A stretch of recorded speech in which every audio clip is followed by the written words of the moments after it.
Okay,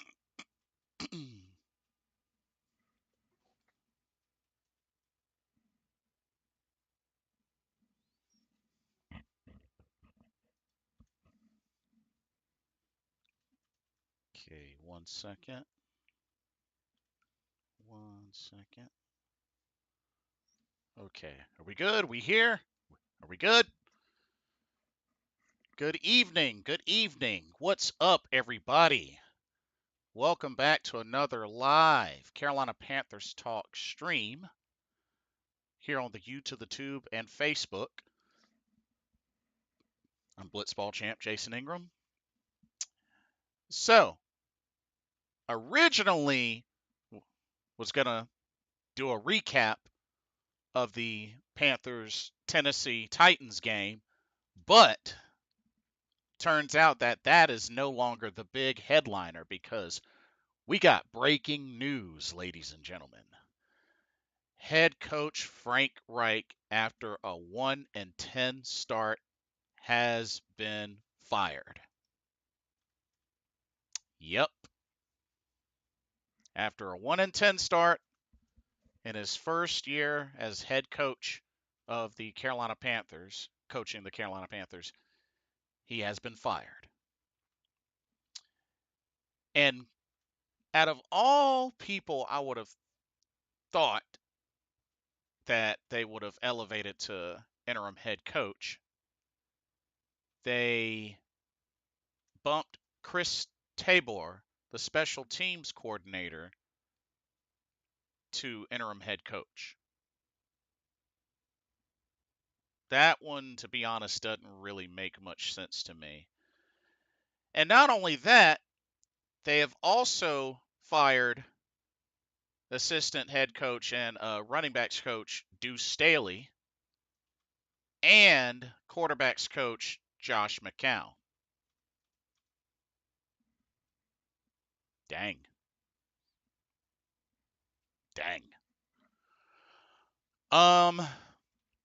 Mr. Harvey, welcome to the stream. 3 coaches fired. Yes, that is correct. Frank Wright, Deuce Staley, Josh McCown. Yes, that is correct. David Screws, welcome to the stream. There's some more breaking news. Corey told me Greg Olson is interested in the head coach. What? What? Head Greg Olson?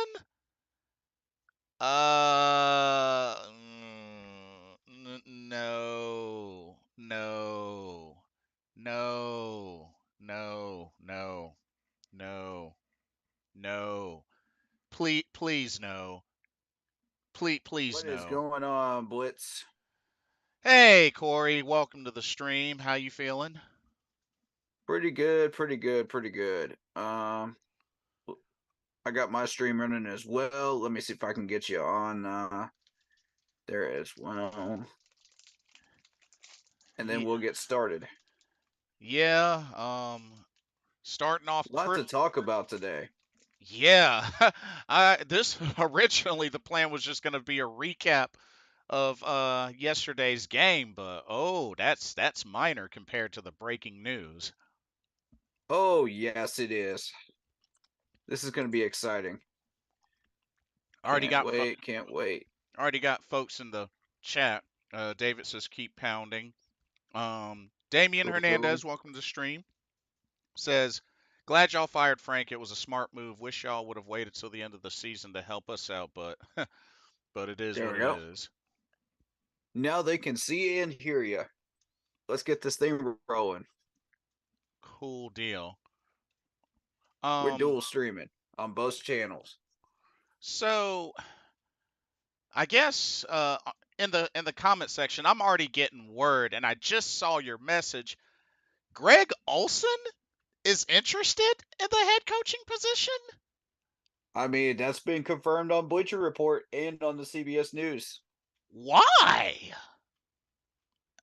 I don't know. Very interesting, isn't it?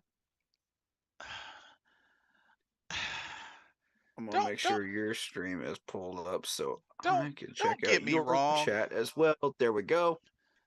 Don't get me wrong. Go. I love I love Greg Olson. He is Mr. Reliable, but no, He doesn't no. have any coaching history, though. Yeah, I honest. will argue for the fact that he does understand this team better than most people because he was playing on it and he's been an analyst. So he would know better than anybody what's going on. But I don't know about this, man. I, Without the coaching history, that's a hard sell. honestly, I don't think he should do it. Like with no coaching history and being put into a situation like this, I wouldn't do it. I honestly wouldn't do it. Me Kudos neither. kudos to Greg Olson. If that's what he wants, more power to him. But Greg, I think you're making a big mistake. And honestly, dude, you're an excellent football player. The proof is there. Head coaching in the NFL level, dude, no, no, not Greg Olson. No, Yeah, I'm sorry. I love. get some coaching under your belt, do some stuff with the organization and then you can request it, okay? Now's not the time. Tight ends coach, sure, but head coach, no, no, no. Mm-mm. Yeah, But I would say the same thing about Steve Smith. It's too early. Wide receiver coach maybe, but not head coach. If he were to ask, Luke Kuechly, yes. Resounding yes. mm-mm. He's had scouting Dude, I would experience with us, and he's very, very intelligent. Plus, he understands this entire organization. So, yes, I he wouldn't would even get a yes vote for me. I wouldn't even consider him for head coaching. That like Yes. for first coaching job, for first coaching job ever, that's a Oh, lot. if there's any place that he would be a good fit for, it would be here because this is where he spent his entire career. He understands the Panthers better than anybody else. Absolutely. You That's know, true, but we're talking and head coach. Head coach? I think he could handle it. I got a lot of faith in my man Luke. I think he could handle it. Yeah, he doesn't like traveling, but and that is part of the job. But I think if he really cares that much about this team and this organization, and he were to jump on board, try to get that head coaching job, then yeah, I could see it. Uh, David's for it. He's for Greg Olson. He says Greg is a smart man. Oh, there's definitely no denying that, but Yeah. we're talking about somebody coming in like as a head coach. Number one, as a head coach for the first time in his career ever, Mm, like yeah. ever. And we're talking about somebody that's coming into the situation with the Carolina Panthers that they're in. Mm-hmm. You know, so that's the only thing with that. Damien says Ron didn't have any head coaching experience before he became a Panthers head coach. Dude, he was a defensive coordinator. He was a defensive coordinator and linebackers coach. Greg Yes, he Olson was. doesn't have any coaching experience. That's not the same thing, Damien. That's not the same thing. Ron Rivera has been a coach.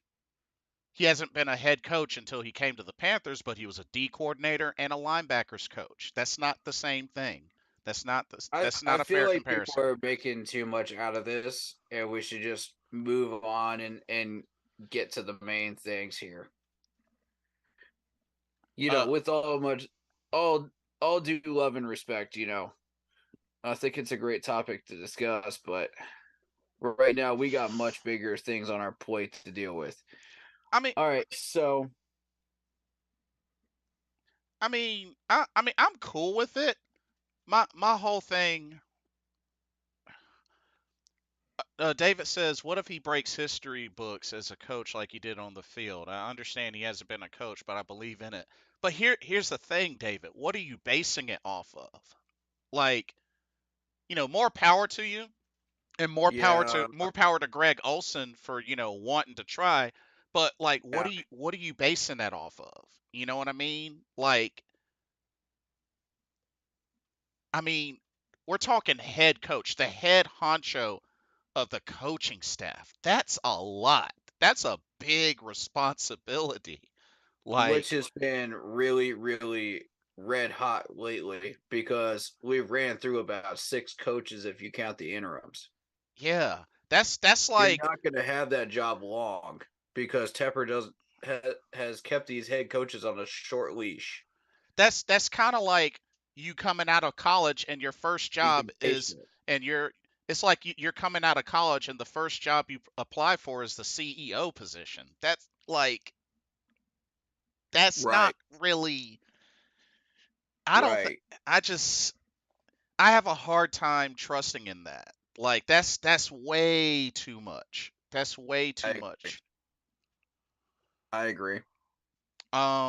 Super Trebo says, "Sup guys, this team is a clown show right now. We are the laughing stock Comedy Central of NFL. Wonder who will want to come coach here. Hopefully it's someone good." That's a good point. Who would really want to come? Well, Greg Olson apparently is interested, so that's one.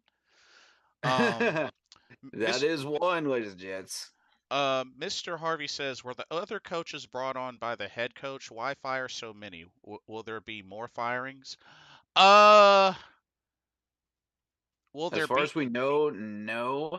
But I mean, they are currently looking at Scott Fitter right now, but they haven't fired him. There was the expectation, according to ESPN, that he would be fired by the end of the day. But no one has actually confirmed any suspicions or expectations within the organization or the front office itself. Hmm. So, I mean, as far as we know, that's not going to happen.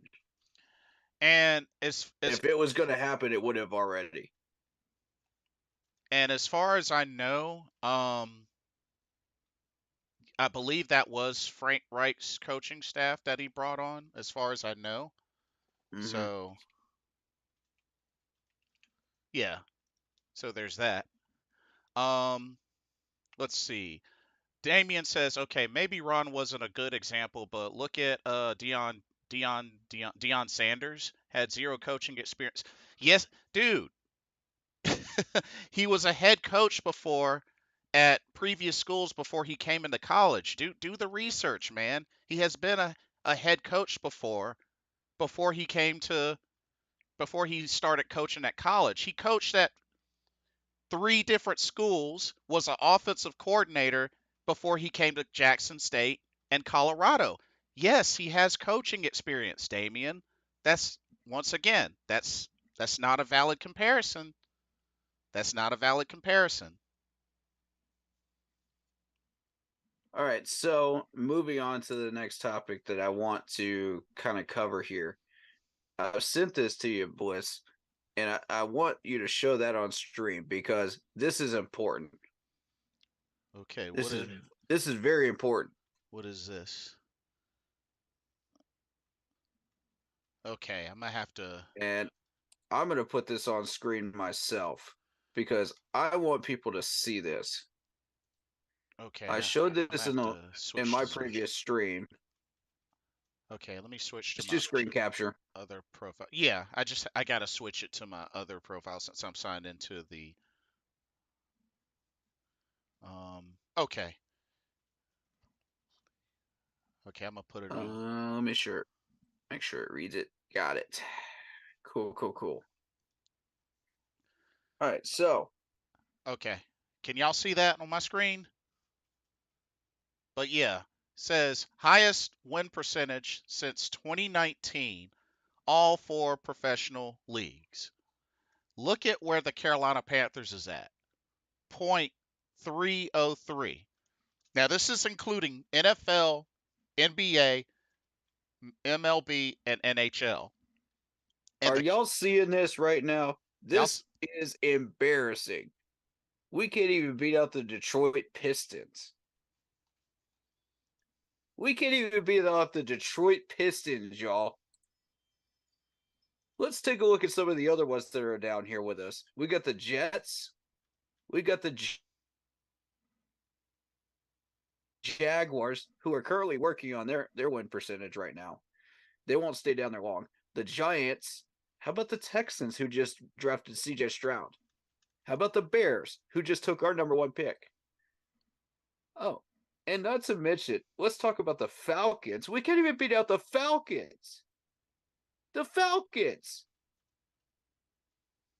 We got the Denver Broncos, who Sean Payton just took over. They won't stay down there long. They're still in the playoff race, believe it or not. Detroit, who's been awful up until this year. You got the Washington Commanders. I mean, this is laughable at this point. You got the KC Royals, who've been embarrassing in baseball. You got the Arizona Cardinals, who are a joke right now. Yeah. The Rockets have been awful in NBA. Yep. Then you got the Pittsburgh Pirates, who've been awful in baseball for the longest. When were they ever good, to be honest? Yeah, they homegrown all their players. They home develop all their players. You got the Cleveland Cavaliers. Look at, there's no way. Detroit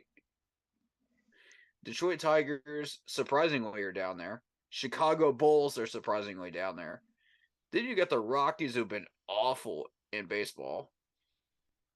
The Hornets are down there with 427.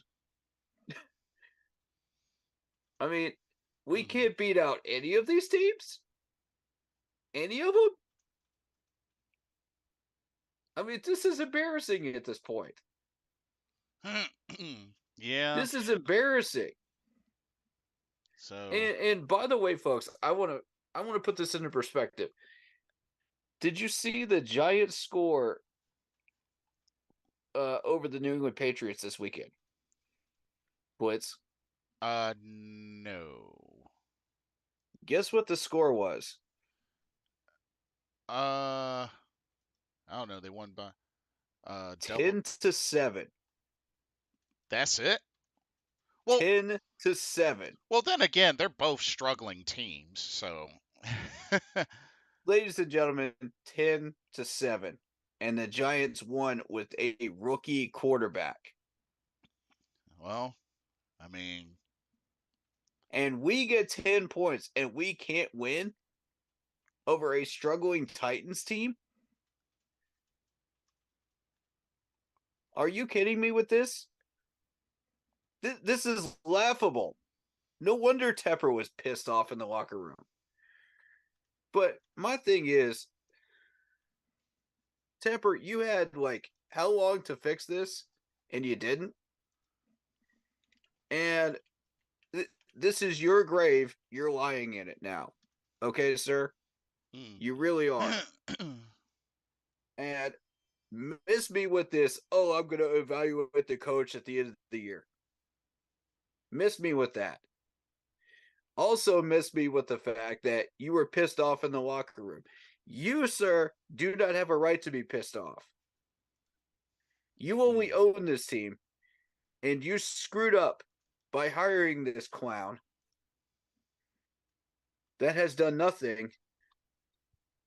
So, no, you do not have a right to be pissed off. The players have a right to be pissed off because half of their salaries got used to create this roster that we got nothing out of.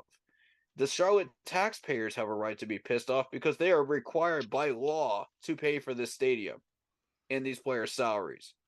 Hey, what's up, Mr. Carolina? What's going on, gentlemen? Hey, how you feeling? How's it going, man? Tired. What's going on, fam? I got into town at 3 in the morning, got like 2 hours of sleep before I had to go to work. But I am running on E, but my spirits got lifted once you sent me that text message. I'm not even going to lie to you. Hey, party time. Like, I never wish nothing bad upon nobody, so Again, blessings out to him and his family. But like, dude, at this point, you are not helping the situation. There's been no growth. There's been no development. You're just everything is stagnant. Bryce wasn't Right. growing; he was regressing. Right. And this all-star staff that you have put together offensively was not working. And then you Right. guys do realize that this is twice. Literally within, if you want to put it in figurative terms, within a year, he's been fired twice without finishing a season. He didn't finish with Indy. He Right. didn't finish with us. Right. So you've been fired twice in season. That's how bad of a head coach you are. So Yep. what? And then to this point, I don't know if y'all probably made it already. We are on 6 coaches, gentlemen, in 6 years. Yep. Mm-hmm. 6 coaches in Facts. 6 years. We are 30. I think they put up statistics. We are 30-64, I believe it is, since David Tepper took over. that's 30-64. Oof. You know how bad that is? Extremely bad. Oh, we were just discussing that actually. If you've seen the chart over the course of 4 different sports, we're talking NFL, NBA, Major League Baseball, and Major League Hockey. We are dead last in all 4 sports since 2019, with a winning percentage of, drumroll please, 303. We are in the likes of no disrespect, we are in the likes of like the Detroit Pistons of basketball. Oh, we're worse Oh, than we're the worse. Pistons. We're worse. So it's like They were 308 right above us. We are so bad, but this is a man that says he will not accept mediocrity. But yet we keep That line looking. came That's what from I'm me, saying. by the way. Stop misusing my phrase, Mr. Tepper. It's like we're poverty, dude. We're not even mediocrity. And then I find it refreshing sometimes, but I find it annoying at the same time when you hear these other outlets saying the same thing that we said. Yep. Like his ego literally got in the way because you had the coach in house that majority of your fan base and players were asking for. You had him in house. Mm-hmm. But your ego said, I need an offensive minded guy. Well, congratulations, you played yourself. You got your offensive guy, it didn't work. You're And to be impatient. fair, Frank has been gaslighting everybody. Let's be Frank's real full of about tar, that. So Frank has been gaslighting everybody. He gaslighted the players, he gaslighted the fans, he gaslit the general manager and the owner here, as well as the Colts. Into making us think that we were about to have like a playoff team. Oh, we're about to do so well. Nope. So here's the thing. This is where I really want to get this started at. I honestly feel that this has to go all the way up to the top of the food chain. David Tepper. Oh, yes. Absolutely. Oh, yes. Like, and the reason why I say this, and see, this is what has me concerned.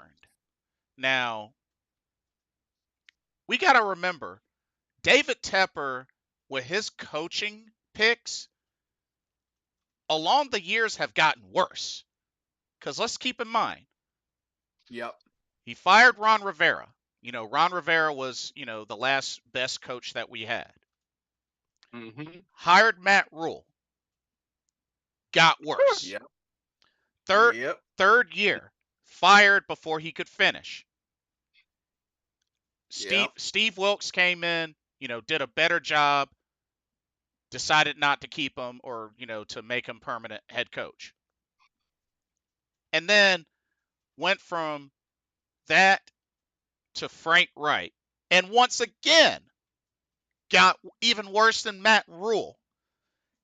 If you ask me, there needs to be some sort of staff or personnel that needs to step in and really take charge in this coaching search, not David Tepper, not Nicole Tepper.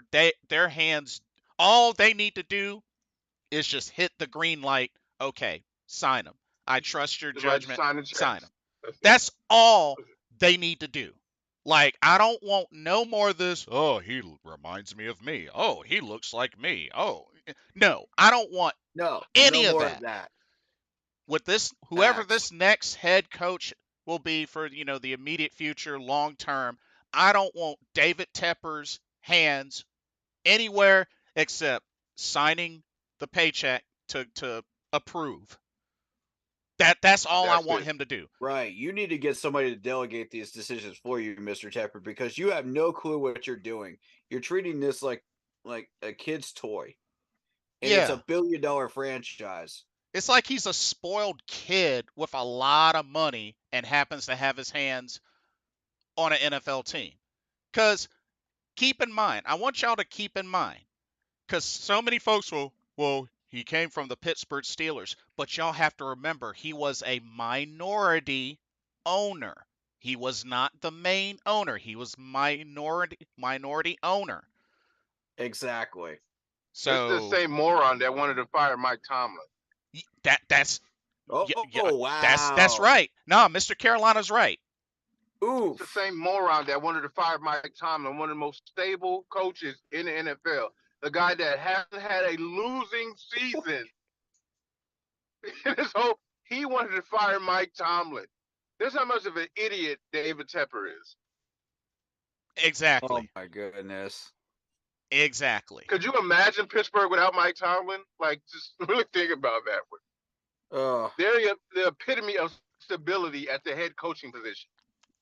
That man has established culture within Pittsburgh, Yeah. yeah. something that we wish we had here again since he's been here. We haven't had that. Mike Tomlin demands and commands respect in that line. You Mhm. Absolutely. And see, that's what I'm saying. and the awesome thing about it, it's the only head coaching job he's ever had in his entire coaching career, all with the Pittsburgh Steelers since 2007. Yep. That's a fact. Like Never he's had a losing season. and never Never had a had a losing losing season. season. Yes, he's been a positional coach at previous, places in the NFL and in college, but first and only head coaching Pittsburgh and has been there since '07. Most consecutive That's why. non-lose most consecutive non-losing seasons to begin coaching career. He holds the record at not 1, not 5, not 10, 16. Man, that's what I'm saying. 16. I heard Stability. Pittsburgh only had like Stability. 3 coaches in their entire tenure. You don't want to know why? Because they appreciate, they understand it's a process.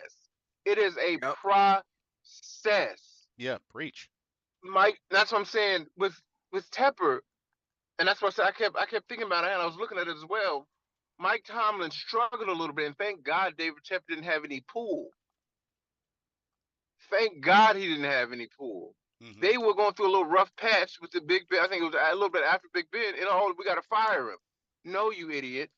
You don't fire a coach that's been there through the good times just because you're struggling a little bit because you're switching quarterbacks or your quarterback is struggling at the moment. You don't switch it off of that. And now look at him.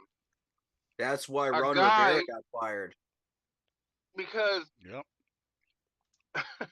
Ron Rivera got fired. That's what I said, because He had our pull. our owner is just, he's impulsive. This is a business, but this is not Wall Street, dude. You can't make those kind of decisions with a football. You can't Right. win championships in football. You can't buy them. You cannot buy a championship. Mm-hmm. So you can go get this coach and go get this coach, but if they're not the coach for the players, it's not going to work. From what it was saying, and that's what I said, and I pointed this out This earlier. isn't baseball. This is the New York Yankees, man. You can't do that. And what it was is Yes, the offensive line has been in shambles. Mm-hmm. But again, I say this again, gentlemen. This is the same line that Steve Wilkes had humming towards the end of last season. Yes, This sir. is true. Same damn offensive line Yes, that sir. we keep saying looks like some shit. Mm-hmm. Steve Wilkes had them boys playing. Dave Campen had them boys playing because they played to their strengths. We are not a West Coast pass blocking team. That's not who we are. We don't even know what this scheme is that he's trying. Frank doesn't even know. Frank didn't even know what the damn scheme was. He Exactly. was just We don't throwing have shit a at a scheme. board. What scheme? It was nothing. It looks But like that's some why I said 10-year-old's Madden's playbook that they just randomly threw a bunch of plays together, and they're just like, "Hey, let's try to win with this on easy mode." that's why I said this was a Tecmo Bowl playbook. Nintendo was start. This was a Tecmo Bowl Right, playbook. Nintendo. That's how Yeah. far back we're going. But that's what I'm saying. That's what the players respected about Steve Wilkes. When you're talking to grown men that has family and mortgages to pay, Mm-hmm. you Right. can't come in here with a half-cocked BS scheme and think we're going to buy it. Right. Right. No, Frank Reich was never a leader of men, no matter what location he was at. He wasn't. He showed that when every stop that he Facts. had, he showed that in Indy. He showed that here. So He now gaslit he everybody, knew that bro. this was. He knew he was on borrowed time. Frank Wright knew he was on borrowed time. So That's what a he did, fact. he tried to save face when he took over play calling duty. But guess what, stupid? The person you took the play calling duties from got it right back because they fired you. Mm-hmm. You look like a moron. So now what it Which is is a now, direct attack against the owner, by the way. it was that was a slap right in David Tepper's face. So he's like, "Oh, you gonna take it back from him after I told you to give it to him?" Okay, no worries. You better. I know you're not going to beat Dallas, but you damn sure better not lose to Tennessee. What did you do? Right. You lost to Tennessee. Mm-hmm. Not only that, you took over play calling, Frank, and you guys realized. I think it said in the last couple. What was the month? We've scored no more than 2 touchdowns. We have not scored 2 touchdowns in a game as an offense. Mm-hmm. As an offense, let that sink in, gentlemen. For the whole month, we have not scored more than 2 touchdowns on offense. Oof. You know how bad He has that no is? business being an NFL coach at all. And I'm sorry, the play that I know I was able to watch a little bit of it. Like I said I was driving back from Atlanta, Uh-huh. but the play that blew it for me, the play that I wanted if I could have got out my I car got and one thrown too. it across. I could have thrown it across the highway. I got Why one too. on God's green earth are you calling a screen pass to DJ Chark on 4th and 6 with the game Oh on the line? yeah. That's Oh one of my them. Why? That's God. one of them. That's one of them. I got one for Why? you. Why? With Who? the game on the line, The game why on the would you line. do that? And if you look at the play, if you look at Bryce Young, he just puts his head down and is like, what the are we doing? Dude, Exactly. it was crazy. Like you could see, because I remember that play. It's like you could see him like, I'm Oh I'm my really running this play. I'm really actually running this play. God. A wide receiver screen on 4th and 6. Oh my goodness. And not to mention, let me also mention that the defense kept the Titans out of the end zone and out of field goals for the entire second half. Bruh, I got a play for you as well. I got one for you as well. What you Third got? and 1, and he decides, no, we're not going to use Chuba Hubbard. No, we're not going to use Miles Sanders. No, we're not even going to try a quarterback draw. No, we're going to lateral it backwards to Miles Sanders. Oh 8 yeah. yards behind the line of scrimmage.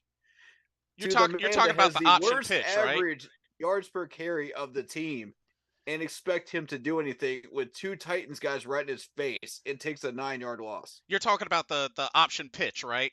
Yes. Yeah. Oh Lord. And yeah. I'm sitting there like, is this supposed to be a flea flicker? What is this play? I'm like, why? Why would you call that on a 3rd and 1? Freak, you're an idiot. Yeah, that was. You were a straight up idiot. You know your scheme is bad when Adam Thielen had That's the one that pissed me off. one catch You have nobody else. The guy that you have activated. Okay. And I'm gonna beat this dead horse as well. Go for it. You, of course, y'all know my saying. I'm gonna beat the dead horse, wake his ass up, and beat him to death again. Yeah. Do it, bro. Do So it. you have Terrace Marshall Jr. as a healthy scratch. You have Raheem Blackshear as a healthy scratch. Why? For a guy that you pulled off the practice squad that you didn't even play. For what reason? So, and then that's the part that I said that pisses me And off. you want to because- jam in 2 or 3 passes into double coverage to Thielen when you know he's not open. Hmm. And that's the part that annoys me because Nobody else is open. he's force feeding Thielen, Right. and then we can't even do that one. So you have a young receiver inactive because you wanted to show us what Mingo and Chark could do, which was absolutely nothing. So Absolutely nothing. instead of you switching it up, saying, "Hey, you know what, Terrence, let's give you another shot," because you actually have shown that you can catch the ball. Hmm. Wow. And my scheme is so bad that you really, even when you get open, we're not throwing you the ball. So I'm going to healthy and activate you so I can save face to make it seem like I knew what I was doing when I drafted this player or when we signed Chark. Which Right. Chark, you can. Why didn't you healthy scratch DJ Chark? Because he ain't doing nothing when he's on the field. So why is he out there? Why is he Right. active every Sunday Point. and is not doing anything? Why don't you inactivate him? How about we see He what we actually have did in get these a young catch. receivers? So let's see what we have in these young receivers because, as you can clearly see, Chark is not going to be part of this team's future. Right. How about Nope. you inactivate him? Okay, if you want to see what Mingo can do, how about you put Mingo in the slot instead of putting him out on the outside because that's not his strength. Everybody that's seen Mingo Facts. knows he's not a burner. That's not what he does. Mhm. You're playing Facts. that young man out of position. Play him where he can be most effective in the slot. But we're not doing that. That's what I said. This offensive coaching staff made as much as we were hyped. They were not putting these players in position to be successful. And I kept saying this on these shows. If Right. a coach's job is to put players in position to be successful. Right. These players were never put in a position to be successful. Bryce Young, for the things that he does as a rookie, and some of it does frustrate me, was never put in a position to be successful because the scheme that Frank Reich brought in did not fit his strengths. The players that we brought in did not fit what Bryce Young was trying to do. The scheme that Frank Reich tried to put in did not fit this offensive line strengths. We like to run it down your throat. Steve Wilkes got that. Right. Oh yeah. We are Mm. grind it down your throat, but we're going to take our shots down the field at the same time. I want y'all to you can count on one hand, gentlemen, and call me a liar. How many times was Bryce Young under center? How many times was he under center? How many times was Will Levis under center? You want to know why? Because it gives the defense a different look when you put the quarterback under center. Right. It makes the safeties look a little bit harder. I mean, the man's short enough. It makes you look differently as a linebacker and a defender when I got to find you because you're under center. When I already know you're in shotgun, okay, we know what you're doing here, sir.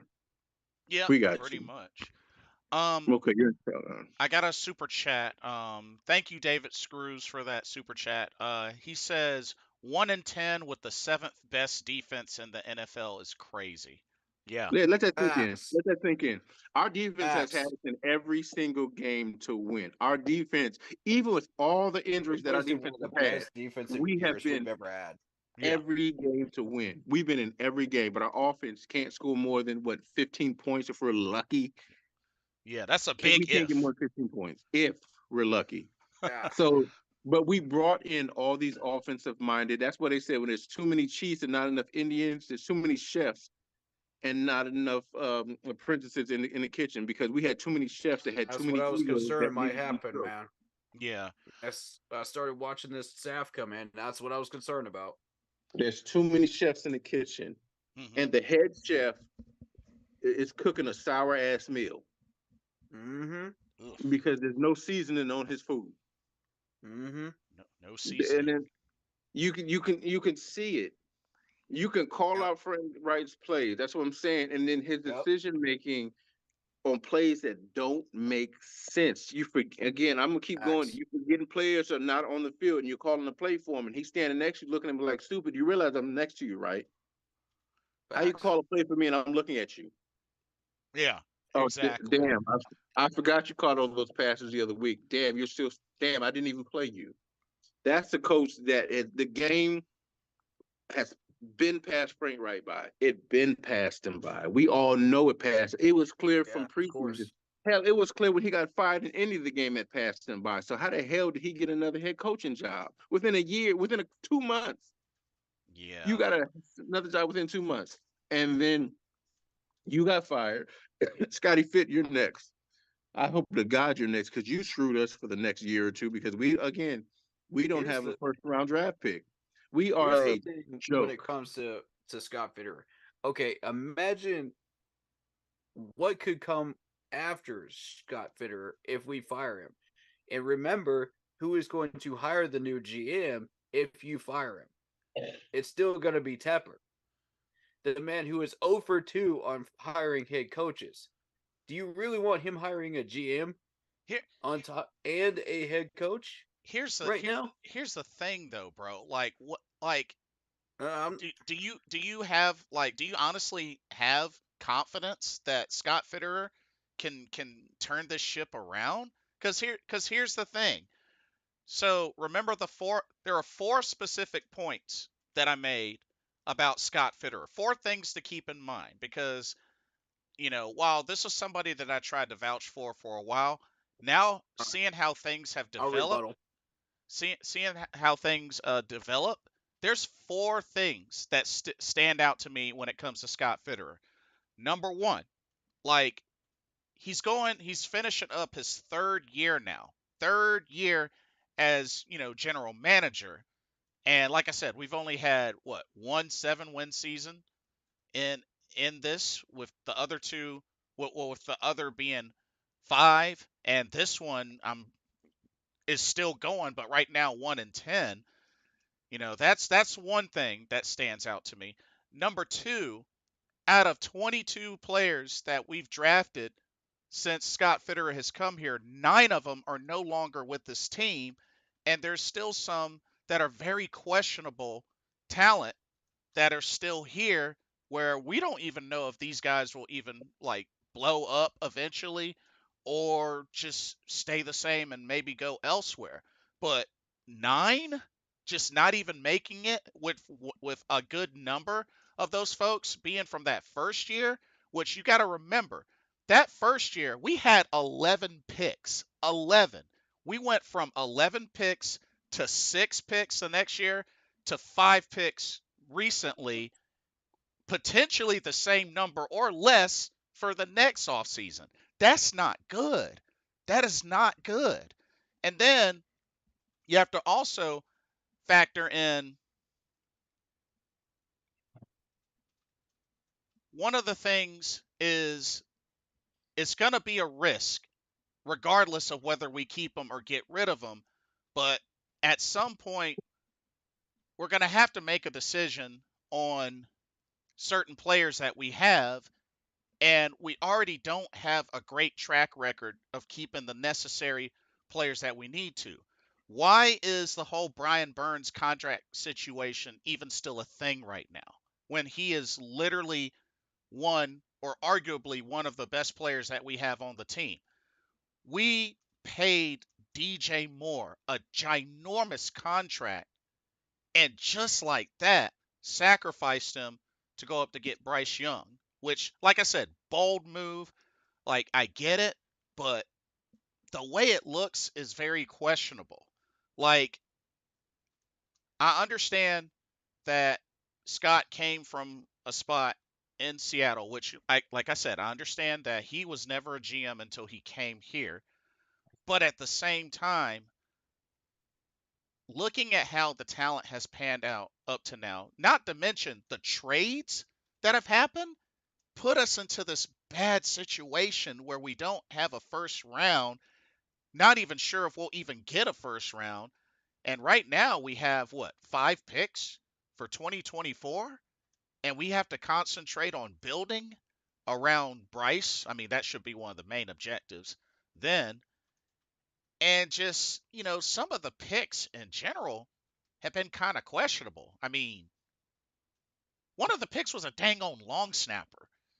And the one with DJ Stupid Johnson is pick. still very much unknown, not to mention we Mm. traded up to get him. The whole quarterback carousel situation. I mean, like we've had what, 7, 8 different quarterbacks? Like at some point looking back on it, like we gotta include Scott Fitter in that discussion. We got to. Like I could understand if this was his first year as GM, but it's about to be 3 years. Like and then the whole manipulation part, like I mean, I get that point, but That's what I was about to allude to, but I'm gonna let you finish. Go ahead. so the I'll thing rebuttal the that. thing with that is, I mean, the guy is the GM. Whether it's good manipulation or bad, you can't let stuff like that influence you when you're in that type of position. Like you gotta And my pick. whole point is, you don't want. He needs to stop letting people manipulate him. But why Like, is that go an ahead. issue though? Why is manipulation even a issue? You're You the GM. you know what I You are the mean? next. You are the next You're closest guy to weak-minded, the but owner. So at the end of the day, it's the owner, the GM, then the coach. So you're the GM is pretty much the middleman, but at the end of the day, the GM is hired to make personnel decisions to make the team better. So the problem is Frank was gaslighting everybody and took control of the whole thing. He had more power than the GM and the owner combined. Did That's he? not acceptable. Yes, he did. How do you feel about that, Mr. Carolina? Do you feel like he? I mean, I don't know. I wouldn't say he had more power because if he had more power, he still have a job. I mean, I would say we tried to pass Frank Wright off as this feel good story because again he threw the first pass as a Carolina Panther, And that's and what I Mr. feel Taylor's like doing. He's been hiring feel what good stories. what he came in is was Frank Wright was passed off as this guru, and I'm gonna come back to Frank Wright too, but I'm gonna make a couple points here as I'm talking about Frank Wright. yeah, go for it. We want to realize too as well this coaching staff that was assembled from his suggestions. Now, if you look at it, Houston is dancing for a couple reasons, and I'm not even going to say because of C.J. Stroud. The young man is playing well, but if you guys remember, who was supposed to be their head coach before they brought up the Rooney Rule? If you remember, Josh McCown was about to become the head coach of the Houston Texans before they implemented the Rooney Rule. Oh, that's right. Mm. That's right. Let that Oh, sink in. The same moron that has Bryce Young looking like Ryan Leaf and David Carr combined, running for his life, was about to be the head coach of the Houston Texans. So Houston dodged a huge nuclear bomb in that one.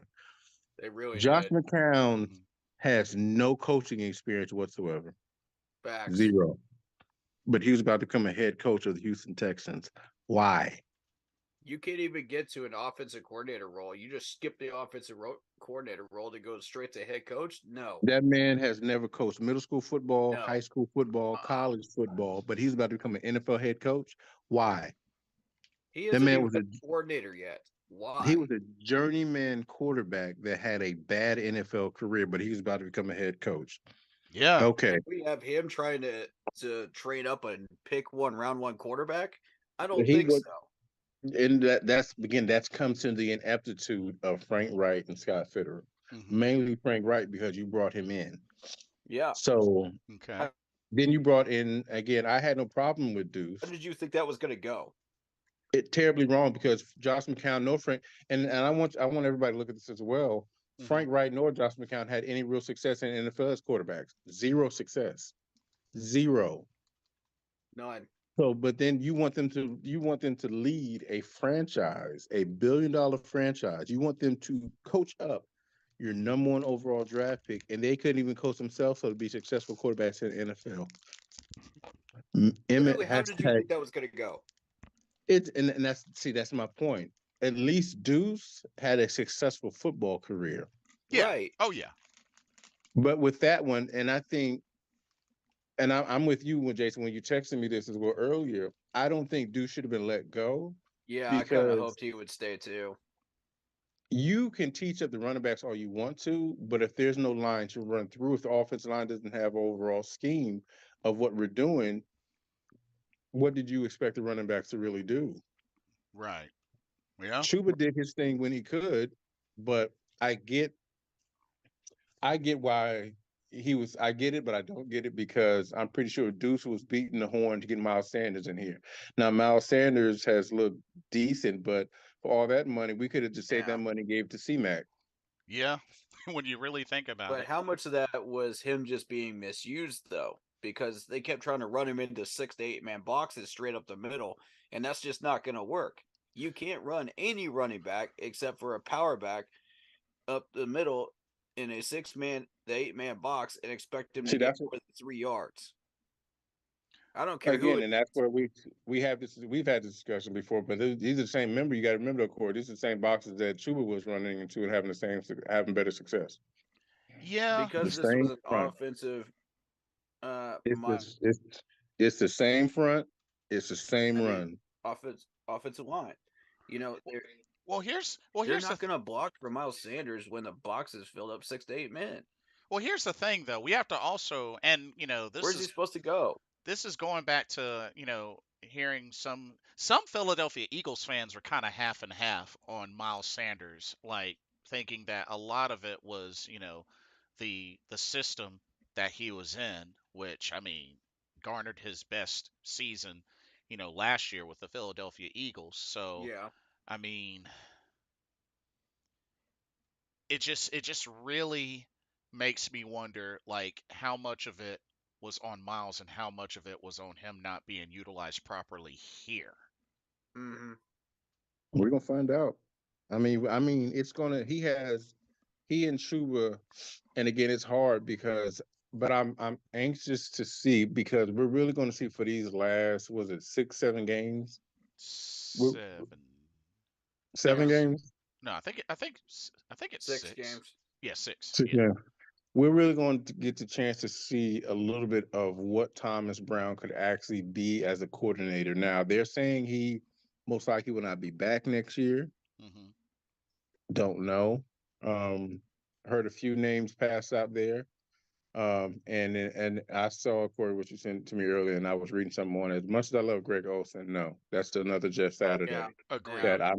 That that's a hell no. I just happened to see it and I tossed it your way and I figured, Yeah, oh, that's a hell no. Yeah, No, and as I was saying before you got on Mr. Carolina, I will always love and respect Greg Olson. Dude is Mr. Reliable for a reason. absolutely. One of, if not the best tight end to have ever put on a Carolina Panthers uniform. But as much as I love him, the dude has no coaching experience, and to be thrusted into the lineup as the Zero. head right, coach, it's not gonna no, work. no. No, no, that's a no go for And me. then Um, and then what somebody also in the chat mentioned Steve Smith as well. Same thing. Like, same love committee, Yeah, but same no, thing. it's a cute idea. No, you as a leader of men, and again, I know they were leaders, but it's a difference between being a player and being a leader than being the head coach and being a leader. Because if I'm a player, I'm really responsible for the locker room, and I might pet my guys up, but as the head coach, you are responsible for every moving thing in that building, right. everything. You have to understand every little detail and you have to come in there with a game plan. You can't just say, "Oh, I want to be a head coach." That's cool. I want to be 7 feet tall, but I'm not going to be that. Yeah. You have to be Right. realistic. If we're looking at candidates, we keep coming up to Ben Johnson. Don't be surprised if Ben Johnson says people are going to look at this team and be like, "Dude, I'm not going there. Your owner is out of control. He doesn't until he learns how to step back. It's not as attractive now.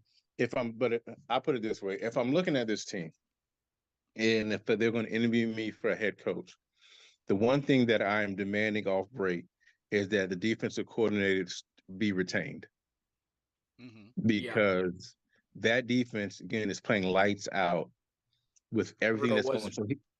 And he's Burrow proven is himself. retained. Yes, he has proven himself as a leader of men on that defensive side. That whole Good defensive decision. staff to be retained because they have done a phenomenal job with our defense, Mm-hmm. with everything going on. That whole defensive staff needs to be offensive staff. You can let everybody go as far as I'm concerned. Everybody can get out the door So because it looks bad. here's my question to that. Why Mm. Chris Tabor and not Coach Ajaro for And interim head coach? I'm glad you brought that up. I'm glad you brought it up, my I am brother. too. And I got a few I'm points going to too. give you the God honest answer to it Go for it. because Don't hold back. David Tepper did not want Steve Wilkes 2.0. Ooh. He That's true. didn't want it. Yep. He didn't That Okay. was want one it of my points. because if and when that whole team starts playing for a man that they believe in, now you have the same scenario as you had last year with another African American coach. The That dummy if mission. you do not hire this man as the permanent head coach, you're going to turn a lot of players off. Brian Burns, I don't give a damn he said, I'll take every fine you give me. If you do another black coach the way you did Steve Wilkes, we are all out of here Mm. because Mm-hmm. you're showing your true colors. Not to If that mention the man 70 came in plus here, million that you wasted. if that man came here, we played our butts off because we told you last year, and Brian Burns was one of the guys that came out in favor of Steve Wilkes. Mm-hmm. That's who we want as our head coach. That's who we want to coach us.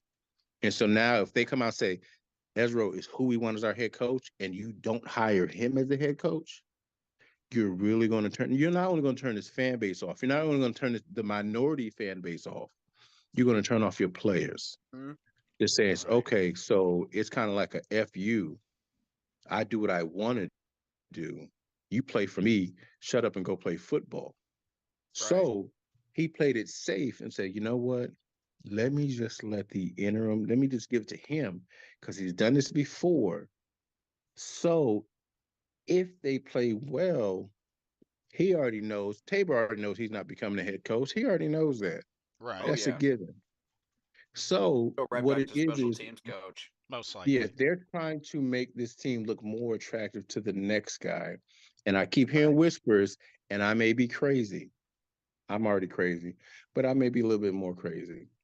What you hear? Watch them either throw it back and watch what I tell y'all. Cause I have a feeling Okay. they're gonna throw a bag at either Steve Wilkes to try to get him back to say I'm sorry because that's the field goal story that they should have had, Mm-hmm. or keep an eye on that gentleman up in Washington. And I Ron don't mean Ron Rivera. Rivera. The Look enemy? at him try to throw a bag at Eric Bieniemy to try to get him out of Washington because Eric Bieniemy, gentlemen, should have been a head coach. Right. He should have been a head. And what is he also? What David Tepper likes? He's an offensive-minded guy that came from a successful coaching tree with all Andy Reid's disciples. Majority of them have been successful wherever they go Yep. because My the question man is, knows football. what lured him out of KC in that lofty, beautiful offensive coordinator job that they just got a Super Bowl? You know, what Because you want lured to you him want out to of there? you want to prove yourself. That's I want you to see That's that what's you going to know what, lure him to Carolina. Yeah. I want to prove myself that I can do this thing outside of the shadow of Andy Reid. Now, if you look at Washington's offense, I'll take Washington's offense right now over ours because Eric Bieniemy is literally coaching that offense. Oh yeah. And Oh, all absolutely. Yep. Washington's Mm-hmm. offense looks better than ours. Yep. Way better than ours. And their offensive line, if I'm mistaken or not, has given up more sacks than our offensive line has as well. Mm-hmm. But you know what?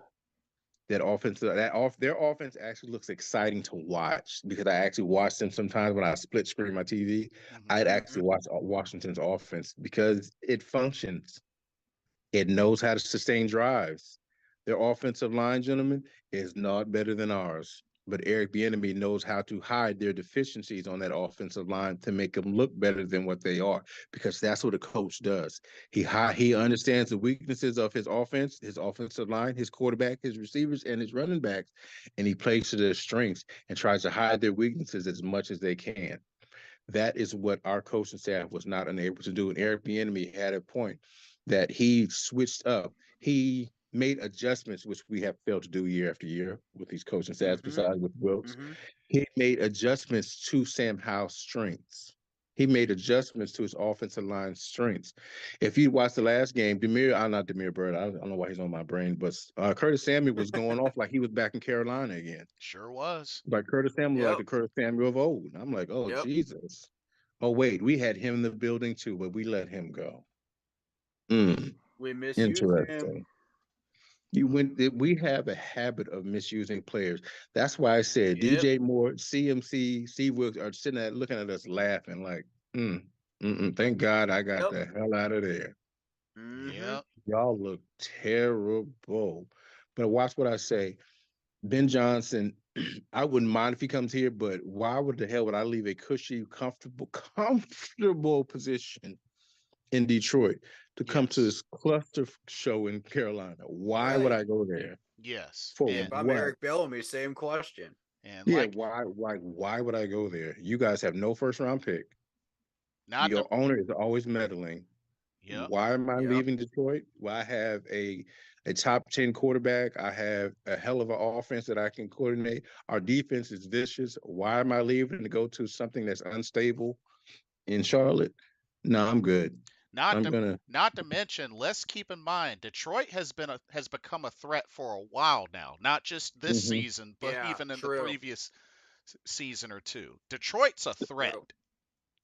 That's what I'm saying. And that one, there are going to be As soon as they other. got Stafford. Yes, and there are going to be other coaching jobs that are going to be a little bit more attractive offensively. Now, defensively, Carolina is an attractive spot because we have the pieces and we're going to have pieces coming back while our defense is going to be legit. So there may be a coach that says, hey, you know what? If I can bring in my philosophy, if I can get this back to that keep pounding ways, I know my defense is going to keep us in every game because our defense has kept us in besides the Miami game, we have been in every game because of our defense. Number 7th ranked. Yeah. So that's going to be an attraction, but we need to every resource. I don't give a damn if you have to overpay for a receiver. Get a legit number one receiver in this building.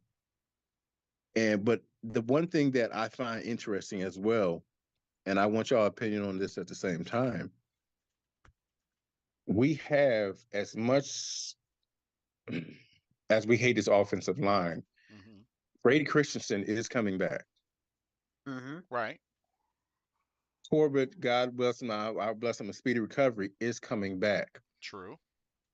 So my questions would be right tackle, and I know people are going to hate it, but I'm going to say it is what it is.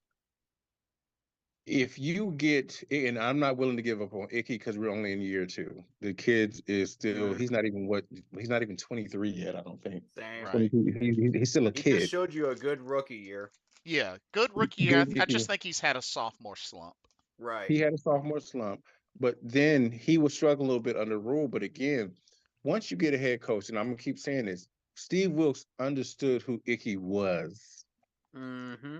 We brought you in because you were the best run blocking tackle in the draft. Mm-hmm. That's what you do. He was You the run block. pancake king. Yep. That's what he did. Steve Wilkes understood that. So he said, you know what I'm gonna do? We're gonna pull you. The same thing they do with Trent Williams out in San Francisco. Same thing they did with Trent Williams when he was in Washington. They pulled him. They played to his strengths. Let's pancake some guys. That way I build your confidence up because you're like, you know what? My tackle's out here having fun. He's pancaking people. He's playing to his strengths. That way, if we have to pass block, I may shade a tight end over to your side to help you out a little bit. Mm-hmm. or I might have a running back chip before he goes out. Yes, But yes. you can't tell me. And I understand, like I said, I'm not claiming to be the brightest football mind in the world. But as I've heard some other shows talk about it as well as I keep reading, you cannot tell me that a man that had only a few games to go took this, that's what I said, the same, damn near same offensive line and had us breaking rushing records week after week, had Deontay Foreman and Chuba Hubbard looking like all pro running backs. Mm-hmm. Mm-hmm. This one game again, we keep and everybody kept saying it. One game away from the division. We're Yep. one Tampa Bay game, bad game against win the division. Frank Wright with this all-star staff. You come in here, sir, and you can only win one game. Yeah. How in the hell? And on paper, we were supposed to win 10.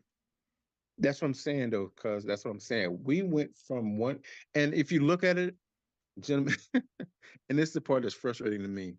Mm-hmm. The leaders in our division only have 5 wins. Yeah. Like, The rest of the division is 5. awful. yep. It's That's and trash. that's They just showed hey, you that again this Sunday. and y'all hear me say it every time we come on here. The division didn't get much better, but we got significantly worse. Yep. How? Exactly. I mean, we got 2 teams tied at 5 and 6, one at 4 and 7. We should be Like, ruling the South with an iron fist right now. And do y'all realize, as bad as we're playing, we still could win the damn division? that's the crazy part about it. I know, right? Y'all realize that we're still not eliminated from winning the damn division? We're gonna need That's some how help from the bad. Broncos, but yeah, it's Yeah. So possible. if you beat Tennessee like we should have, nobody was expecting us to beat Dallas. If you beat Indy like we should have, Mm-hmm.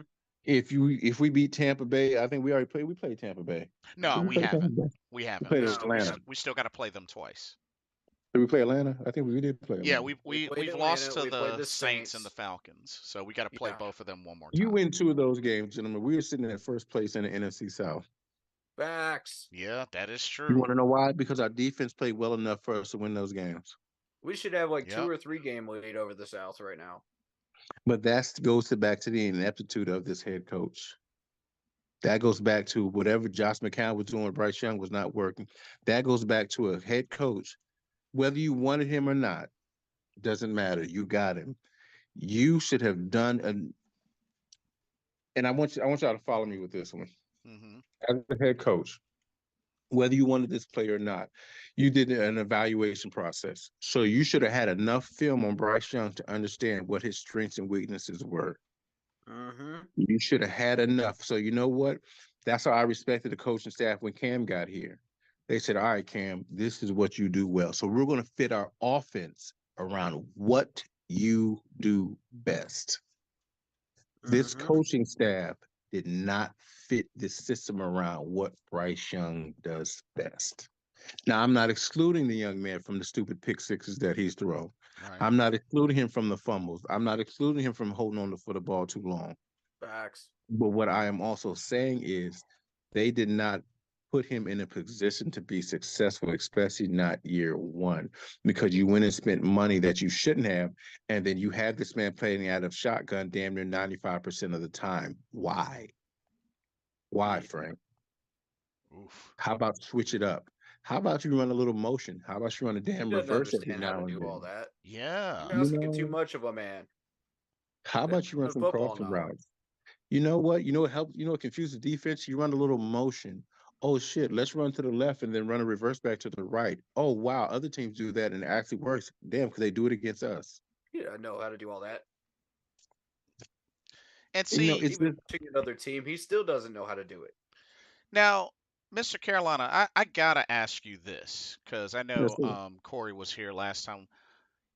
Like, what has truly happened with Frank Reich over the years up to this point?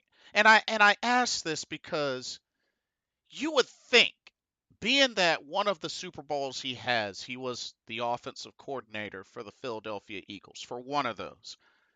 But here's the Mhm. interesting thing. I've been hearing that it was mostly Doug Peterson calling the It was. plays that It year. was. Right. It So was. is Yeah. this just some sort of smoke screen that realistically, Frank just can't call plays. It's not Frank, and that's remember I told y'all that I didn't say about the Doug Peterson thing, but I told y'all I said Frank Wright pretty much was given a gift when he went to Philly. All he had to do was not fumble the ball. All he had to do was just open the door for the day. That's all he had to do was sit up there with his headset, smile at the cameras, move his mouth like he was actually calling a good game. That's all he had to do because you had Carson Wentz that was already playing at the MVP level. Yep. You had LeGarrette Blount. You had Torrey Smith. You had Alshon Jeffrey. Mm-hmm. You had all pro tackle center. You had an offense line that was set up for success. Yeah. All you Everything had to was do was set not up mess for it up. you. That's what I'm saying. Frank Wright didn't do nothing special. The team was already set up to be successful. Mm-hmm. He didn't come in there and change the culture. He just didn't. He just doesn't have to fuck it up. Just don't fuck it up. That's all you gotta do. Is don't fuck up our shit. Yeah. It's not hard. Come in here. You come in here. We're gonna gas you up to make it seem like you came in here and helped us win a Super Bowl. No, you didn't. But we're not gonna tell nobody that. So we're gonna Right. help you get a head coaching job, which he did. Mm, But in that 4 year time, how many AFC championships did Indy go to? none. None. Zero. Okay. So you went to zero, but this offensive minded head coach, right? Couldn't get to AAC championship game, which means he didn't get to a Super Bowl. Okay. You got fired midway through that season. Okay. Maybe you got a raw deal. So we bring you back to Carolina. You start 0-3 in the preseason. We're being told it's vanilla, it's vanilla, it's vanilla. Okay. I'm one of the guys. I put my hand up. I admit I bought into it. It's just a vanilla. We're not Same. showing you nothing in the preseason. I bought into it. I said, okay. Same. So we come in under you, sir, and we're 0-6. You got a tug on your shirt, a knock at your door saying, I don't know what the hell you need to do, but you need to stop calling plays. Give it to the other guy. Your ego got in the way 3 games after Thomas Brown did and said, you know what, I'm taking back play calling, do this again, as if you were falling on the sword or as if you were flying the plane of trying to keep the plane from going down. Here's the bad part of that analogy, gentlemen. Here's the bad part about it. Mm-hmm. The plane was still going down when Frank Wright took control of it. It's not like he pulled it up. Right. It was Exactly. still doing a nosedive towards the ground. So he didn't save anything. And that's the part about him that pisses me off. He took the play calling duties away from a young and upcoming offensive coordinator, and the ship or the plane was still falling out of the sky. He didn't pull up. He didn't hit the emergency. He just kept nosediving into the ground. So I said, you don't get no cool points for falling on the sword for me, sir, because you're the one that put the sword on the ground to fall on. You don't get cool points for me. So in his firing, for me, Frank Wright was, and again, I said, Jay, you and I talked about this to nauseum sometimes. I never wanted Frank Wright here as head coach. You and I talked about this, brother. This is I true. was never excited about Frank Wright. I was never, you can go back to our conversations, never excited about Frank Wright. Something about Joe Kane's dad did not give me good vibes. And the more I looked at Joe Kane's dad, I said, this is a bad hire. You just got fired and we're bringing you into the organization. And then he proved me right because again, the man, and everybody might not agree, but that's your opinion. I respect it. I understand it. The man that should still be in this building, we let go out because according to our owner, he had to do an amazing, phenomenal job. Well, what the hell do you call taking a team that never won 5 fucking games in that season, David Tepper, and had them win within a game of the division? I would call that a hell of a phenomenal job. With a quarterback that he didn't pick, Preach. an offensive coordinator that he didn't pick. So he had these boys actually believing in themselves because they believed in him. That's why I'm saying, gentlemen, the power of belief. If I believe in you, you know how many walls I will run through for you? I will run in so many burden bills for you, cuz that team believed in Steve Mm-hmm. Wilkes. And what David Tepper did was tell his players, I don't give a damn. And so I told y'all this, and I kept telling y'all this week after week. You can tell this team does not want to play for this man. They don't want to play for him. And when you had a bunch of grown men, and the people can think what they want. I've been in one of these locker rooms. If we don't want to play for you, we're not going to play for you. We're going to put in a half-ass effort to make it look like we give a damn. Mm-hmm. Now the defense gives a damn. But you know when I tell you why, because they weren't playing for Frank Wright. They were playing for Ezra. They were playing for him. Mm-hmm. We're going to play for him because we believe in our defensive coordinator. Even the Facts. Cubs believed in the damn defensive coordinator that they were playing well. That's when you know you have respect of your locker room. That offense couldn't give a damn about Frank Wright. And they That's a showed fact. it. They didn't give a damn about dude. And then I can tell you what, after he took back the play call loose from Thomas Brown, I told y'all, watch the then I think I told y'all this the other week. Watch everybody's body language. Just watch it. Mm-hmm. They don't believe in dude. He has no fire. He has no passion. He has no leadership. That's why he said Yeah. to himself, this might have been his last head coaching Won't job. You want protect to his know why? players. He does Yeah. not. Right. He doesn't. You're not He a doesn't leader of care. men. And it showed. So these Yeah, players say, you know what? If you don't give a fuck about us, we don't care about you. that's a We're gonna fact. we're gonna Yep. come out here. We're gonna give a half-ass effort. Yep. Mm. We're gonna run half-ass routes. Mm-hmm. We're gonna half-ass block because I know these are Yep. grown men that get paid to block. I know damn well offensive line is not this atrocious.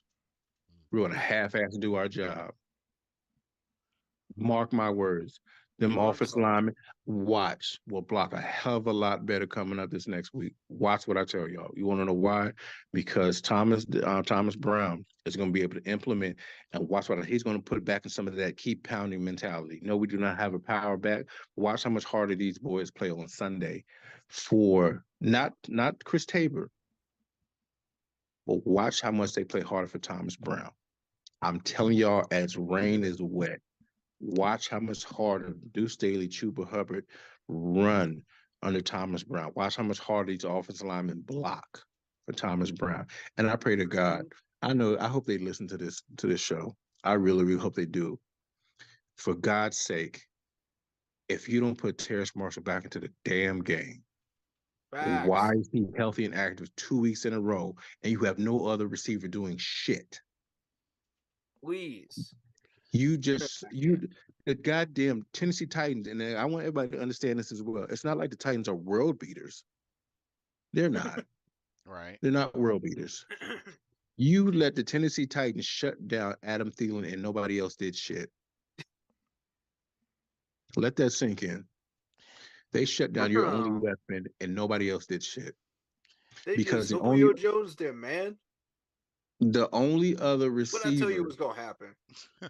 Yeah. the only other receiver that it has any credibility within this organization, you have healthy and scratched twice. Twice. Why? For what It's not reason? there, and that's what I'm saying. Because they're trying to make the pick and signing that he was trying to justify it. Okay, I know we picked up Mingo, even though we didn't fucking need him. We should have got the tight end out of Georgia. Mm-hmm. We didn't do that. Oh Oh, hell, we should have got it. We should have got an interior lineman. We didn't yep. do that. We Oh hell, we also should have got it. Go ahead. we also have to keep in mind TMJ was somebody that Scott Fitter in one of his interviews did hype up quite a bit Yes, when we quite when we frankly. That is true. Yep. when we originally got him. Not only that, I mean, my thing was we saw what he was able to do when his number was called, especially last Mhm. season, and him making the acrobatic circus catch as well, and even up to now. And it's sad because you got other fans and other folks when they look and see who's our best wide receiver, and it's 33-year-old Adam Thielen. No disrespect, No disrespect. but He's doing his thing. Nobody's gonna really, respect that. But really, our best receiver, our most quote unquote explosive receiver, It's Adam Thielen. is Adam Thielen. Nobody's going to respect that. It's going to be like the Atlanta Falcons when they only had Julio Jones healthy, and all the other wide receivers were just like, yeah, average. We Like, could And that's why just did they double him up. why did they stop feeding the ball to Laviska Shenault? Like they targeted him like what, once, maybe twice? Like, because All the other wide receivers only get 2 catches a game. They'll do because jack. because Frank Wright built his offense around Adam Thielen. He built his Exactly. passing game around Adam Thielen, and that was it. Because he doesn't know 95% of how our to offensive play distribute. calls were around Adam Thielen. Adam Thielen, slot plays, throwing in the slot, throw it in the slot. Like, dude, And there Matt are other Rule did the players on the same thing field. with CMC. His Yeah. whole offense was Christian McCaffrey. His whole, Yeah, and that's what DJ, like, you have DJ Moore, exactly. you We're have Curtis doing it Samuel here. again. Like, what are you doing? Give Why? feet. It's not basketball, but there's only one football, but you have other weapons. Then that's what I'm saying. You have the national media make it seem like, well, they have no other weapons. yeah. Yes, we do. And We just don't. Yes, We just we don't get the do. damn ball. and it's like you pointed out, Mr. Carolina, because I saw your videos, I saw your recaps, the times where you pointed out Tommy Tremble being open, like on the pick six, Facts. and that I Wide think it open. was the one of the recent games, the Yep. the Dallas game, Yes. the Bears game, the multiple times that TMJ was wide open. Wide Yes. open. Wide Wide open. open. Yeah, he's right. Hey, look, go watch the breakdowns, fellas. I'm not just Go saying this watch is them. fair. Go watch the break. I He's not break down making the this up, games folks. too. They're like, this dude is open. We just don't throw him the damn ball. Yeah, But then, Yep. then that's what I said. You had the national media saying, "Oh, he has no weapons, or he can't get." No, it's because your offensive scheme is not built around getting these players open. And if we do, you have Bryce Young so shell shocked, or whatever it is. He's a one read, and I'm getting the ball out of my hands. Like, what are you doing? yeah, No, no. What again? If you're an analyzer, a quarterback's job before the play even started. That's why I respected about Drew Brees, one of the greatest to do it. I respected about Peyton Manning. I still respect about Patty Mahomes and Brady and those guys, is they analyze the entire field and the play before they even snap the ball, because that's what the great quarterbacks do. And from the Yep. plays coming in, I've already picked out where I want to go from point A to point D. Okay, I see here. Okay, single high safety, double high safety, press coverage, zone coverage. Okay, the linebacker's moving this way. So, okay, I know I have my tight end coming this way. So, if you sit in that window, I got you. Okay, if my X receiver runs this curl route, I got you. Okay, run this rub route. Okay, cool. That's what an analyzer does. That's what takes you from a good quarterback to a great one. hmm And if you don't like what you see, Analyze. audible. Oh snap! Yo, I just saw something. Shout out to Jeff R. I did not Mm. realize this. Did y'all know that Sam Howell currently leads the NFL in passing yards? I was looking at No. Sam Howell, man. And guess who's his offensive Eric Bieniemy. I coordinator? mean, Yeah. I did not know he was the league leader in passing yards.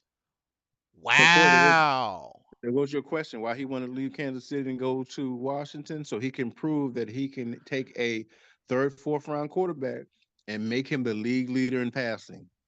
Yeah, because I mean, when you So think now about it, he imagine. went from Sir. Patrick Mahomes to Sam Howell, and look what he's been able to produce with Sam Howell. He's got a point. So Good imagine what he could do answer. with. I like Imagine that. what he could do with Bryce Young. So why Yep. not Bryce Young? Exactly. That's what I said. Mr. Tepper, Wow. um, call Eric Bieniemy. If you want an Yep. offensive minded guy, call Eric Bieniemy. Again, I know it's a long shot. Steve Wilson ain't coming back. He's happy in San Francisco. Much love to you. Mhm. Call Eric Bieniemy because he has a proven track record and has won a few Super Bowls recently. And unlike Frank Wright, he's been a big part of those Super Bowls. He's actually been calling the plays in a Super So Bowl does Ken game. Dorsey actually in Buffalo. If you were watching the offenses of Buffalo in the last few years, you'll notice that they've been very, very successful. And if you're watching that game against the Eagles that went into overtime last night, that was impressive. Like, and guess who's taking over play calling? It's none other than Joe Brady. Oh yeah. And so this raises a question of, okay, is this Ken Dorsey's playbook? Is this Joe Brady's playbook? Or is it partially both? And it is Josh Allen just playing really well with a few great plays in his own playbook? You know, The dude had that's four. a good mystery that we're trying to figure out here. And I'd love to see Joe Brady successful, but if that's the case, why was he not doing it here? Because he was being handicapped by Matt Rule. My rules an So idiot. Yeah. and not allowed to spread his wings. So we're doing that again with our offensive coordinator Thomas Brown with Frank Wright, and also, um, you know, Ken Dorsey would love to come back here, I think, and try to take over this offense. But you have an owner that is too impulsive and a GM that is screwing up and not getting you what you need. So Yeah. The next head coach here has to be strong willed. He has to be able to stand. He has to, well, I always say, stand on business. yeah, So I think this is a dummy mission for whoever takes this interim job, because Chris Tabor, it's his dummy mission. Yeah. This is his if dummy it's mission. Evero, he's not going to stay here. He's going to go out and get a head coaching job somewhere else. If it's Deuce Staley, he's going to get promoted to offensive coordinator somewhere else. So I think it was a wise move to get Christopher as the interim, because he's going to retain his job as special teams coordinator. No, my thought is, even if he doesn't get hired here, he's not going to want the head coaching job permanently, and he's just going to go back to special teams head coaching, which is fine if he stays here. To be honest, and So good move. Mr. Carolina, you hit the nail on this one, and I know Corey, you be down for it. What if honestly, what if about the idea of Eric Bieniemy being the top of the coaching candidate list? Because I mean, when you really think about it, he would finally, after so long, he would finally have his first head coaching gig ever in his Much career. deserved. At Yeah. because we got to remember he's been coaching in the He high. interviewed for about a half dozen teams for head coaching. Yeah, and There's no reason he shouldn't be a head coach. Exactly. And none of them took him. because you got to And then remember he this turned them down. because you got to remember this guy has been coaching in high school, college, and NFL level of many My different thing is, positions. Running backs, which what was he? A running A back, running back. yeah, and offensive coordinator, A successful one. a yeah, successful very one. successful A one. couple Super Bowls. My thing is, like, he's interviewed with like 4 or 5 teams now. Why have none of these teams hired him, or did he turn them down?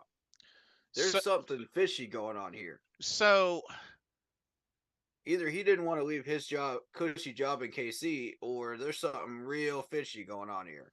So Because I don't get it. I think it's one of two things. One, he's comfortable, or two, and I know That's the one I'm this going has with. been brought up, but like the whole like accusations and all that sort of jazz, which to my whole argument against that, if that was such a big deal, if that was such a detriment, why even have him as a coach going on currently? Period. Like Exactly. I think it would not make any sense to throw that in his face. Yet, Yeah. it's he can be an offensive coordinator and running backs coach. Like you would think if that was that big of a deal, why have him coaching at all? Period. You know. Exactly. So Right. I really don't get how that could be a reason. I mean, if it's a reason, I I mean don't think it's it a is. stupid run. It's a stupid reason, but I mean that could be the reason. But if not, in all honesty, like It's a hard sell. if I'm David Tepper, I'd be like, look, this man, has been a head coaching candidate, for a number of years. The dude has 2 Super Bowls, solely as an offensive coordinator. You The problem with this is he's not thinking objectively. He's trying to sell you a fancy nice story, of a head coach. I think the He problem looked at Steve Wilkes. He looked at all the things that Steve Wilkes was doing, and he didn't hire him. I think The ultimately the fairy tale. I think ultimately the problem with David Tepper is I think he wants this done a specific way. And he's going to keep beating around the bush until it's done a specific way. If y'all And catch we're my going to keep drift. getting screwed over until he gets his specific way. Mhm. Your thoughts That's on the that, sad Mr. part. Carolina? Oh no, that's you hit the nail on the head with that one. I Yeah. agree. He's looking, and because he's approaching this as if, again, it's football is a business, but it's still a game. He's approaching this Exactly. with a business aspect again, as if he's running a Fortune 500 company and we're doing stocks or something. That's not football. You can't. It's not just It's business. These people are human beings. They have Right. you said bills. They you have got to put family, you food got on the table for mortgages, their family. so Right. you can't come into the building, especially a building where you've come out. You're saying yourself you have no real football knowledge at all, Mm-hmm. zero. You can't come in here with that mindset like you know football and you don't. And No. again, you're on 6 coaches in 6 years for a reason because you are short Facts. tempered. You have a Napoleon complex because you're a Facts. little guy and because you have billions of dollars. Here, newsflash, David Tepper. Every owner in the NFL has billions of dollars, you moron. That doesn't impress anybody. Facts. Mm, You're not the only cook 'em. Preach it. billionaire in the building. Every owner's a billionaire. What are you talking about? But you know what? The Facts. smart owners, You can't treat this like an old project in your garage. no, the owners in Philadelphia stay the hell out of the way. That's where their organization has been successful. Hell, the owners in the organization where you just came from, you idiot, in Pittsburgh, stay the hell out of the way. They let Mike Tomlin do his damn job. Yep. They say, Mm-hmm. you know what? Have you ever seen the Pittsburgh Steelers owners on the practice field looking at the offensive He's got linemen? a Nope. Lombardi Nope. No. for a 16, reason. 16 straight winning seasons. Have you ever seen the owners of the Kansas City Chiefs standing down there looking at the quarterback, looking at Pat Mahomes? Nope.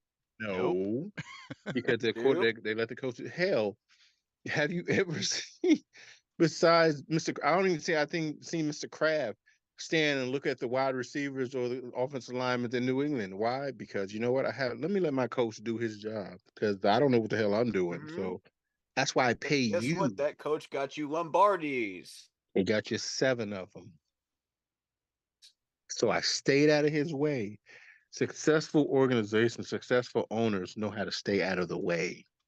So I Mm-hmm. agree with that connotation. I agree with that segment that David Tepper is the biggest problem we have with this organization because he and his wife don't know how to stay the hell out of the way because they need their hands on everything. That's why your soccer team is sucking the way it is. That's why they're on their third head coach because you have to meddle in everything. And what happens, gentlemen, is when you're too meddling in too many things, you lose sight of the smallest things that are falling apart in your organization. Facts. He's trying to Mm-hmm. do everything, and things are falling apart because he's trying to be everywhere at one time, and it doesn't work that way. You're one person. You hire people for a reason. Let them do their job. And again, I Yeah. say this in the funniest way, and I say this in a sincere way. Frank Wright aged like 60 years in these games. He Yep. looks old as hell. He looks stressed. So I'll go get you some rest, Grandpa. Because just what I said, you just look like you was out of your element. I've never seen somebody age. So I know they said football, the head coach ages you, but good God, he looks super old because this is what this organization does to you. So that's what I said. The next man in here, the next head coach, has to be strong willed. He has to be a leader. Hmm. But at the same time, he has to understand what this franchise was built on. He has to understand our values. He has to understand what keep pounding actually means not to the city, to these players, and to this damn organization. Do not let that owner tell you to try to keep pounding out of it. Because if he does say, you know what, I'm gonna be like the other guys, I don't want to interview for you. Because I understand what that philosophy meant to this team. Mm-hmm. I understand what that man meant to this team and to the city and to this fan base. Keep pounding is a way of life. And when you try to take that out of there, you start to lose interest. People stop wanting to come to these games. Players don't want to come to your city. They're going to start signing one-year deals because they want to understand. They want to know that you're in this in a serious manner and that you're in this for the long haul, not just because you're a billionaire and you can buy shit and you think it's cute. Yeah. No, this is not Monopoly. This is not Mad. This is not franchise mode. Right. Yeah. Like just When- kind of when- kind when of I'm- treating it like, oh, I own Park Place and Boardwalk. Yeah. yeah, pay me 500 in rent if you want to, you want to stay Right, here. You got to pay me exactly. some money. No, you moron. I'm not paying you money. I'm going to keep walking. But I said until he does that, that's why I said that's why I throw out certain head coaches because it's going to take a certain head coach to come in here be able to put up with his shit. It really, really is. It's Oh going to take yeah. a certain coach, and there are only certain coaches that'll do that. There's only certain. That's why I said the enemy because of where he came from would be able to put up with his shit. Because Eric Bieniemy can just put up his one hand, but like, dude, I have more Super Bowls than you have ever been to. Yep. Yep. So don't tell me about my team when I've won Super Bowls. You haven't even gotten a one. Mm-hmm. Ben Johnson, as much of a candidate as he You is, haven't can't even been stand on those invited to morals. one, to watch You, one, you're Exactly. watching let it at. alone Well, I mean, win you one. might have been at one, homeboy, but your team wasn't playing. You were watching me, most likely. You enjoy Facts. your view. So that's what I'm saying. You have to bring in a head coach that, as I said, is going to stand on business, but that has a successful track record, a recent successful track record, and Mm-hmm. that has says, you know what? As much shit as you try to talk to me, Mr. Tepper, I have Super Bowls. I have successful track record. Last time I checked, homeboy, you were 34 games under 500. Mm. Yeah. Ouch. So Ouch. before you come try to talk to me about football, you might want to look in that mirror and see how many games not only your football team won, but your other football team ain't doing too good either. So you might want to sit back and watch how the experts do it. You and your wife might learn something. So that's what I'm saying. You can't bring in any Joe Blow. You can't bring in some young hotshot kid. You have to bring in an experienced head coach that is a leader. Yep. As much as Facts. you want to build. First of all, and I want to throw this out there. Yeah, I said I'm gonna get up off here in a second, so I need some sleep. Okay. As much as I like Bill Belichick, no, No. you're I like agree. Absolutely not. you're old as hell. The game has passed you by too. I like you, dude, but no, you need a. I should say you need an Evero. I would love for him to be retained, either as defensive coordinator as a head coach. Um, Ben They Johnson, would refuse it though. he would, he Mhm. would. Ben Johnson, as much as I like him, I need to see a better track record out of you. I need to see that. That's cool being up and coming head coach, being an up and coming coordinator. That's cool. But what does your resume really look like? Mm. What have you done? So dig a little Yes, you're deeper. having success in Detroit. That's cool. Hmm. That's why I throw out the name Eric Bieniemy because that is somebody that if somebody wants to say something smart to him, if I'm Bieniemy, I'm just putting up my left or right hand and saying, "Shh, talk to the ring. Mm. I don't hear Oh. you." And I know people never do that because it's arrogant, but that shit, that'll be me. You say something smart to me, I'm like, yo, talk to the Mm-hmm. ring. When's the last time you had one of these? Oh shit, you never been to one. Next. Facts. You need to bring in somebody in here that can stand on business. And when he tries to talk his shit, be like, sir, you have never been to a Super Bowl. So if you want to get to one, I suggest you let me do my job. Facts. That's why you have to bring in somebody here that knows what they are doing. So that's why I said this. The name at the top of this Panther head coaching list should be Eric Bieniemy. I Don't talk to 100% me about agree. anybody else that does not have a successful track record, does not have a damn Super Bowl. Bring me in somebody that knows what it feels like to go through the grind of getting to a Super Bowl and not only getting there, but winning. Because Yep. that's the culture that we need in here. We don't need up and coming, oh, high energy. No, I don't want that shit because you ain't never won nothing. We need somebody in here that has won Super Bowls because that's the culture that they're going to bring in here. We're talking about culture. Hmm. Bring in a Super Bowl winning culture. So I'm going to say it here, gentlemen, right now, and I'm going to say it again and then keep saying it. The guy at the top of my wish list for this Christmas is Eric Bieniemy. I need Eric Bieniemy in this building. David Tepper, make it happen. Make it happen. He can't tell me he wouldn't say, you know, Washington, thank you for the year. I made Sam Howell look real good, didn't I? Y'all got that man in the late rounds, and I got him passing his ass off because my Hmm. offense works. Now, Mr. Tepper, if I did that for a third or fourth, I forgot what Sam Howell was like a third, fourth, or fifth round pick. It was a later round pick. Mm-hmm. I know, I think it was like fourth or fifth. Yeah. Fourth But or fifth. if I can do that for him, imagine what I can do for your first overall draft pick. Mm-hmm. Oh, But you And know what that? for a number of years too. and I gotta throw this in there for all the Eric Bieniemy possible haters out there. His entire time in Kansas City, he was in the playoffs, and 3 of those years he was in Super Bowls. Boom, Back. boom. So, He wins. Will He Washington give wins. him up though? That's a Oh, if good you gonna question, throw, Block if you Poppy. throw the bag at him, if you, I'm gonna throw the bag at you. If I'm gonna say, you know what, sir, because David Tepper says he doesn't mind Point. spending money.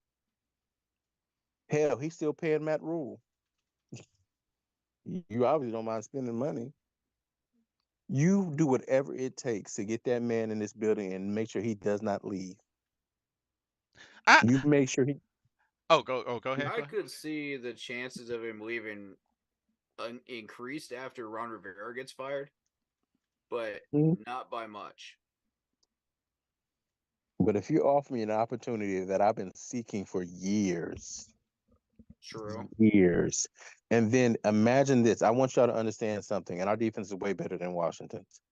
Imagine Eric being me, knowing I have a defense on the side of the ball that all I have to put up is maybe 20 something points, and we're in every game. We're in have every chance to win every game because that defense is stout, and they're going to get back a bunch of our starters. Yeah, So and all I have that's to Will do, he want to come here though?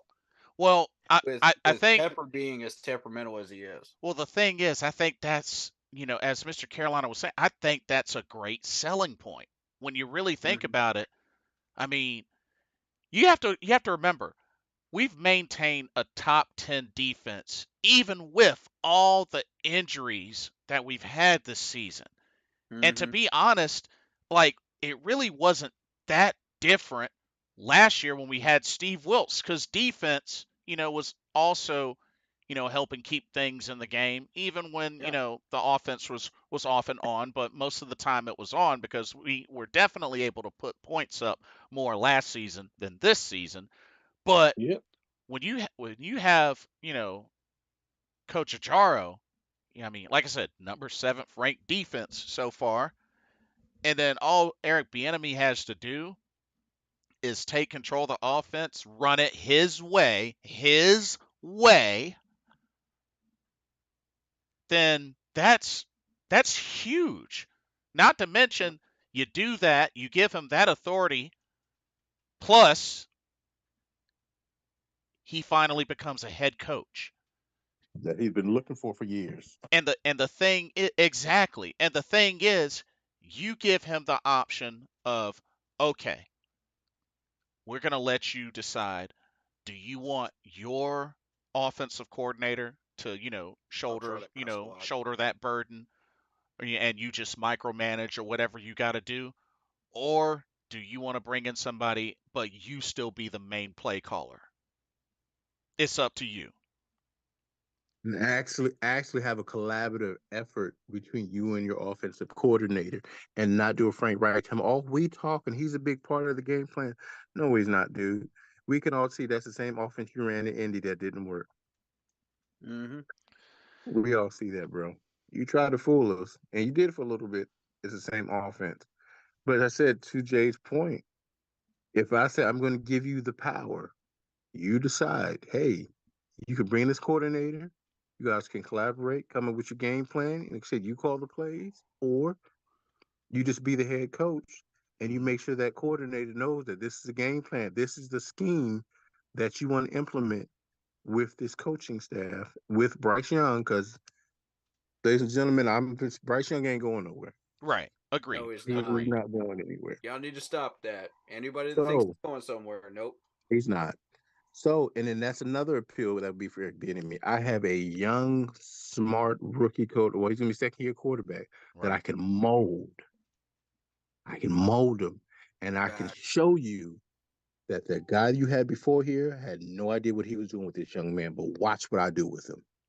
Mm-hmm. Oh Watch yeah. how I turn this offense into something deadly to complement that defense, and we're gonna get back to those glory days when you had Cam and Bank of America Facts. Stadium was jumping and we were scoring points.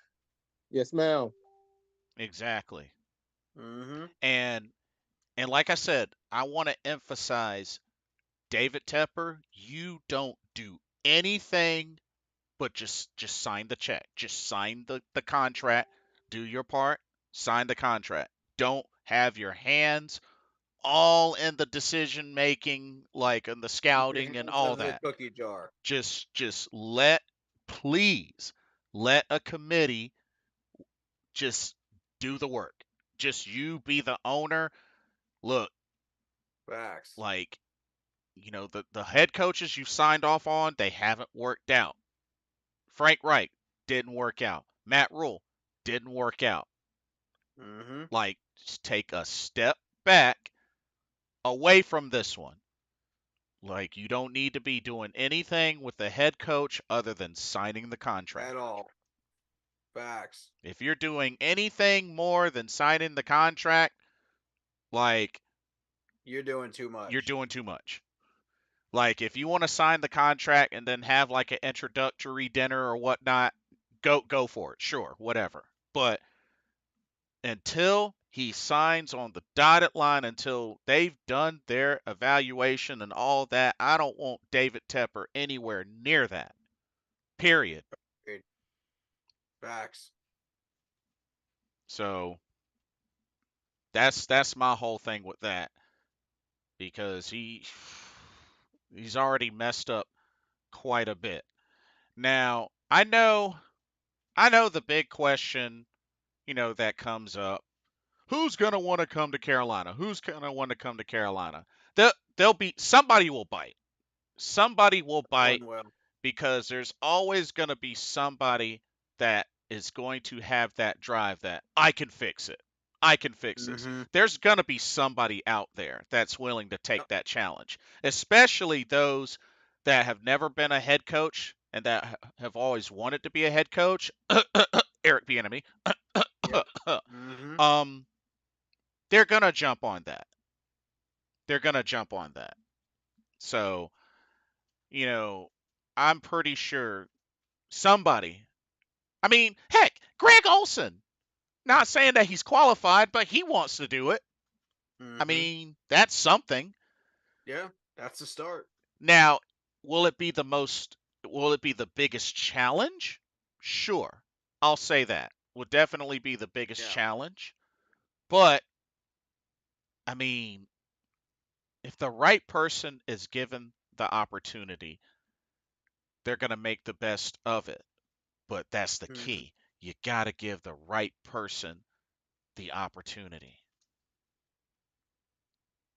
And I Yeah. just don't think David Tepper is going to do the noble thing and give it to the right person. Mm-hmm. So that's my whole thing with that. And just, I agree. yeah. And I know there's oh man, there's a ton of comments. I do apologize, ladies and Yeah. gentlemen. Same We here. I there apologize too. Yeah, you know how we do. Uh. We get so caught up in Yeah. um I It's do hard to get a word in. yeah, yeah. Well, So when we all get into our own soliloquies, it's tough. Here's a question from Lock Poppy. Can I hear y'all's thoughts on Chris Tabor as interim head coach? Shocking. Not who I would have expected, to be honest with you, but I mean, well, I think it's a brilliant move because of what I said earlier. Because it's a dummy mission for anybody that takes that head coaching job. And Evero's figured that out. Deuce has figured that out. Neither one of them wanted it. And Deuce just got fired right. because he didn't want it. And the thing is, neither one of them would stay here if either one of them took that job. They know it because Mr. Tepper is too impulsive and they know that they're not going to get hired as a head coach. There's no way. Mm-hmm. So what are they going to do? They're going to go off somewhere else and get promoted somewhere else to a higher position. Mm. But what you're doing with Chris Tabor is you're saying, okay, special teams coach, this man's not going anywhere. So he'll probably stay in Carolina, even if you put him at interim head coach. Let's put him in. And even after the year's out, he's going to go right back to special teams coach, right where he was. So, why would I worry about putting him in his interim? Plus, he understands this team better than anybody. He's been sitting back there watching everybody, just like Steve Wilkes was last year. Mm-hmm. We don't want a repeat of Steve Wilkes, so this was a brilliant move. I don't know who orchestrated this, but this was a brilliant move. I approve of it. Now, what is he going to do as an interim? Who knows? But as far as logically thinking, who to put in as interim, brilliant. Interesting. Okay. This is all strategy right here. You got the dummy missions going on. Right. So I just this is one way to retain Evero and keep him here. And I was hoping Deuce Staley would stay here too, but Tepper's just like, no. Yeah. I'm going to throw another wrench into the machine here What you because got? guess who was actually in the room with Chris Tabor when they made that decision? And as soon as you gave play calling duties, interim head coaching duties to that person, I forget who it was. They decided, oh, we're gonna fire Deuce Staley. Chris was just like, no. Chris was like, no. You want to do that? We're gonna fire you too. So it's circling back the wagons. Dang. It's like, you want to challenge my authority after I just gave you a choice in the matter of who you want to keep? And you want to fire him? No. We're not doing that today. Yikes. Pack your bags. You're gone. I'm like, dang. I guess it really It's does like that be Spider-Man meme, with all the Spider-Man. It's like, no, I'm Spider-Man. No, I'm Spider-Man. No, I have power. I have control here. I mean, it's crazy. This is crazy. Yeah. That's the vibe I got when I saw that. Right after Deuce got fired, I was just like, okay, what is going on here? There's only one logical explanation. Because it's a fire sale right now. Nobody knows who we're keeping, who we're tossing to the market. It's crazy. I did want to give my rebuttal on Scott Fitterer in a minute here. Yeah, let me do that real quick before we get into these comments. Yeah, go for it. Because I don't feel like I ever got my word in. Yeah, go for All it. right. So this is why I want to highlight this as the most important role on this whole day, this whole situation. Okay. Let me put this into perspective for you. Okay. Look how many franchises have gone through 20-year droughts of a lack of success. The New York Jets, the Miami Dolphins, the Cleveland Browns, the Jaguars. What do they all have in common? They fired their mid to average GM and hired a horrendous one that made terrible decisions and drafted all the wrong people, especially the Jets GM. I mean, they never got rid of that GM for years, and he kept making stupid decisions. Imagine what we're doing at GM right now and multiply the toxicity and the horribleness of those choices by 20 to the level of the New York Jets, to where it ruins your franchise for 20 years. This is how serious this decision is, folks. I don't think people get the gravity of it.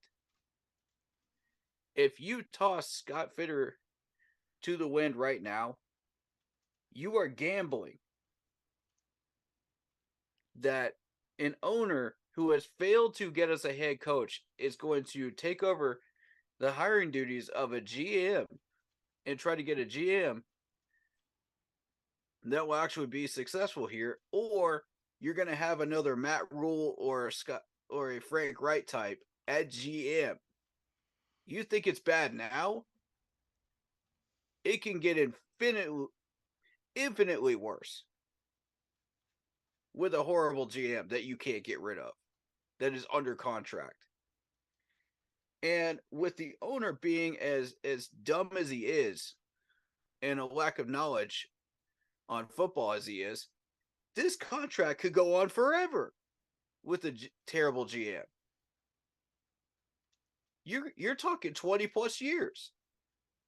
20 plus years. Does anybody here want that in this fan base right now? You think it's bad right now? Imagine the fan base after 20 plus years of just accepting failure. Pure, unfiltered failure on every aspect. The defense will degrade. Evero will be gone. Everything that you see positive on this team, the players will be gone. The money will be gone.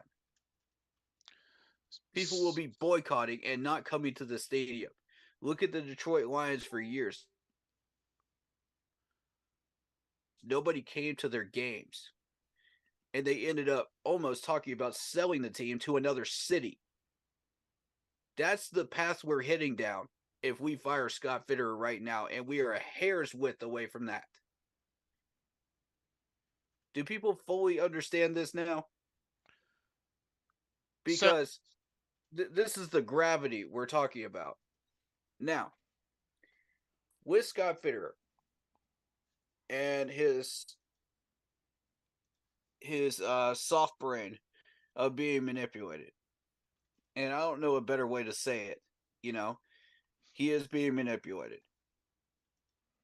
Now, you could be manipulated in a positive way, or you could be manipulated in a bad way.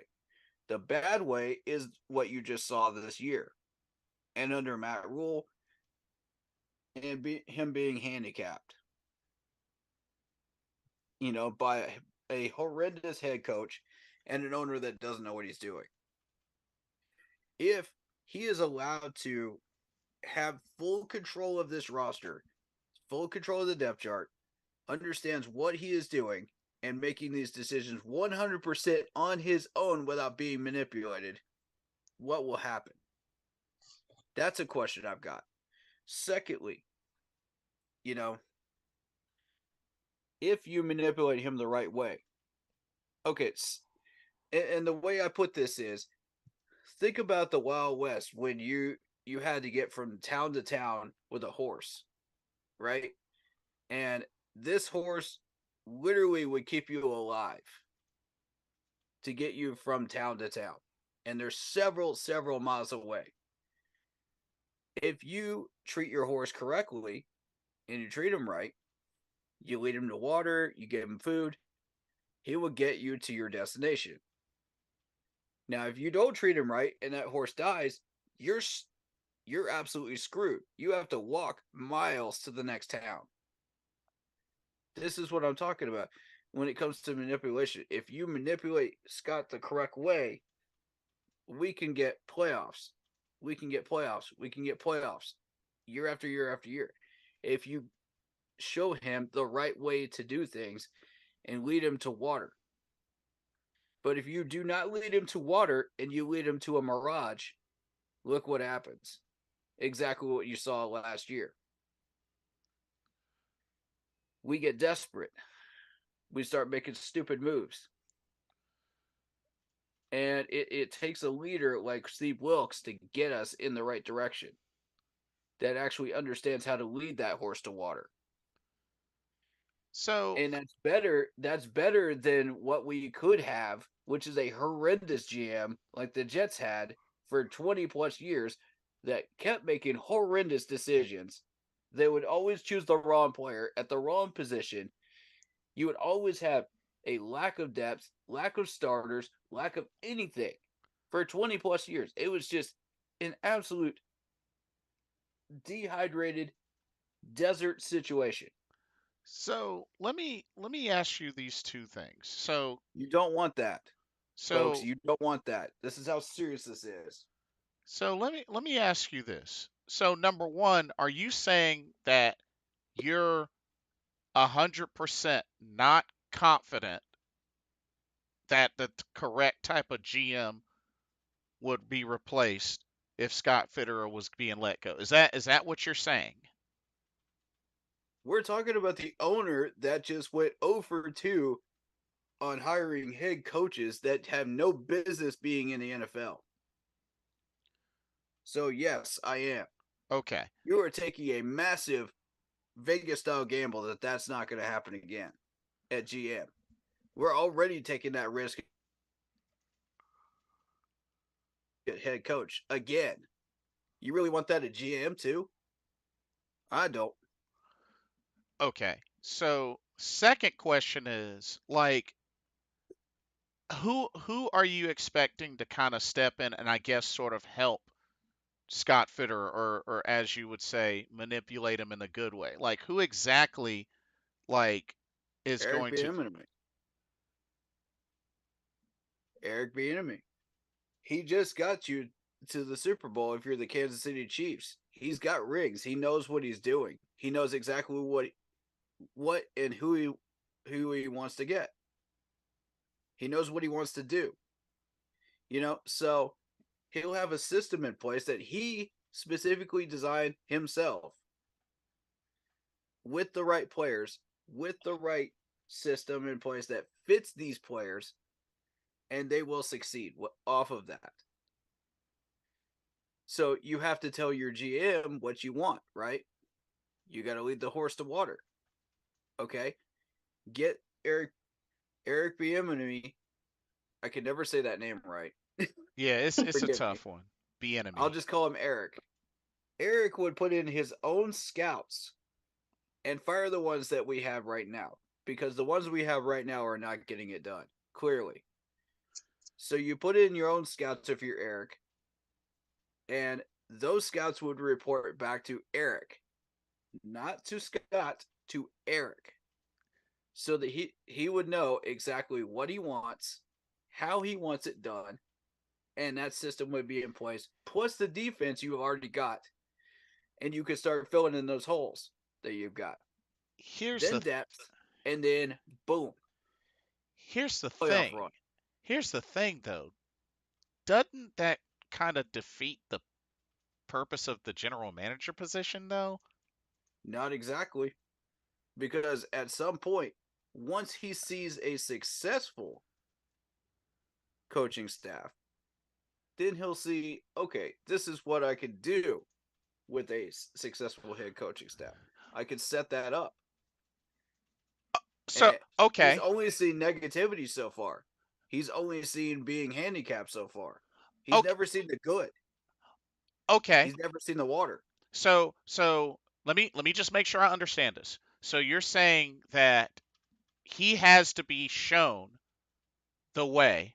He pretty much needs to be shown the correct way so that he can feed off of that and then continue pushing forward. And I'm not saying that, we like having a weak-minded GM. That's not what I'm saying at all. What I'm saying is we could have much worse if we fire him now. But like, back to my question. Are you saying like the The lesser of influence? the two evils, folks. I mean, okay, a lesser of two evils. Okay, I see what you're saying, but are you pretty much saying that, with the influence, the manipulating him the right way, so to speak, Mm-hmm. like he gives into that helps him to be the To general learn manager, and grow. Yes. to be able Mhm. to learn and then move forward using that same example. Yeah. With Okay, positives. okay. Here's the problem. Here's the problem. If that's really what the case is, then what the heck happened that made him qualify to be a general manager in the first place? Well, every great leader has people that helped and advises and guides them. They all have to start somewhere. You take advice from somebody that knows what they're doing, that have already been in a position of positive knowledge and understands what they're doing in their craft. Uh, Take for example, Steve Wilkes, because he learned under Ron Rivera. There was a lot of positives that he learned during that Super Bowl era that he is now taking with him to the defensive coordinator job in San Francisco, and he's succeeding with them. Those skills come with you, but you got to learn them from somewhere. And guess where Ron Rivera learned his from? Norv Turner, back with the San Diego Chargers. That's what made him qualified to be a head coach now. If he didn't learn those things, and he had to start somewhere in the NFL, for head coaching quality. If you don't learn those things, you're not going to be successful anywhere else at the position you want to go to. So with that being said, like what I guess what really did With Scott, he learned that from the people in Seattle before he ever came over here. So he was quickly going up the ladder, but he was learning from the people around him. And he was seeing positive things happen around him, due to the choices of the people that were higher ups. So, being that this is his first time as a GM, and he's got an owner that has no clue what he's doing, he doesn't have a clue what he's doing. So he has to rely on people that do know what they're doing, and we have a lack of that right now. We have too many shepherds and not enough sheep in our leadership. Everybody thinks they know what they're doing. It's like this fan base. They think that everybody thinks they know what's right or wrong, and everybody's got their own opinion. But if you have somebody that knows what they're doing and is successful and can show you that success, like Eric Bieniemy, who has already won a ring with the Kansas City Chiefs, look what happens. You start to develop positive repertoire. He learns fast from people that know what they're doing. That's been proven. He's elevated himself year after year after year after year, each position up the ladder in Seattle. So if you do that in Carolina, as a GM, and you have him learn and learn and learn, he's going to get better and better and better as a GM. But you got to start somewhere. In these first 3 years, he has had Matt Rule to learn from, Frank Wright to learn from, David Tepper to learn from. What are you going to learn from these three? You're going to learn how to lose. That's what you're going to learn how to do. And you're going to learn how to draft the wrong people. Whereas in Seattle, he knew that he was drafting the right people But because that's he had Pete Carroll. Pete I'm Carroll knew exactly what he wanted. well, that's He the knew thing. In exactly Seattle, he wasn't a GM though. In Seattle, so I don't. right, but he was watching the GM draft these people. That's my point. He was watching the GM in Seattle at the time draft these people, and he had his hands in these decisions as well. But he's never had that scouting department of his own, in Seattle, or the GM job, so he doesn't know exactly what he's doing once he finally gets it. Well, he was director of college scouting for 3 years in Seattle. True, but he never actually had a scouting department of his own. That's the point I'm trying to make. But it He was learning from someone else. but isn't that like I don't isn't that what the director of college scouting wouldn't that entail that he has like a team under him? Yeah, true. That's true. I guess and don't get me wrong. I have no idea like But what again, you've got Seattle. to listen to your scouts too. Yeah, You got to listen to your scouts though too. don't get me wrong. I have no idea about Seattle's personnel or anything like that. It's just like I'm going Well, pretty much just based off of his resume specifically, but and that's what I'm going off of too. Based off of what I've observed. You know, but he has worked his way up the ladder year after year after year, promotion after promotion after promotion, every single year.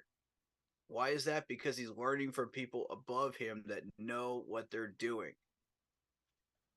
Now he's being surrounded by people that have no clue what they're doing, and it's like you're inside of a movie of Forrest Gump, where you're surrounded by people that have no idea what they're doing. What are you going to learn from that? Nothing. You're going to stay stagnant for 3 years and draft the wrong people and sign the wrong people. And I'll give you this: Frank did know what he was doing as far as saying, okay, this is how we want to build a team. We want to build it with solid starters. We want to build it with depth. We want to build it. That's the foundation, you know. And maybe he did not learn that from Frank. Maybe he learned that from Pete Carroll, who gave him a phone call. You know what I mean? But still, same thing. We're trying to build a foundation. So the idea was there. The depth was there, but it was the wrong kind of depth. It was the wrong type of players because Frank had no clue what he was doing because he did not have a system. So, what are you supposed to learn if you're Scott Fitterer in these situations? What are you supposed to learn? Nothing at all because you're surrounded by idiots. well, Frankly, hate to say it, bro, but David Tepper's still here. So yeah, and I mean that's not going to change. But when you put in a solid head coach who could also double as an offensive coordinator because Bill Belichick was doing that up in New England. That's possible to do that. We now have a special teams coach that is doubling as a head coach, so you could do that. There's nothing in the rule book saying you can't. right. And Eric would show you exactly what he wants. All you have to do is listen to him and learn. And this time you're learning from somebody that's actually won a ring. This time you're learning from somebody that knows how he wants his offense set up Yeah. because he's already done it And and you been successful with it. and we He's have already to taken somebody else's quarterback in another system and turned that into a winner. yeah. And when you think about it, he had, a strong Why can't supporting he do that system. here? He had a strong supporting system Yeah, with Andy Reid in Kansas City, and then what he learned from that and applied it to what he's been doing now with Washington. yeah, yeah. And then all it takes is listening to Ajaro and saying, "Okay, Ajaro, what do you need? Let's listen to what you need and start filling in those gaps." And as he learns on the job, he gets better at the job. What happens if you're working under a company? As you go along, you start out as a trainee, right? And you get better as you learn. It doesn't come immediately in the first 3 years. It's not going to, you're not going to get used to it if you're looking for a long-term career and you're just learning something new, you know, Right, right. but you are qualified for that role Hmm. and you've learned a lot up to that point, but you still got a ton to learn and you're just scratching the surface on that, on whatever it is that you're going into your field, Hmm. you know. So that company can teach you all of this stuff if you have good managers, if you have people that actually know what they're doing, training you correctly. If you have terrible managers, guess what? You're going to do a terrible job. Yeah. It's not rocket science to figure this out, people. you know, and you're stuck in a dead end job where you have not learned anything after 3 years, and you're going, what? And everybody's running circles around you and working around you, doing your job for you because you have no idea what you're doing. You have an idiot manager that doesn't know what he's doing, or an owner of the company that doesn't know what he's doing. You're not surrounding yourself with people that know what they're doing. So what are you supposed to learn? Nothing. You're supposed to learn all that stuff from scratch? No. You have to have a teacher. You know, It's an interesting point. It's an that's interesting. why I'm actually doubling down on Mr. Carolina's point. I want Eric here. He makes some very, very good points today, and I agree. Hmm. Yeah. But you got to lead that horse to the right water. If you lead him to a mirage, it's not going to end well for you. If you lead him to actual water, you're going to be successful. If you teach him how to find his own water, he will be successful. It's like raising a kid. If you raise your kid correctly, he's going to have a successful adult life. If you don't raise your kid correctly, he's going to be a pain in your rear end. He's going Yeah. to not know what to do. And then he's going to complain about everything out there and act like a sensitive little brat Yeah. and pitch tantrums in the middle of a store. And people are going to be looking at you like, why didn't you disappoint him? Yeah. Same That's point. Come on. yeah. Teach him how to do this stuff. And I mean, we could have worse GMs in here. Trust me, we could have way worse GMs. Cleveland, the Jets, Yeah. Miami for a number of years, the Jacksonville Jaguars, who ran the contracts up sky high back in the 2000s. There are Yeah. way worse GMs that we could roll the dice on and be horrendously bad for the next 20 years. This is what's at stake here. So firing Scott is not in our best interest right now. We're a hair's width away from watching that happen. Hmm. And if Mr. Tepper decides he wants to get impulsive and fire Scott and roll the dice after he's already been 0 for 2 on head coaching, I'm scared, y'all. I'm scared. I'm scared as a Panthers fan right now. I'm legit scared. And it takes me a lot for me to get to this point. I felt at least somewhat comfortable when we got some type of leadership in here, at least temporarily.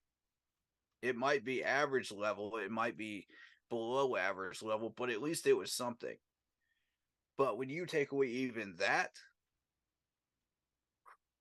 we're already 303 winning percentage, guys. Imagine being lower than that under a GM for the next 20 years. You think we're playing bad now? Oh no. We're just getting started. That's not what I want. This is not what Panther fans want. They're already fed up with the results we're already getting. How do you think they're going to react when they see that? Oof. Um, just wanted to give a quick couple of shout outs. I know there's like a bomb load Yeah, let's get to some comments. comments. Shout outs to, of course, Damian Hernandez, David Screws I'll let you get yours first. hitting that oldies, or I hope I said that right. No, hit mine. Jeff R, Carolina Red, Mr. Gemini, Jeffrey Haverskos, Larry Harmon. I have been LBO. reading chat during all of this, by the way. Okay.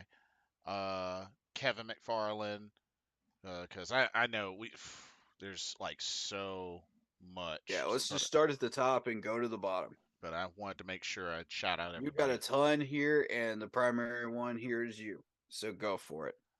Okay. Mine's a short list. So okay. David Screws says that's sad. Damien says sad parts. Rockets are above y'all. That's true. The Bulls are not shocking at all, really. I mean, we haven't been relevant since MJ. Well, I mean, that's true. I mean, Fair they've had a few players and maybe a playoff appearance here or there, but nothing along that lines. Yeah. Bill Belichick is on the coaching list. Makes me sick. Also, that's from David. No, Screws. to Bill Belichick. Heck no. Yeah, I definitely not only no, but heck no. Not ever. I will boycott this team, and I will take a hiatus if this man ever becomes head coach here. Yeah, I definitely. I will not buy a single piece of Panthers merch, and I will boycott at that stadium until he is fired. Fair point. Damon says, we're the A's of NFL, which I think he's referencing. Fair point.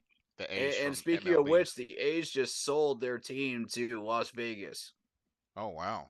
Wanted to point that out. They've been trying to get him to sell and get him out of Oakland for the longest. Dang. They finally gave in and did it. Finally gave in. With the lack of success, so. David says, please don't hire Bill Tepper. Please don't do it. Oh, God, no. Absolutely not. Hitting that oldie says, let's get Steve Smith, LOL. No, not for head coach, no. Favorite wide receiver coach, maybe, but Yeah. not for head coach, no. Moving on. David says, Rule was better than Reich. Let that sink in. Facts. Yeah, true. The Panthers are the New York Knicks. Although the Knicks have been in the playoffs quite a bit lately. So yeah, they have actually. So that's why they're not at the bottom of the list lately. Yeah. Why don't I just pull that back up? No more clowns in Carolina. Period. Yep. Facts. Facts. Jeffrey says, breaking news, Nicole Tepper is our new GM and coach. Haha, what's up? You're funny. Funny, man. Good one. Hitting the oldie says, okay, he suggests fire Scott Fitterer. There are a lot of people that think that that's a good idea, but they don't know what they're asking for. They don't know what the risks of what could happen after. You know, we thought, okay, if we don't hire Steve Wilkes, we'll still be okay. Wrong. We hired Frank and we're worse than where we were. This is true. This could happen with Scott Fitterer, folks. The threat is very real. I need y'all to understand this. David says, what's sad is Panthers are 7th best defense in NFL, and we are 1-10. Let that sink in. And this is with injuries. Facts. Oof. God. We're wasting one of the best defensive years we've ever had in franchise history. Yeah, no kidding. It's sad. Only if Tom Brady was a coach. Heck no. Heck no. Heck no. Also, I want to add to that point of the 7th ranking. If we could learn how to stop the run and get off our blocks, probably be in top 3 and tackle better, we could be a top 5, maybe even a top 3. Yeah, agreed. And put Jeremy Chin back where he was supposed to go at safety. Stop dropping Brian Burns into coverage, and we should be fine. Right. Add an extra corners for depth because we need it. David says keep Bryce. Yes, agreed. Yep. Damien says, question. Speaking of Bryce, now that Frank era is over, do y'all think whoever takes over next will keep Bryce or will they get a new quarterback? Because let's be real, we all know new regime don't ever keep quarterbacks from That's a past good regime. question. I don't know. Depends on the coach and his scheme.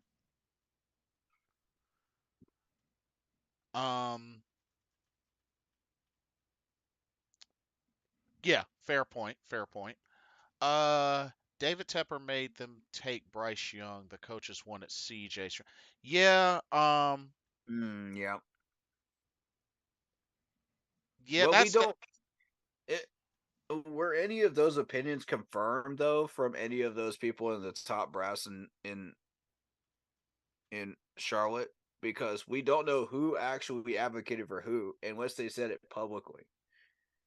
So everybody's just like, okay, well, the rumor is this, fill in the blank. Person wanted fill in the blank. We never gotten any real confirmation on any of it,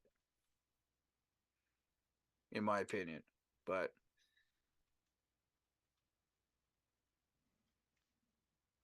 let's see. Jeff R says, is the new coach keeping Bryce or drafted in his own? I would, like I said, I think Bryce should stay. I think Bryce should definitely stay. I do too. I see potential there. Um, You gotta coach him correctly though. yes. Frank called a play for Adam and he was on the sideline. I remember that game. That was Yep. ridiculous. Yep. Jeff says Jim Harbaugh will bring his quarterback from Michigan. I know that. Yeah, actually, you're Good probably point. right. Good point. We could have him as a backup to Bryce until Bryce learns. Carolina Red says this GM has to go, and the scouting department. Mr. Gemini says, "What's up?" Again, you don't know what you're asking for. He The says, scouting department, yes, I agree. he says we need a young gun GM like the Chicago Bears. I want No, the but new. what have the Chicago Bears done? What have the Chicago Bears done in the last 15 years? Please tell me what they've done. They just drafted Justin Fields, who was a bust. They have not gotten anybody good, and they everybody can get a lucky trade once in a while to get somebody good. Like DJ Moore, and screw us over. Out of a dumb situation that we're in right now, when your GM is easily manipulated. But still, what have they done with it though? DJ Moore has always put up those numbers, so that's not new. But are they actually throwing it to him much? No. So what are you actually accomplishing? How many draft picks have they kept in that amount of time? Interesting question. I mean, I didn't think about The it that Bears way. have been atrocious for years. What at what point do you think that they're actually going to be good under that GM that is making terrible choices? Like I said, there are worse GMs that we could get. This is a perfect illustration of it. How about the Jets GM that they had for 20 plus years? That absolutely were horrible up until the last 5 years. The only good player that I could really count that they actually drafted in that amount of time was Rogers Cromartie. I'll give you Rogers Cromartie. But the rest of them were trash, and they never kept them. Nobody wanted those players either, so they couldn't trade them. So you had to sit on those contracts, and everybody was just getting a bag up there on horrendous contracts. So that led to losing seasons for 20 plus years. What have they actually done? Nothing during that time period. That's where we're hitting if we get rid of Scott Fitter and we hire a worse GM.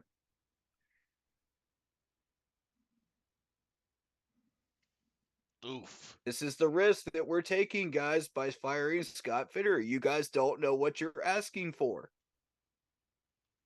Please stop asking for this. You're asking for a 20-year drought. This is the same owner that went 0 for 2 on head coaching hires, man. You got Scott Fitter, you got Frank Reich, and you got Matt Rule out of it. Imagine what he's going to do at GM. It's going to be horrendous because he can't keep his hand out of the cookie jar. Let's see. I want the new coach to bring in his own quarterback and make Bryce work for his starting role. That's a possibility. That could be a possibility. Yeah. Jeffrey says Scott should have been fired with our last coach. Larry Harmon says Nope. says Bill O'Brien. Not sure what he was referring to, but Bill O'Brien used to coach the Texans. Well, his name has been thrown around because people have thought, okay, this might be a candidate for head coach. I'm saying no. Gotcha. No. He didn't do jack crap with the Texans. What makes you think he's going to do anything here? Well, Not the answer. he did have a couple of playoff appearances. Okay, a couple playoff appearances. I'll give him that. Even a dog finds a bone in the backyard once in a while. Okay? I mean, 4 divisional titles, bro. Yeah. Yeah, that's fair. That's fair. Yeah. Like, and not only that, But I mean, it's a terrible division, though. What do you have in that division? You've got the Indianapolis Colts that have been awful. Then you got the Chicago Bears that have been awful. wait. No, not the Chicago Bears. My bad. Who else is in that? Jacksonville's been terrible I mean, you still let's see. And the up Titans. until the last few years. I mean, but you still got to win your games. And the Titans have been trashed too. And the Titans have been trashed too. So that's 8 easily winnable games. That gets you to 500 already. You know? And they did have a Deshaun 6, Watson. 6. My bad. 6. Yeah, they did because you play these teams twice. And they did so have that's a 6 Deshaun wins Watson, already. So, yeah. No, that's yeah. That's like looking at a college team like Georgia and saying, okay, you've already got a guaranteed 6 wins because the schedule's soft and you're playing a bunch of rinky dinks. You know? That's what that's like in the NFL if you actually have that much talent on your team. But Houston really didn't under Bill O'Brien, though. And they still won those games. So, I mean, it's just a trash division. You took advantage of it. So, what about the rest of the schedule? Let's see. What did you do with that? Yeah. I mean, it's an interesting point. Four divisional championships. I see both sides. I definitely see both sides. I do, but I do too. Mr. Gemini says, I don't know about that, Corey. I think he was talking about in regards to Scott Fitter. I think. Carolina Red says, I don't like that he didn't bring nobody to help Bryce when nobody else on the team was pending out on the offensive side. Deuce brought in Miles Sanders, and Miles ain't pending out, so that justifies his firing. His starting running back has turned into a backup. They could have just paid Foreman.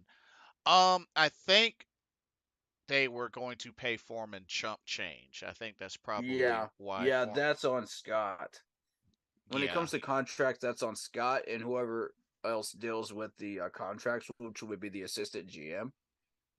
That had nothing to do with Deuce Staley. He's just the running backs coach. Yeah. He just coaches the running backs. That's all he does. David says the scheme and the coaching is what got Deuce fired, which is ridiculous. He should have been interim head coach. He had that fired. It's not fair to that's Deuce. Possible. I could see that being, maybe. sometimes people that actually are doing their job correctly do get fired, and just get used as scapegoats. Mm-hmm. And I feel like that's what happened because who was in the room with Chris when that happened, when they were making those decisions? Um, Mm, perhaps, perhaps Caldwell. I mean, hold on. Yeah, I think it was Caldwell. Somebody put that in in the group chat. Let me find it real quick, but I think it was. hmm. I got to go up a ways because people were really going nuts in the group chat today.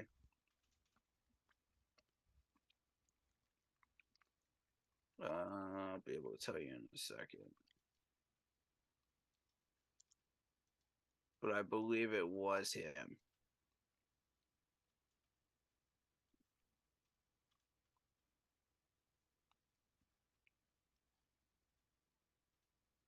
So, yeah, he fires Deuce, and immediately Chris Tabor is just like, why did you fire him? Because I wanted him to stay here. So then he fires the other guy. Let's see.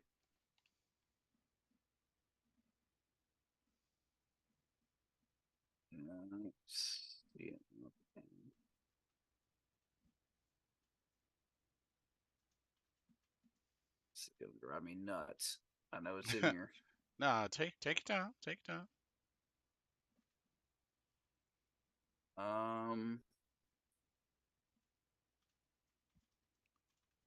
Don't wait on me. Go ahead.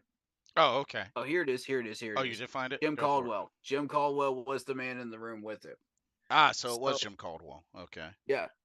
So Jim Caldwell fires Deuce Staley after just getting those responsibilities, and Chris just goes, "Why did you fire him?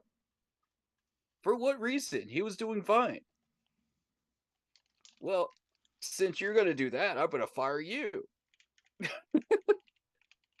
So it's just another instance of I'm firing you, I'm firing you, I'm firing you. It's like, who's getting fired here?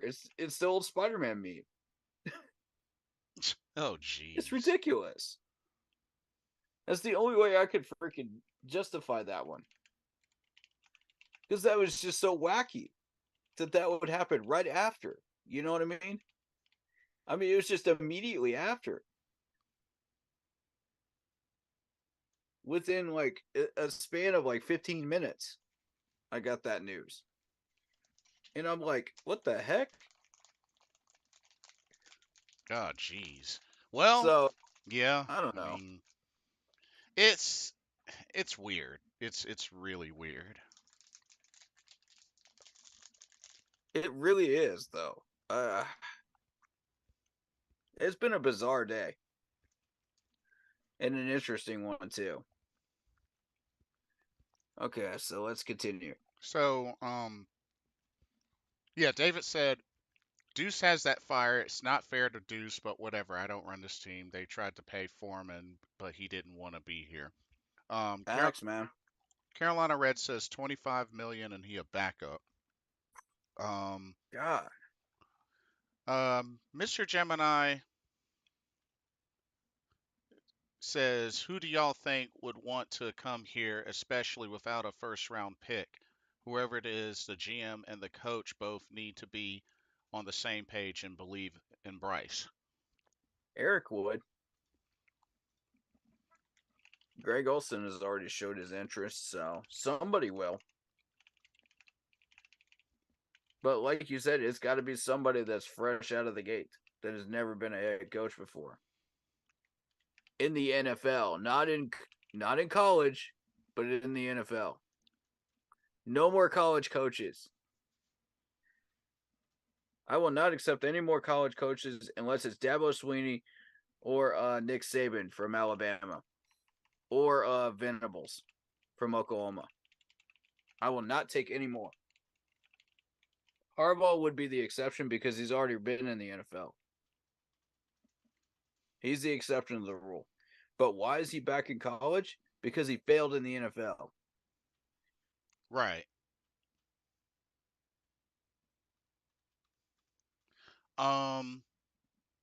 Let's see. Mr. Gemini Which says, happens to be the next comment. Mr. Gemini says, who do y'all think would want to come here, We especially? already addressed that. Oh, we did? Oh, okay. Yep. Jeff R says, hire Jim Harbaugh, draft the quarterback from Michigan, then hire Tom Brady as quarterback. Oh God, no. No, no, Nah. no, no, no, Nah. no. Absolutely no. No. I do not want Tom Brady anywhere near this team.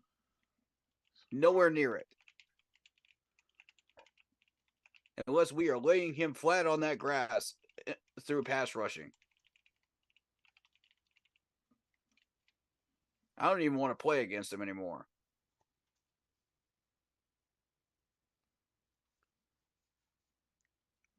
Mike Ditka did it. Did it. Did I'm not sure what that's in reference to. Damien. Talking about what Mr. Carolina was saying, I think. Damien says, what about Mike Singletary? No. He doesn't have a good record as a head coach. Nope. Not interested. Terrible head coach. Nope. Carolina Red says they didn't want to pay Foreman what he wanted, but they pay Miles more than he asked for. Yeah, that's on Frank. For trying to get Miles here, as well as Deuce Staley, and then the rest of it's on Scott because he could have paid him the same amount that Foreman wanted, and it just went downhill from there. It's flip flop city here. It really is. I think Foreman is a traitor, in my opinion. David Screws says. I think he was wanting Wilkes. Dang. That's why he didn't sign. Ooh, interesting wrench in the system here. I like that. You might be onto something, David. You might be onto something with that comment. I mean, I'm not gonna feed the fuel here to the fire, but that's a little bit conspiracy theory going on right there. And I like it. It's out of the box thinking, and I like it. Because no one's come up with that. It gets you thinking. Mr. Gemini says, I heard some people say that Evero could have turned it down, but I don't know. I mean, if I was Evero, I would turn that head coaching job down. Because it's a dummy mission. Yeah, that for 100% fact this year it's a dummy mission after watching Steve Wilkes go through the dummy mission. Yeah, that is and Big true. Cat was right. Give him credit. Big Cat was right. It was a dummy mission. Mr. Gemini says, I heard some people say it ever. Okay. We already covered that one. Sam Hell leads the NFL in passing yards. Eric Bieniemy, Jeff R. said that. Yeah, that shocked the mess out of me. That definitely shocked the mess out of me. I'm a little bit not surprised by it, to be honest with you, because Eric has had success in KC with Patrick Mahomes, and he's now proven that he can do that with another quarterback in another town with a lesser situation. So y'all wanted proof that Eric Bieniemy could be a good head coach. There you go. That just pads his resume even further and proves the fact that his resume is legitimate. Hire the man. Give the man a call. All right, so David Screw says, honestly, I don't want Foreman back. That's not him. That's not the organization. Yeah. He made the right move because Frank sucks, but still, it's called values. I don't want Foreman back ever. I mean, David, again, you're going off that conspiracy theory, but I think you might be on something. You might be, man. Miss Carolina Red says trade a lot of players that stay injured. Horn, Jackson, Henderson, trade Miles Sanders to get some kind of money back. Here's the thing. If you trade some of these people, we are severely limited in roster. Secondly, you better get at least a pick or two back for these guys, because there's got to be something that you can get value-wise back. You know, I'm tired of us not getting the proper value back for the guys that we're moving. Yet when we go and trade for something, we get horrendous value and we give up everything, including our arm and leg and torso, to get what we want. Look at the Bryce Young trade for number 1 pick. Look at CMC. We traded CMC. We had to give up an arm and a leg and a torso just to get all those picks. It's just not worth it. You better get proper value when you trade, man. Otherwise, it's not worth it to move people. And you don't want to cut them, because guess what, guys? Players that have been misused will just go out there and do what they did before you sign them as a free agent again. They'll put up the same numbers and get bigger contracts than they ever got in Carolina. Right. I mean, there's a long list of those people. Oh, okay. Hold up. When you get to a point where Graham Gano hurts us and costs us a game, you know you've gone too long with this. Hold on. There's one thing I gotta address. Joe Valesco, dude, really? What's wrong with about Tom Brady? You're really asking that question? Do not start with Really? that on this stream right now. Hold on. I'll take care of this. Joe Valesco, me and you have personally gone over this before. I've already explained my reasons behind Tom Brady. There's asterisks next to his name when it comes to championships. And somebody that, yes, may have been, one of the best quarterbacks, but is also one of the dirtiest players, as he attempted a intentional sliding tackle in a game. And to get Tom Brady, being the history of the Carolina Panthers, going up against this dude would be a big slap in their faces. And honestly, I don't know how you or anybody else wouldn't be able to see that. No, bro. No. Just no. No. I'm telling you right here and right now, if we get Tom Brady on this staff or as our quarterback, whatever, I'm not watching a game.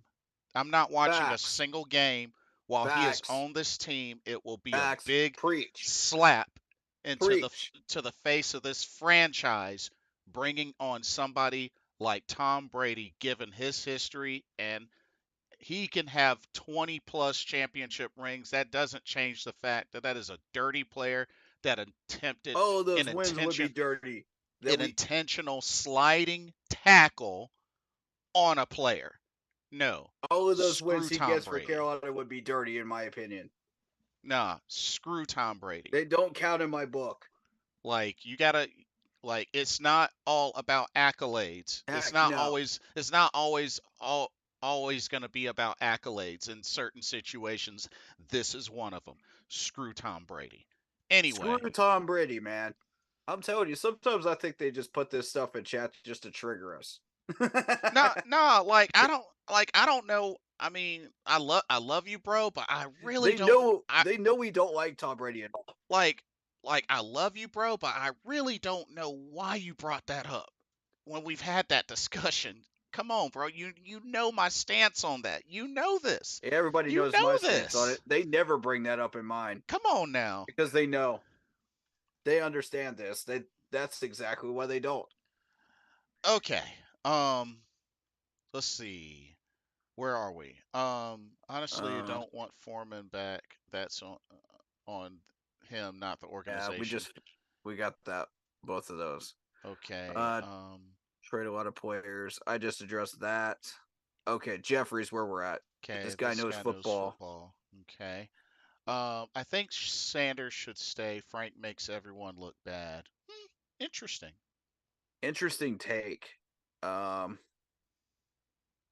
is actually a good take because I want to see what Sanders does under a Thomas Brown offense that has been unchained by Frank. You know? Yeah. Let's see. Scott's nickname should be Dead Money. Dang. Wow. I mean, he's not wrong. We do have a ton of dead money. This is true.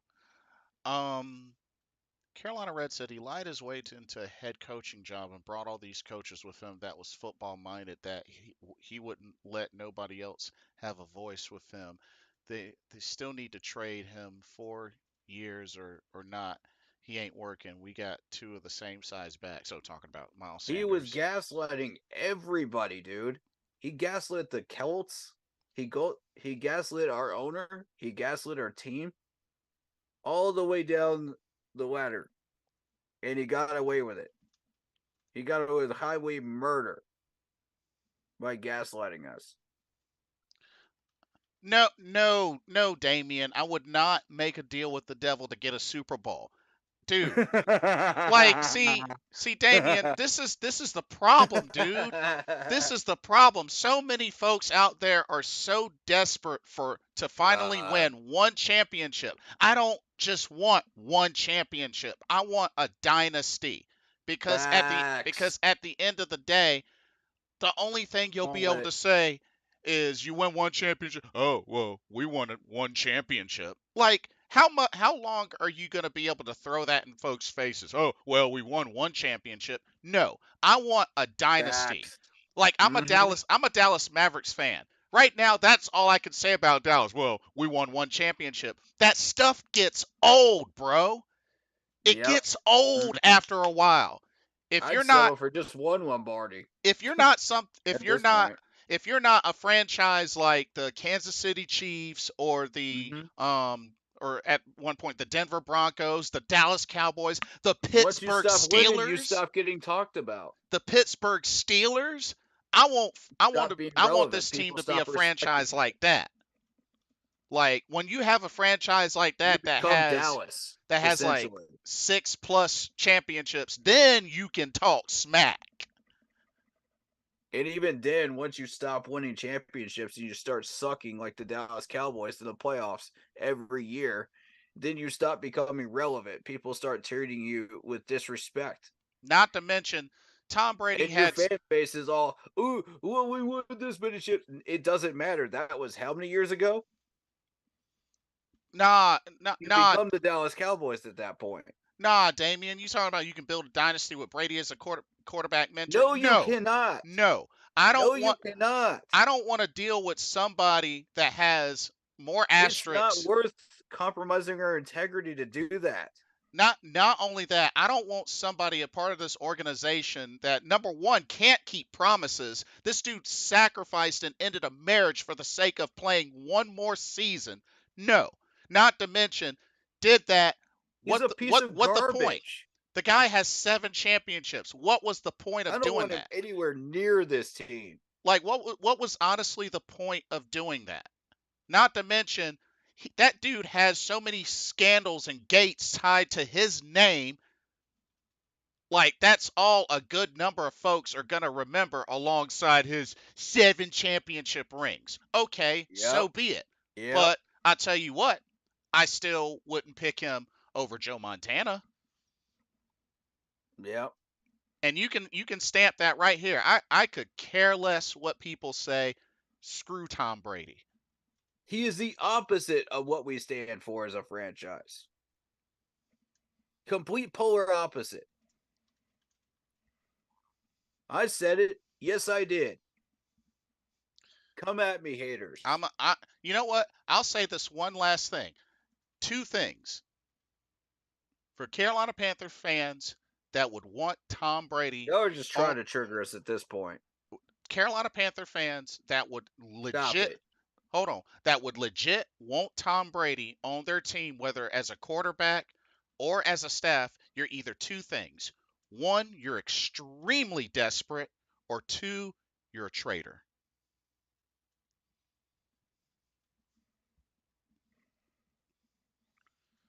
I don't Your I don't sound cut out, buddy. I don't mind doing what it takes to win, but no, I want it to be done the right way without any sort of shenanigans. No. No. Absolutely agree. Especially not dealing with somebody that was a dirty player and that has so much negative tied to his name. Not only that, willingly ruined a marriage for one last season. No. No. I don't care. No. Screw Tom Brady. You got tons Goes of further than that, too. other folks out there that you could go after. No, Tom Brady will not and will never be on my list. Period. And it goes further than that because he worked with Bill Belichick, who was a cheater as well. Also, you had Robert Kraft, who was in the commissioner's back pocket. He had the commissioner in his back pocket, guys. He went to dinner with him. You know, come on, guys. You don't want that here. You don't want that here. Do you have any integrity whatsoever? Don't do this, man. And I feel like people are just dropping this in the chat now just to get us triggered. Stop it, guys. Stop it. You guys know this triggers us. Why do you feed off that negativity? How Well, about some well, positivity? it's not so much that. It's like why is Tom Brady's name even coming up? Like why? Like He's in not all even in the seriousness, league why? anymore. He retired. Like why is his name even coming up? Of all people, We can't even have a full season without that man's name coming up somewhere. like I don't get Even it. when he's retired. This is so stupid. Like I'm so sick and tired of hearing that name. I honestly don't get it. Like why are we even bringing him up? Like Why are we even of all entertaining of all people, why Tom Brady? this garbage? Like that's what I don't understand. Why Tom Brady? Just no. Just no. On every level, no.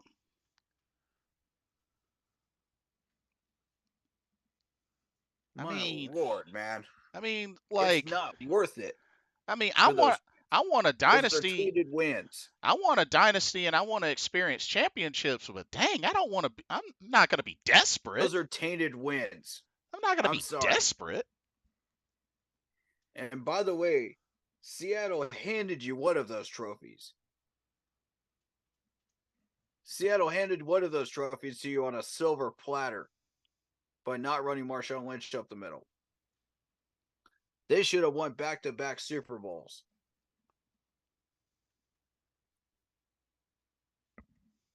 We're not even going to go there. I don't even want to go into that topic. This is supposed to be a positive stream because positive things have just happened to our franchise. Stop Well, bringing up this negative, toxic crap. but anyway, let's keep going. Let's keep Yeah. going. Let's see. Where was I? Okay. What does everyone think David Tepper will say in the tomorrow's press conference? Oof. Good question. I don't care. I don't care.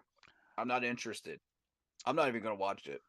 Oh, here we go. I agree, but have more dead money again. Frank lost the locker room. That's why he got fired. No, he lost the locker room for a variety of reasons. He's got a laundry list of things that he got fired for. It's not just that. That's Right. just one thing on the list. See, I Never never wanted never Frank. wanted Frank. I know, right? But we don't have a deuce of Frank player. Thank God. Um, he got hurt. Who the receiver we got from Jacksonville? They asked what happened to him. LaVisca. Yeah. Oh, LaVisca. Mm-hmm. Wait, he got hurt. He got hurt in that game. Yeah, he got hurt again. Oh, jeez. CJ Stroud second in passing yards. Facts. He wouldn't have been Yep. nowhere close to us with that. Oh, sprained I think it's ankle. an ankle sprain. Yeah. Okay. I Um, never did get confirmation on what it was, but yeah, it's an ankle sprain. okay. He would be looking like Bryce, and it would be vice versa with him and Stroud. Texans would have taken Bryce and would have had the same offense CJ got now, which, that's a True. fair point. True. Um, I thought Young and Stroud were overrated. I didn't want us to trade up to next year. Um, Carolina Red says right. We definitely need a power back, which that might be something they might take a look at in the Mm, offseason. I can see both sides of the argument on the power back thing because we do have Chuba that can power through defenses, but at the same time, like you want a legit power back, right? Yeah, yeah. When you think power back, what type of running backs are you talking about in the league? I mean, I guess maybe You're thinking like a Derrick Henry. like a You're Derrick thinking Henry. like a yeah. Is that the only name that comes up nowadays? Isn't Ezekiel Elliott power? In it Zeke? Technically, yes. You could make the argument for that. I mean, I don't know if there's anybody like on the equivalency of like a Jerome Bettis or Mike Allstott Mm, currently in the right. league. I It's not mean, the traditional power back as you know it yeah, nowadays. And even the fullback position is getting tossed out as a position in the NFL now because nobody really takes that seriously. You just quarterback draw, you run a running back up the middle. What's the point of having a fullback except to block during blitzes? yeah.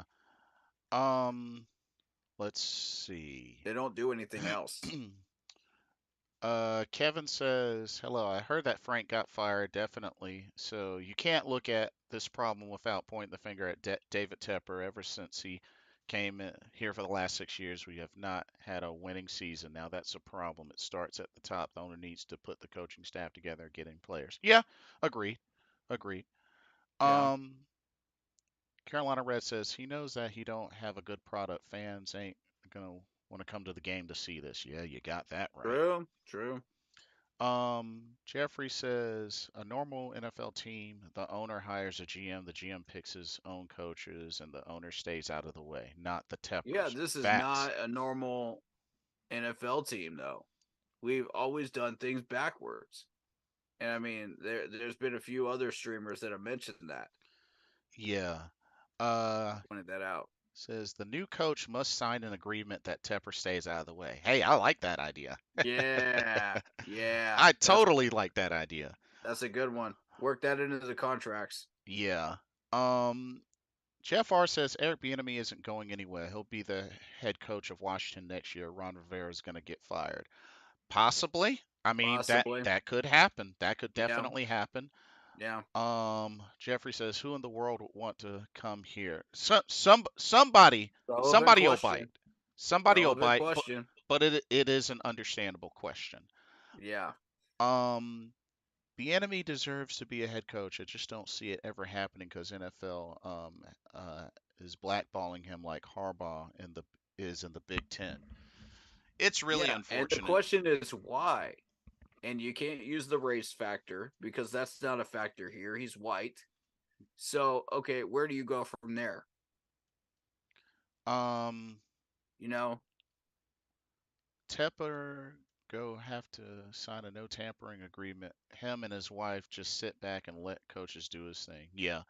Uh, let them injured players go. Trade them. They stay injured prone. Injury prone quarter. Horn, Okay. Jackson, Henderson, and Chen needs to be traded off. They stay hurt too much.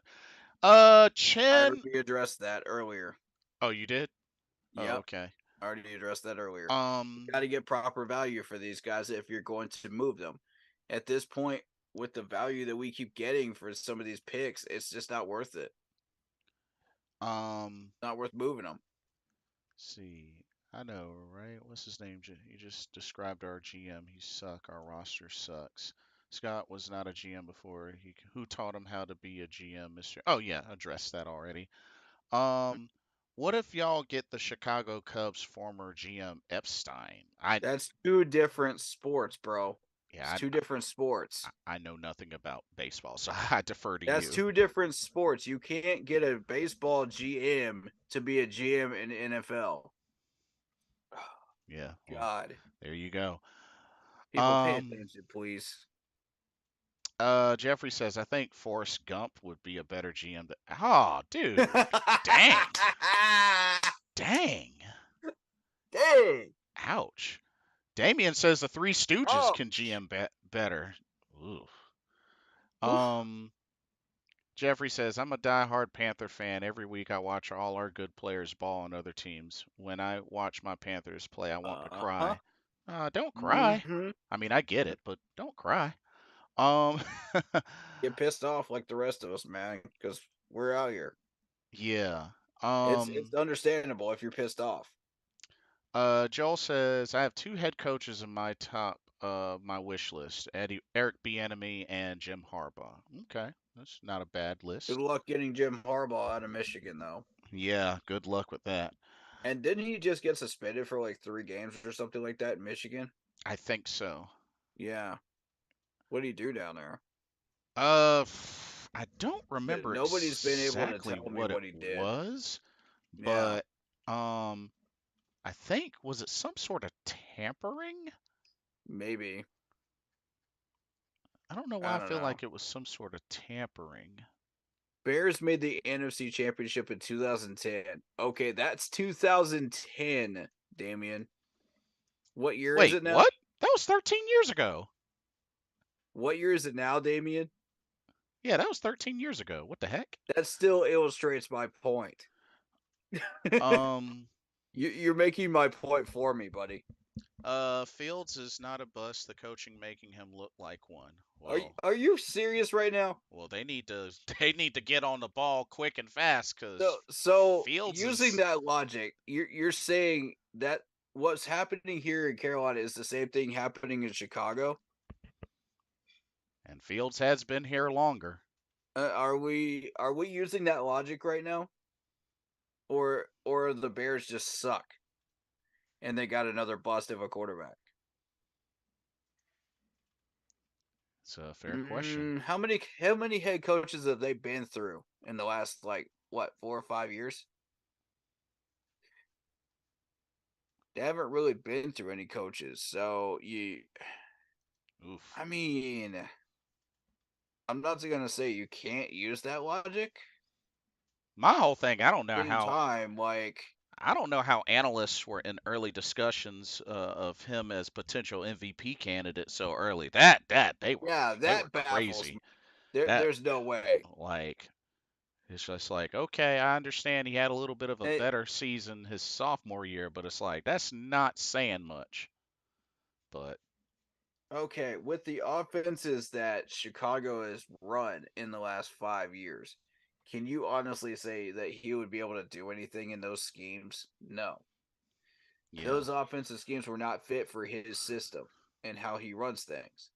Secondly, if he was even halfway the coach that everybody's hyping him up to be, they would at least be 8-8 every year.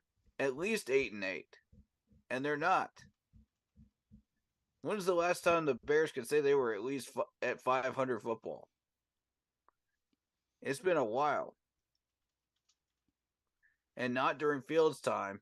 It was before that. I'm trying to think. What was the last time they went to the playoffs? The Bears haven't made the playoffs Since 2020. Yeah. Yeah, 2020. I mean, Wow, that was more recent than us though. I guess I give them that. Yeah. Arguable. Okay. I can kind of see where you're coming from, Damien, on that. Let's see. Tepper's speaking at 10:30 a.m. tomorrow. Okay, duly noted. Don't care. I don't care what he has to say. There's not anything he can do to really impress me at this point. He's just trying to dig his way out of the hole that he's created. but I do give him respect points because finally he made the right decision and he started firing the right people. So I give him those respect points back. But he's got a long way to go with me. Mm-hmm. You're still 0 for 2 on head coaching, sir. You failed to get us a training camp in York County, which we're still trying to sort that one out. Whose fault that is? And I invite anybody from York County, that wants to speak on this, that from that city council or county council or anybody that wants to talk about this and share their side of it, because all I've heard was Tepper's side of it so far. I haven't heard anybody from York County coming out and speaking, except for the one that went on Big Cat's channel. So I invite them to come on my channel after the season's over. Not right now, not during the season, because we got enough garbage on our plate going on right now. But after the season's over with, I invite you to come on the stream. We'll create a stream just for you, and you'll be able to speak your piece. I welcome it because I want to hear both sides of this. Mm-hmm. I want to understand fully what's going on here so that I can get all the information I can out of this. Let's see. Talked about the Super Bowl, talked about Tom Brady. Tito Z, what's good, champ? I know I'm late, but man, we are killing ourselves with all the money we're paying out for coaches and players who are not here anymore. It's going to be hard to rebuild. We're still paying Matt Rule, by the way. Yeah, we're still paying. And Ron Rivera. So, good point. Are we still paying Ron Rivera? No, I don't think so. I don't think so. Oh, we're not? As far as I remember, I don't think so. I had somebody tell me that we're still paying Ron, so I don't know. Let's see. I didn't even build a dynasty. Yeah, take your emotions out of it. It's about his wisdom and experience. All young quarterbacks go to him for advice. I mean, don't get me wrong, Jeff. If they want to continue to do that, that's fine. I have a hard time selling on somebody that, as much positives as he may have done, there's a handful of negatives and some of his decision making. And I admit a little bit of it, is outside of football. I'll admit that. But it's like I said, that intentional sliding tackle he did just totally made me lose all what little respect I had left for him. Period. The dude failed to make the tackle. It was on a turnover. Failed to make a tackle, was able to get another shot, and he intentionally does a sliding tackle. Just it's classless. It's classless. Not even gonna go there. Jeffrey says, I hope y'all ain't mad at me. I'm just tired of losing. No, not at all. I hear you, man. No, not at all. Vietnam, welcome to the stream. Vietnam says, as long as Scott's making the draft choices, we will fail. His time is almost up, and then we will see our team populate with real talent. Vietnam, I've already addressed this several times in the stream. If you missed it, you missed it. Go back and watch the VOD, because there's several points I made, and I don't want to go back and make them again. You guys know how serious this is. Come on now. Well, I mean, we all know that you want to keep Scott, but some have. And I mean, until we can find somebody better, until we can get out of this Amazon drought that we're in, you know what I'm saying? Yeah. Then you can start to deal with Scott Fitter, and see if we can find somebody better. But right now, it does not benefit us. It only makes us worse. Until we can deal with the David Tepper problem. Which I feel is the biggest one, is the David Tepper problem. Then the GM spot is going to have to stay where it is. David Tepper, I still feel is the biggest problem. Yeah, until we deal with that. Damien says, I get it. Trust me, I hate Brady with a passion. First Rodgers, second Brady. But if I had the chance to get one of them to win me a championship, I would take it. I mean, nobody's getting any younger. You're really willing to risk that's desperation, dude. You're really willing to risk everything that the Panthers stand for. all the values, all the love, all the loyalty, and turn this into a cheating organization just to win a championship, you're that desperate? Not only that, Damian, let's be honest. No. If you hate Rodgers and Brady with a passion, you would not want them on your team. You would not You want them just on your team. contradicted yourself, man. Like, If you really hate him that much, why would you bring him here? nah, if you hate them That's that not much, you smart. wouldn't want them on that team. That's not smart. Nah, you wouldn't want them on your team. If you hate them that much, you wouldn't want them on your team. No, at No, all. no, no, no, Nope. no, no. No. No, no, no, no, no, no. Jeffrey says we have three scat backs. They're fast, shifty backs. Power back can break tackles and use to get short yardage. Bert Furman's a power back. But Scat backs are Foreman's a power back. Bud Foreman's a power back. Yes, this Yeah, is true. that's what he was trying to say. Scat backs are small, uh, powerful or big. Typically, yeah. Typically, yeah. Damien says, hey, Washington got two basketball owners, Hall of Famer with zero football experience, and Washington is changing slowly, but changing nonetheless. That's basketball, though. This is football. You can't compare baseball and basketball to football operations and how football is run. We are run differently than those other sports. That's what I'm trying to tell you. The only reason I was putting up the winning percentage for the last since 2019 is to show you and illustrate how bad we are as an organization, win percentage wise, and that's through all four sports. Mm-hmm. So you can't compare baseball and hockey and to football. You can't do that. They're different sports. Yeah. They operate differently. With basketball, yeah, you can have somebody that hasn't won a championship owning a basketball team, and you just happen to get lucky and get the right people, and you win a championship in the NBA. Yeah, it's a lot of games, but you can still do it. Baseball, same thing. You got a good GM in baseball that actually knows how to build a baseball roster, but at the same time, you have to survive 163 games or something like that a year. Same with the NBA. You got to survive all of those games just to get there. We Yeah. only have 18 games. Well, technically 17 if you count the bye. So you're talking 17 games in the NFL. Yes, it's a more brutal sport, but it operates differently. You got to actually know what you're doing in the NFL and have some knowledge. Otherwise, you can't operate it properly.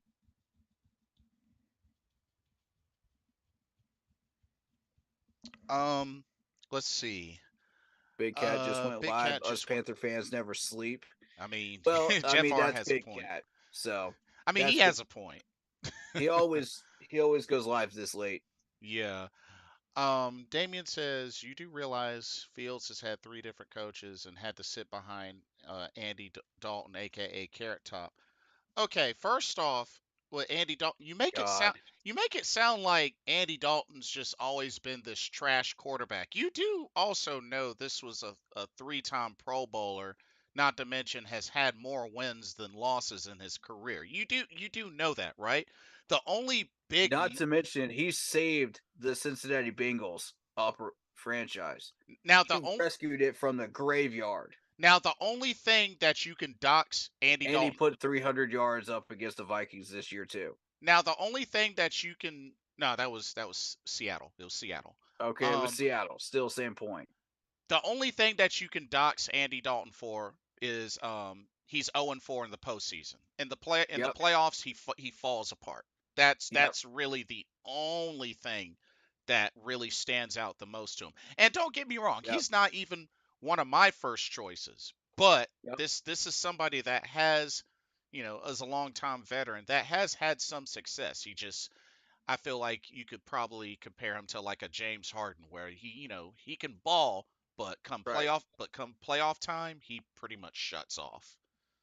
So, Yep. um, Triple Damien H. says, Triple H hates Punk, and yet he's brought him back to WWE. Just okay. Two things. Number one, like I said, I That's your mean, area. if he hates him that much, why did he bring him back? And two, in the right circumstances, any bridge can be repaired in the right circumstances. So, I Can't mean, believe you guys don't want to watch Tepper tomorrow. I need a good laugh. Well, I don't. I Tepper said might he check didn't. in. I might check in. But going back to Damien's point, it's like, dude, like, just admit, just Damien, just honestly, bro, just admit you're desperate. You're desperate for a championship. Just admit it. Just Yeah. admit it. Just If you admit it, I will completely leave it alone and I'll stop trolling you about it. But just admit right. it. You're desperate for a championship. You'll go to any lengths to get one. Just admit it. Right. Just admit it. It's okay. Just call it what it is. Just admit it. It's okay. It's okay. Yeah. You, Nothing you, wrong with it. I'll You're leave it just alone. that type of fan. Fair enough. We've already kind of put you in that box, but I mean, just admit it. Well, no. I'm gonna be fair. I'm gonna give him a chance. I'm gonna be fair. I'm gonna be fair. Okay. Okay. Yeah, I'm gonna be fair. Cause part of me gets it. A long time ago, like I would totally be doing the same thing, but it's like, Mm, as much as certain things have happened, it really like, I gotta really, be yeah. specific. I gotta be specific. But All right. So that's all your comments. yeah. Let me get into mine. All right, your turn. The real Sunchild says, "Let's go, brother. We did it. We got rid of Frank. That's right." Hmm. I'm hyped, man. I'm hyped. Broski Bear says, "I'd like to thank the Panthers for Marvin Harrison Jr. with the #1 pick." Oh yeah, I forgot he's a Bears fan. Oh goodness. How do you know the Bears are actually going to pick him though? I forgot You he was a don't know Bears fan. that. You don't know that. I guess that's How do who. you know they're not going to go something else? I guess that's who he wants. That's who a lot of Bears fans want, but does the management always go that direction? No, because your GM doesn't know what he's doing. Damien says, "I am slightly desperate only because life is too short." Yep, desperate. Nah, there's no slightly about it. There's no slightly about it. It's either a No, yes there's or a no no. slightly about it, dog. Nah, you're either desperate or you're not Life at that point. life is too short. That is true, but it's not like Yeah, it's the end of the world if the Bears don't win a championship while you're still here. exactly. Yeah, It's not that serious. yeah, yeah. And you It's guys not haven't that won a serious. championship in how long? So, there is that. Yeah, but no, And I feel you. From here's from hoping you guys get something together, man. Because I got no hatred towards the Bears, man. but from one fan to another fan, I Right? I get it. I get it. Yeah, Yeah, I'm yeah. like 30% We trolling. haven't won a championship either, so we get it. We Yeah, understand. I'm like 30% trolling. So yeah. Yeah. But yeah, you had some more comments. Temper lost his temper. That's true. He did. Yeah, you could say that. You could definitely say that. The F word in the locker room pretty much emphasized that one. Yep. And Lock Poppy says, "We hope." Was at work this morning and peeped over at the TVs in the dining room and saw Frank Wright was fired. I was so happy, man. Yeah. Me too, man. Me too. I woke up to that notification. I was just like, man, shoot. Steve Wilkes as an interim head coach without an offseason, 6-6. Frank Wright with an offseason as a full-time head coach, 1-10. Will Washington give us Eric though.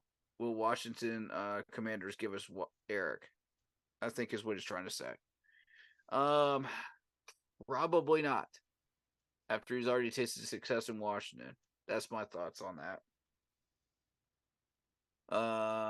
True, Mr. Carolina Tepper has to get the best head coach available for us this time. He has to get it right this time, in all caps.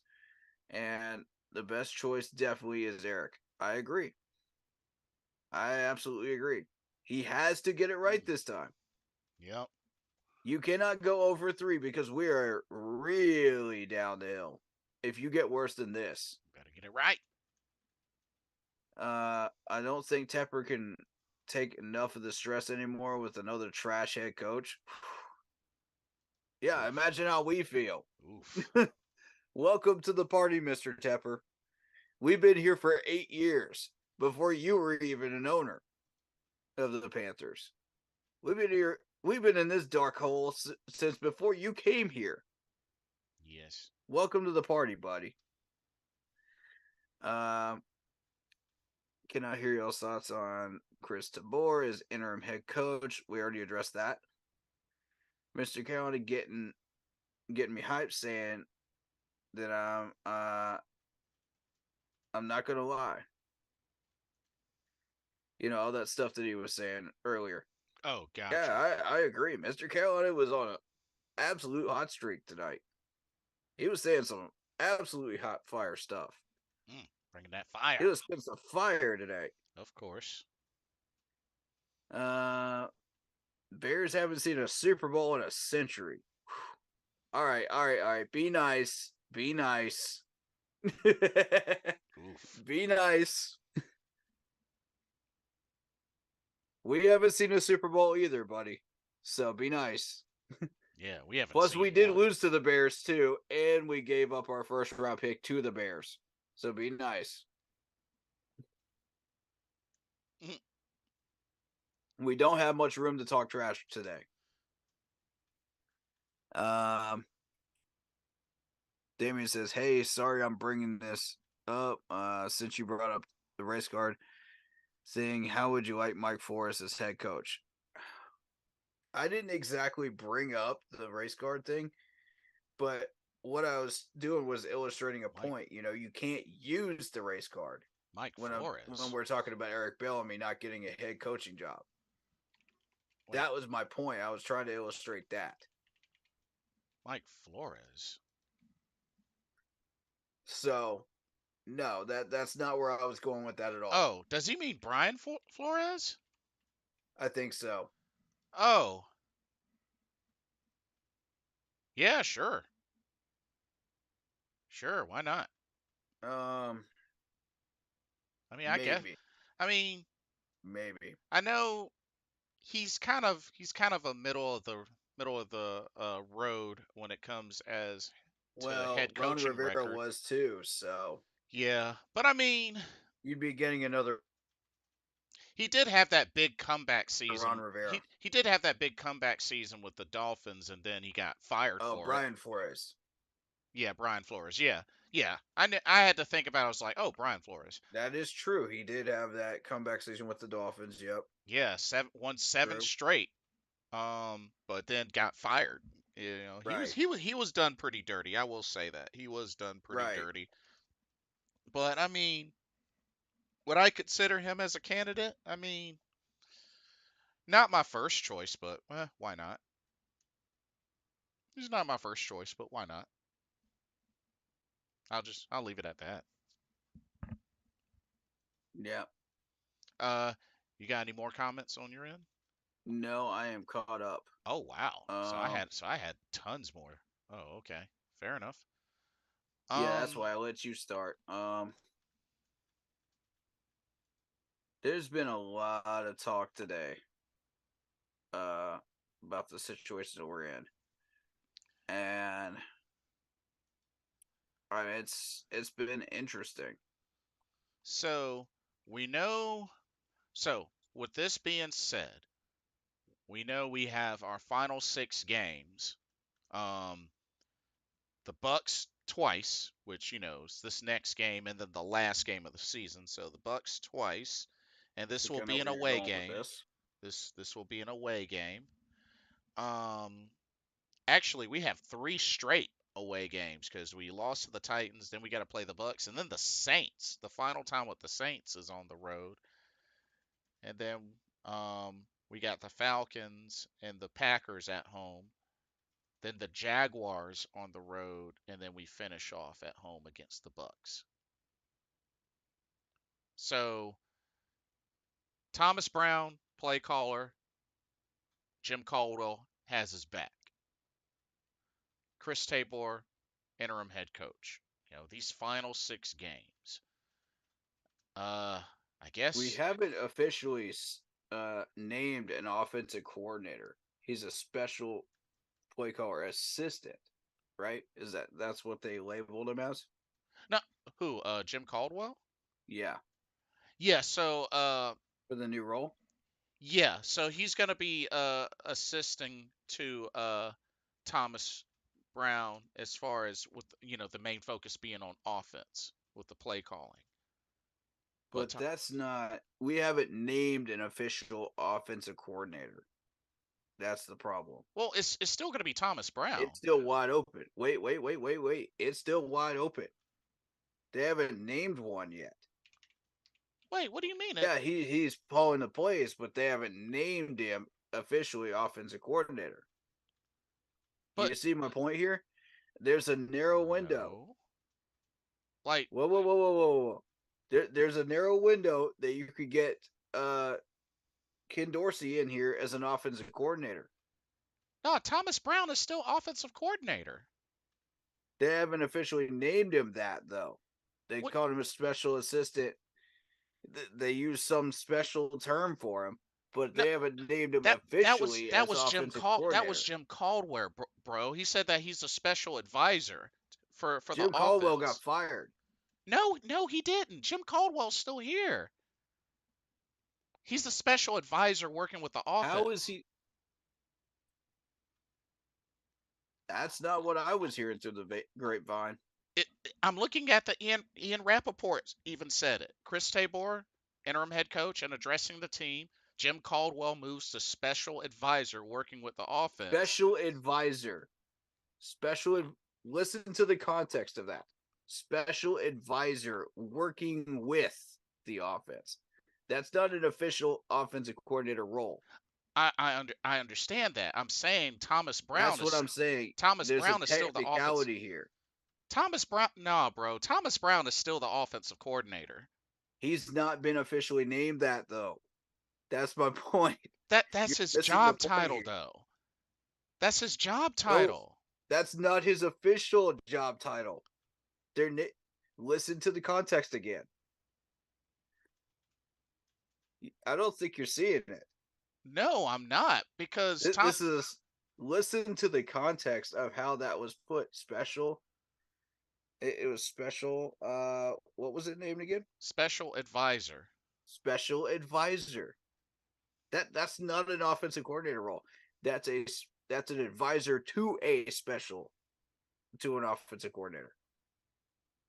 That's an advisor to an offensive coordinator job, which means there's a vacancy. How that doesn't denote a vacancy? How does that denote a vacancy? You have to.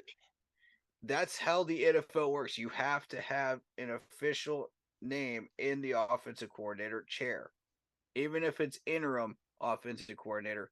That's how it's always been. Now think about that context again. Special advisor. Look, I just looked it on ESPN. Special teams coordinator or special teams coach Chris Tabor has been appointed as interim head coach, while offensive coordinator Thomas Brown will assume play calling duties with the help from senior assistant Jim Caldwell. Okay, so they officially did name him offensive coordinator.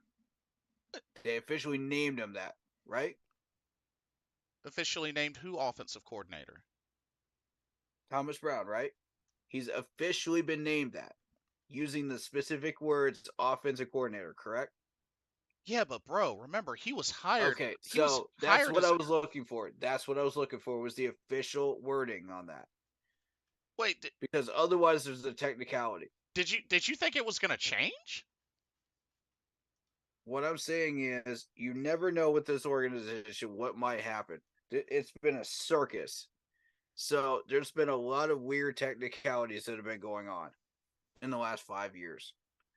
So you have to listen to the wording. You have to listen to the context. Because if you find a technicality that allows you to open up the offensive coordinator job to somebody from the outside, here comes the opportunity for Ken Dorsey to come in as offensive coordinator. You see what I'm saying? The door would be open if you find that technicality in the wording. But it's not open, so therefore it's not there. That's what I was trying to get at, was the context. Special advisor doesn't mean specifically offensive coordinator unless you say the words offensive coordinator, specifically tagged him as offensive coordinator.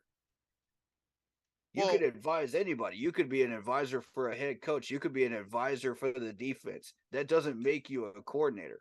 no, I understand that, but what I'm saying is Jim Caldwell is the special advisor, not Thomas Brown. Jim Again, Caldwell. special advisor could mean, again, you could be a special advisor for any position. That doesn't mean you're a coordinator. Yeah, I agree. Unless they specifically say the words offensive coordinator. I And I tag agree. him in it. I agree with that. I just don't see where this whole Thomas Brown came from when, what was changed, what was addressed was specifically Chris Tabor and Jim I just Caldwell. wanted to make sure the language was solid here, so we don't have any question about who our offensive coordinator is. You know what I'm saying?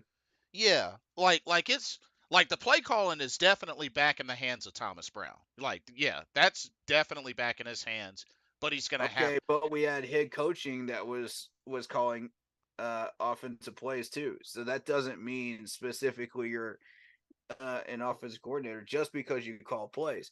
Any head coach can call plays. Yeah, I So understand that. you have to be tagged with the specific language that says, okay, you're an offensive coordinator. Oh yeah, I get that. I mean, as a matter of That's fact, what I was going with. as a That's as where as a matter of that's where I fact, was that going with was that. one of the things that I know you and I we were wondering about, because we were wondering about, like, what the heck was Thomas Brown Yeah. brought over here for? Because, Yeah. Frank Wright was doing the play call. Okay, I Correct. follow. I follow. Okay. Okay. See, that's what I was looking for, was the context. Because anybody can use that weird language to their advantage, and hire an offensive coordinator with Okay. that language. So that's what I was looking for. Was that door open to Ken Dorsey, say, or somebody like that's out there right now that So, could come in and open this offense up? I And guess then again, where is Thomas Brown is just an assistant. He's just an advisor, so I get under an offensive coordinator. so I guess the only opening, if Ken Dorsey wanted to come back up in here, the only opening would be quarterbacks coach, since we cut Josh McCown. Yeah, and he's not going to want to do that after his success at Buffalo. Yeah. And my thing is, like, I would love to have him as an offensive coordinator here, because bring your playbook with you, buddy. That would open things up for us right now. The success that Buffalo just had against the Eagles, it took them to overtime. We're talking about the first 10-1 team in the league this year. Hmm. Yeah. 10-1. And the Eagles are absolutely slaughtering right now. You brought those guys to overtime. Yes, the Eagles did win by a field goal. But what if they didn't? It's just really unfortunate that, You know what I'm saying? the bit. Like, I streamed that game. I streamed my reaction to that game yesterday. It's just really a bummer that right now the Bills are stuck at 500. They just keep finding themselves stuck at 500. For a 500 team, that was a heck of a game I just watched in the fourth quarter. Yeah. That was an absolute chess match with a now 10-1 Eagles team that is absolutely on fire. So they don't play like a 5-5 team. If you really look at Buffalo as a whole, Mm-hmm. that offense is on fire right now. It's the defense that needs trouble, needs work. They are really in trouble, Yeah. No and I kidding. don't know what's going on with it because Sean McDermott is your head coach, and he's a defensive minded guru. Right. He's a very very good defensive minded guru, mind you. What's going on there? Do you just not have the right players? What's going on? Makes you wonder. It is. Definitely It's an makes you offensive wonder. shootout with the Eagles. But I mean, again, it's the Eagles' offense that's been on fire. So, what more do you expect there? Um, So overall, how do you feel Josh that? McCown and Deuce Staley got fired. Yeah, Yes. Josh McCown, I'm not surprised at. I was very happy when Josh McCown got fired because he had no business being a quarterback coach in the first place. Deuce Staley was the one that surprised me because I thought he was doing a solid enough job that he should probably stay for a little longer. You know, let him be the running backs coach till the end of the year. If he doesn't get it done with the current offense that we have now, okay, then I can understand firing. But it's too early for him. I'd finish out the season with Deuce, Yeah, I thought I would have too, to be honest with you, but especially with the loyalty and the fierceness that he brought, to the locker room. Wouldn't you yeah. want that in your locker room right after you fired Frank Wright Yeah. to reignite the flame He lights of this locker room? some Because dudes we on fire, desperately that's need for to sure. reignite that flame. It is Yeah, dead, you got that right. I mean, goodness man. gracious. So, overall, how the heck do you feel about the fact that David Tepper is going to be hiring his seventh head coach? Because remember, Ron Rivera, Perry Sewell, Matt Rule, Steve Wilkes, Frank Reich, now Chris Tabor. That's six Again, coaches. it's a dummy mission. It's exactly what it is. For anybody that takes that job until the end of the year, it's a dummy mission. And it's 100% a dummy mission at this point. We've confirmed that after watching Steve Wilkes last year. We know he's not going to hire the right guy. We know he's going to hire a dummy again to run this team. There's a high percentage of that. After watching over 2 of coaches come through here that should not be in the league. Mm-hmm. Matt Rule should not be in the league. Frank Wright should not be in the league. The game has passed you by, Frank. Go get a job in Ingles. Because this ain't it. Go be a bagger. You don't know what you're doing at the NFL level. See what you can do at the college level. Maybe you got some knowledge down there. I don't know. Maybe you could resurrect one of those old Division One teams. I don't know. Mm. But he has no business being in the NFL, with all due respect. And I like him as a person, but he's not it. He gaslit everybody, including your owner, into thinking that this team would become a playoff team, and it's just not it. So we're looking at an owner now that has gone over 2, and he's going to be hiring a new head coach again. Okay. At least you got rid of the poison. You got rid of the venom. Now you got to heal from it. And you got to hope that the next batch isn't venomous as well that you're handling. Right. So at this point, I feel like David Tepper is Steve Irwin. Oof. Oof. You're Crikey. handling venomous animals, and you're like, oh yeah, let's poke him with a stick and let's see what happens. This is stupid. Pick the right guy to begin with, and then we will have that problem. If you have the knowledge to pick the right guy in the first place, like Steve Irwin has the knowledge of which animals to pick up and which ones not to because they're venomous and how to handle them, you won't have a problem. Guess Yeah. what actually killed Steve Irwin? A manta ray. Yes. I remember. I definitely remember. Of all things, a manta ray. Come on, a stingray. That's my point. He wasn't even expecting that to happen.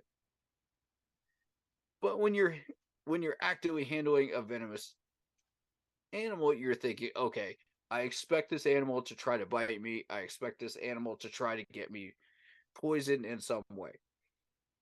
But he had the knowledge to not allow that to happen. And rip Steve Irwin because I love that guy. I love him. Right. But God, he had balls of steel. This is true. And the problem is, if you're not armed with that knowledge and you go in and you try to handle those animals, of course you're going to get bit with the venom. Enter Frank Wright and David Tepper, because David Tepper is not armed with that knowledge. So he goes messing with stuff he doesn't understand, and it screws us. Right. This is true. So here comes round 3. Ding, ding, ding. We're about to get another moron. Oof. Chances are pretty good. Chances are pretty good. If you want to put Vegas style odds on it and bet on it, chances are pretty good you're going to win that bet. And you want this same owner to hire a new GM too? Mm-hmm. After following that logic right there? For what reason? Use your noggins, people. We are this close to becoming the Jets for 20 plus years of severe droughts of wins. Oof. That's how serious this has gotten, folks. I'm not making this up. This is dead serious. Do you really want to become that? Mm-mm. Not David me. Tepper, I am pleading with you. Do not put us into that. Please. Don't do it. Please don't do this to us. Don't do it. I don't know what else I can really Can't say do to it. convince you not to do this. But I keep hearing this from fans all around the fan base that don't have a clue what they're asking for. They don't understand how serious this is. well, Wake up, Panther fans. Wake up. on that note, I want you to tie this into your final thought, because I actually got to do one more video before I hit the bed. Fair enough.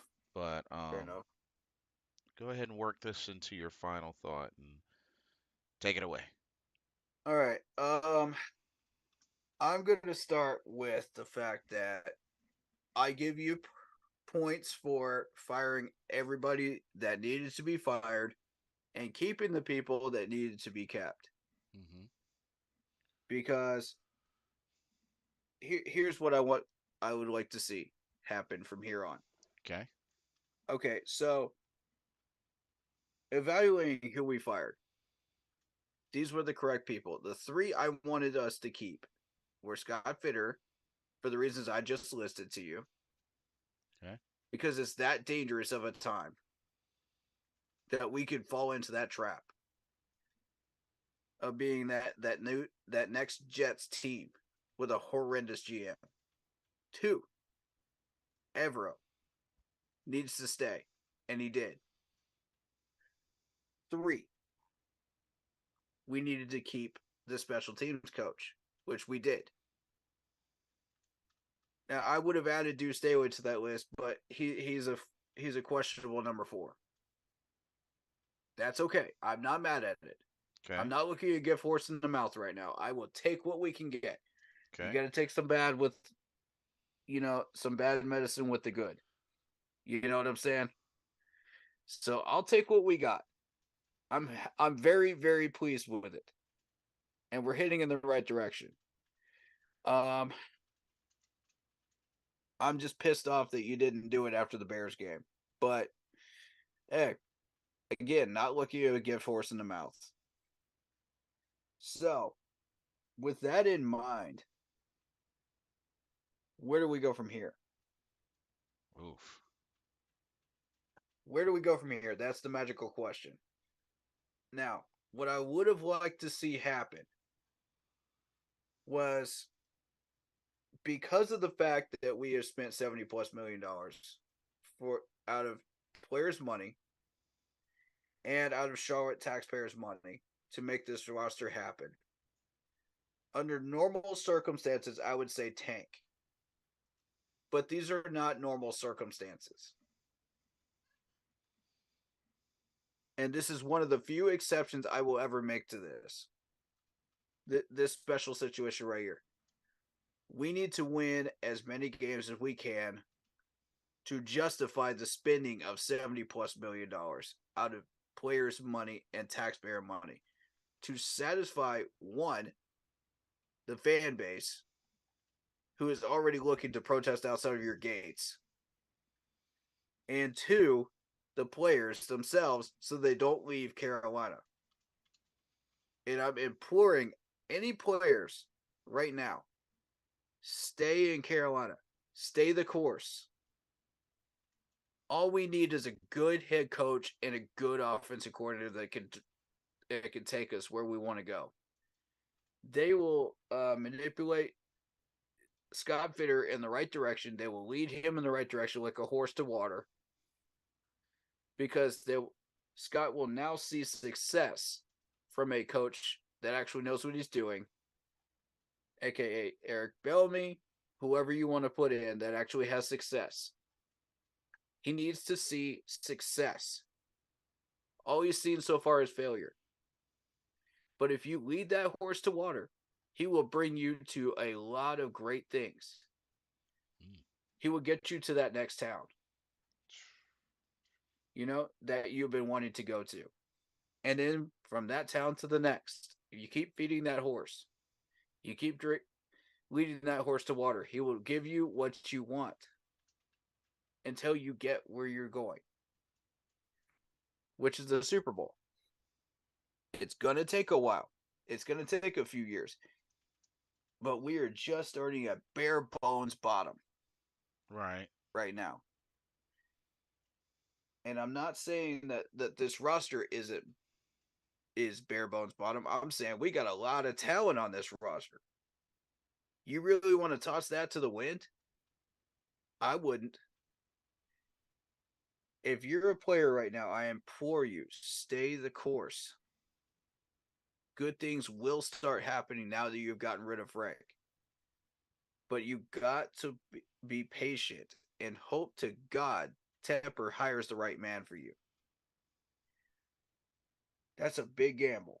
I know it is. Giant. But it's a worthy gamble if you get what you're looking for. Mm-hmm. If you beat the house in Vegas, you get rich. Because the house is stacked against you in Vegas. But if you win, that's like hitting the Powerball, and getting millions of dollars out of it. You keep playing the lottery, you keep playing the lottery, you keep playing the lottery. Eventually, you're going to win. Maybe. Right. Maybe. But you got to take the chance if you want to get there.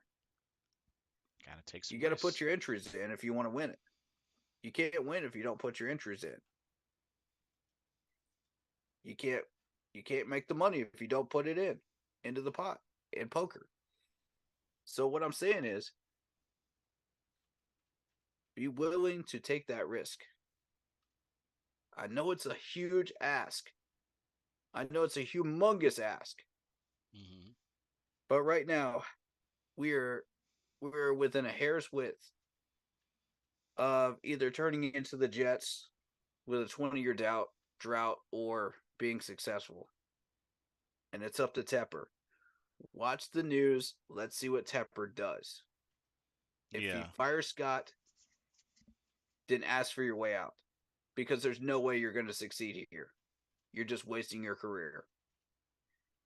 But if he does not fire Scott within a certain time window, I don't think he's going to. After that point. That means stay the course. So it's either one or the other, man. And if you've been a loyal player and you've been playing your heart out for a Jaro, and Tepper decides that he wants to actually save this franchise and get a good head coach and keep Scott here, for the time being until we can get the problem fixed and then go searching for a better GM, then stay the course. But if Scott decides, by way of Tepper, that he has to find another job, then follow Ajaro. Follow Ajaro, okay? Ajaro will lead you to greener pasture, wherever that may be. So, I think we have to at least try to win a few games this year, whichever games we can win. And I would recommend the division games right now because the division games are trash. Yeah, we got 6 left. We can get those. Jacksonville, if you're lucky. I doubt we get Jacksonville, though. I doubt it. That's going to be a blowout, playing the way we are. But there's always that random chance. If Jacksonville thinks they're secure in the playoffs, they may get lazy. So be looking for that. Be expecting that. If they start playing lazy and they don't get that wake-up call in time, we could give them that wake-up call. That we can. Can. I mean, we have always come out of nowhere and surprised somebody when they least expect it at the end of the year. That's been our coup de grace. Right. That's been our Super Bowl, really. If you really want to put it that way, in the last 8 years, we're known for it. But I mean, that's a big risk. You're not taking Green Bay. You're not taking oh shoot. Who else do we have left? Name those teams again.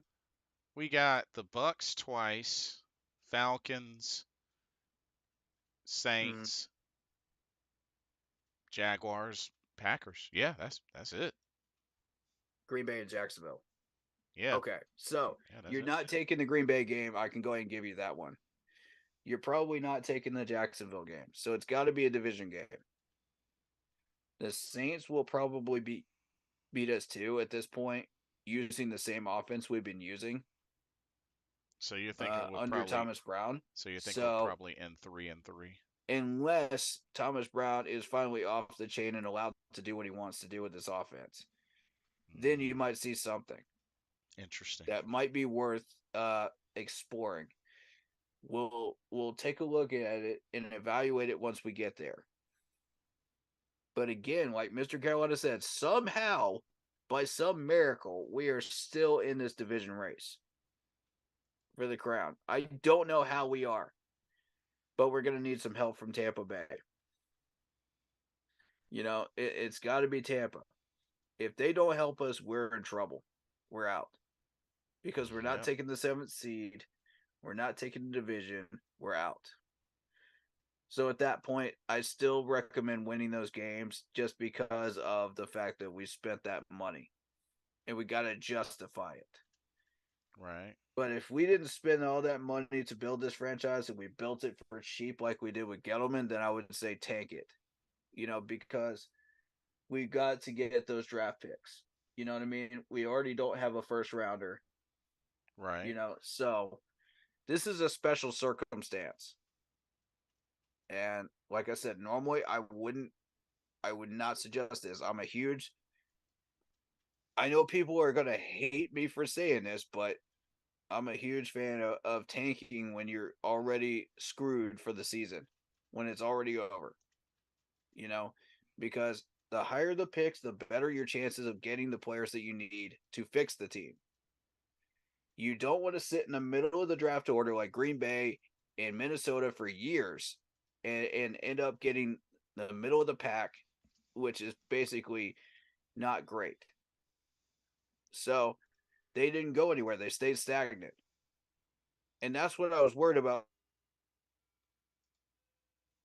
when we had Ron Rivera, because we kept sitting in the middle. We kept sitting there with a 15th pick. So you either want to be on the top or you want to be on the bottom. And if you're on the bottom, that means you succeeded in the season. Right, right. If you're on the top, that means you failed in your season and you need the top grade picks. So this is the right way to go about this, I think, because of this special circumstance. Mm-hmm. It's not fun, it's not glamorous, but it's the way we have to do things if we want to rescue this franchise. But the first road to getting there, and this is what I would have liked to see. I would have liked to see Ken Dorsey take over at offensive coordinator, which is not happening. Which would have immediately revamped our offense and put a spark back in us. We could have gotten Andrew Norwell off the free agent list. We could have gotten Deontay Brown back on the practice squad because he does not belong on the free agent couch. I don't know whose brilliant idea that was to get rid of him, but no, after not giving him enough snaps. But and people are gonna hate me for that one too, and I don't care.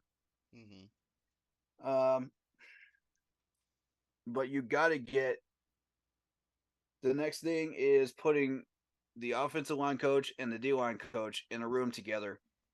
And I want to hear exactly what you're coaching these guys. What are you teaching them? Fundamentals wise, footwork wise, hands wise. What are you teaching them? If you're not teaching them those things, you need to be fired at the end of the year. Point blank, period. You need to go. And I've given and it's Ben Warwick and it's James Campen. Those are the two I want in a room. I want to know exactly what you're teaching them. Because these guys are not blocking properly. They're not using their hands properly on offense. We got Icky over here ignoring a block completely where the guy's just going, YMCA, and he's got his hands up. You can't let a defender do that. You can't let them do that, bro. They will knock down passes. They will do whatever the heck they want. You can't let them have that kind of freedom on the line. It's just ridiculous. And there was another play where he just like ran right around him, and all Icky does is the Heisman pose. Like, hi.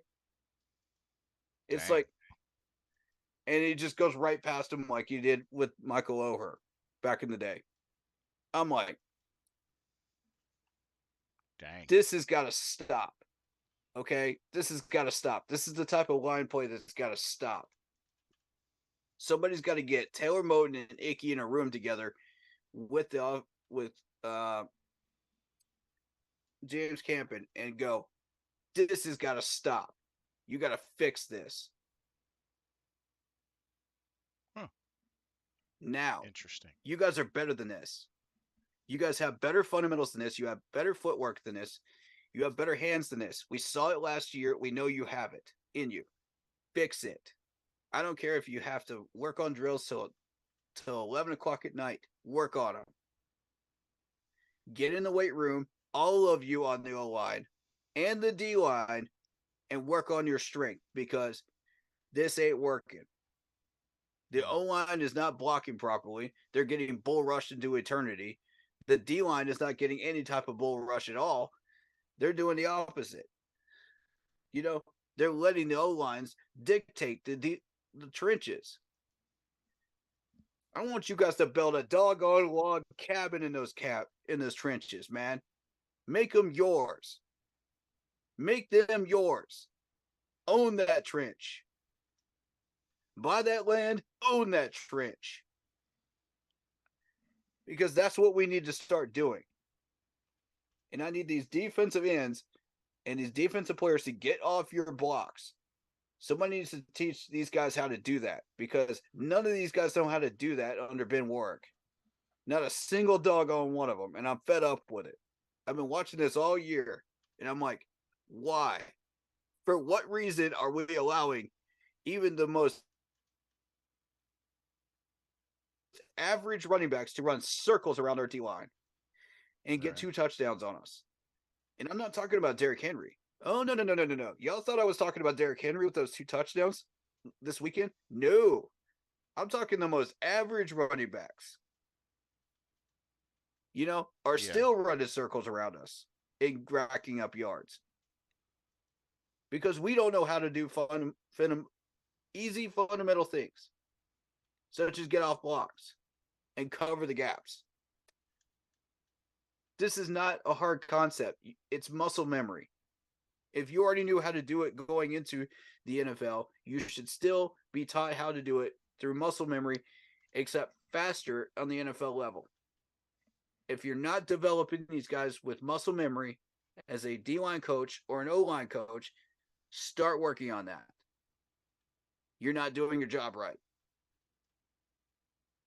I've watched this game after game after game, and these guys are not doing it. And I'm sitting there going, okay, if I'm the interim head coach right now, I'm like, get in a room. We're having a conversation. This is going to be fixed, or I'm firing both of you at the end of the year. Point blank.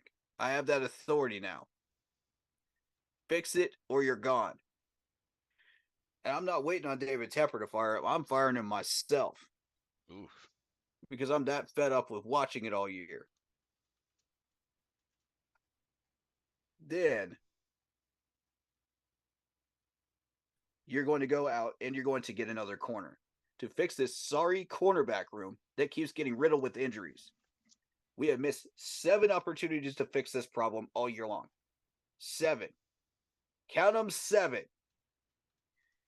And it makes me sick to my stomach that we're still not valuing this corner room. It is still in the danger zone. You knew full well that Dante Jackson or J.C. Horn would not survive this year. Yet you still continuously fail to give us the proper depth. Now I'll give you Troy Hill because guess what? That was our suggestion to give you that. Okay? That was our suggestion, and it has paid off. And by the way, let me show you the numbers that we're looking at that Troy Hill has put up. This will impress people, I think. This was a great signing. Give me 1 second. I'll give it to you. You're going to be happy with this. Right. 1 interception,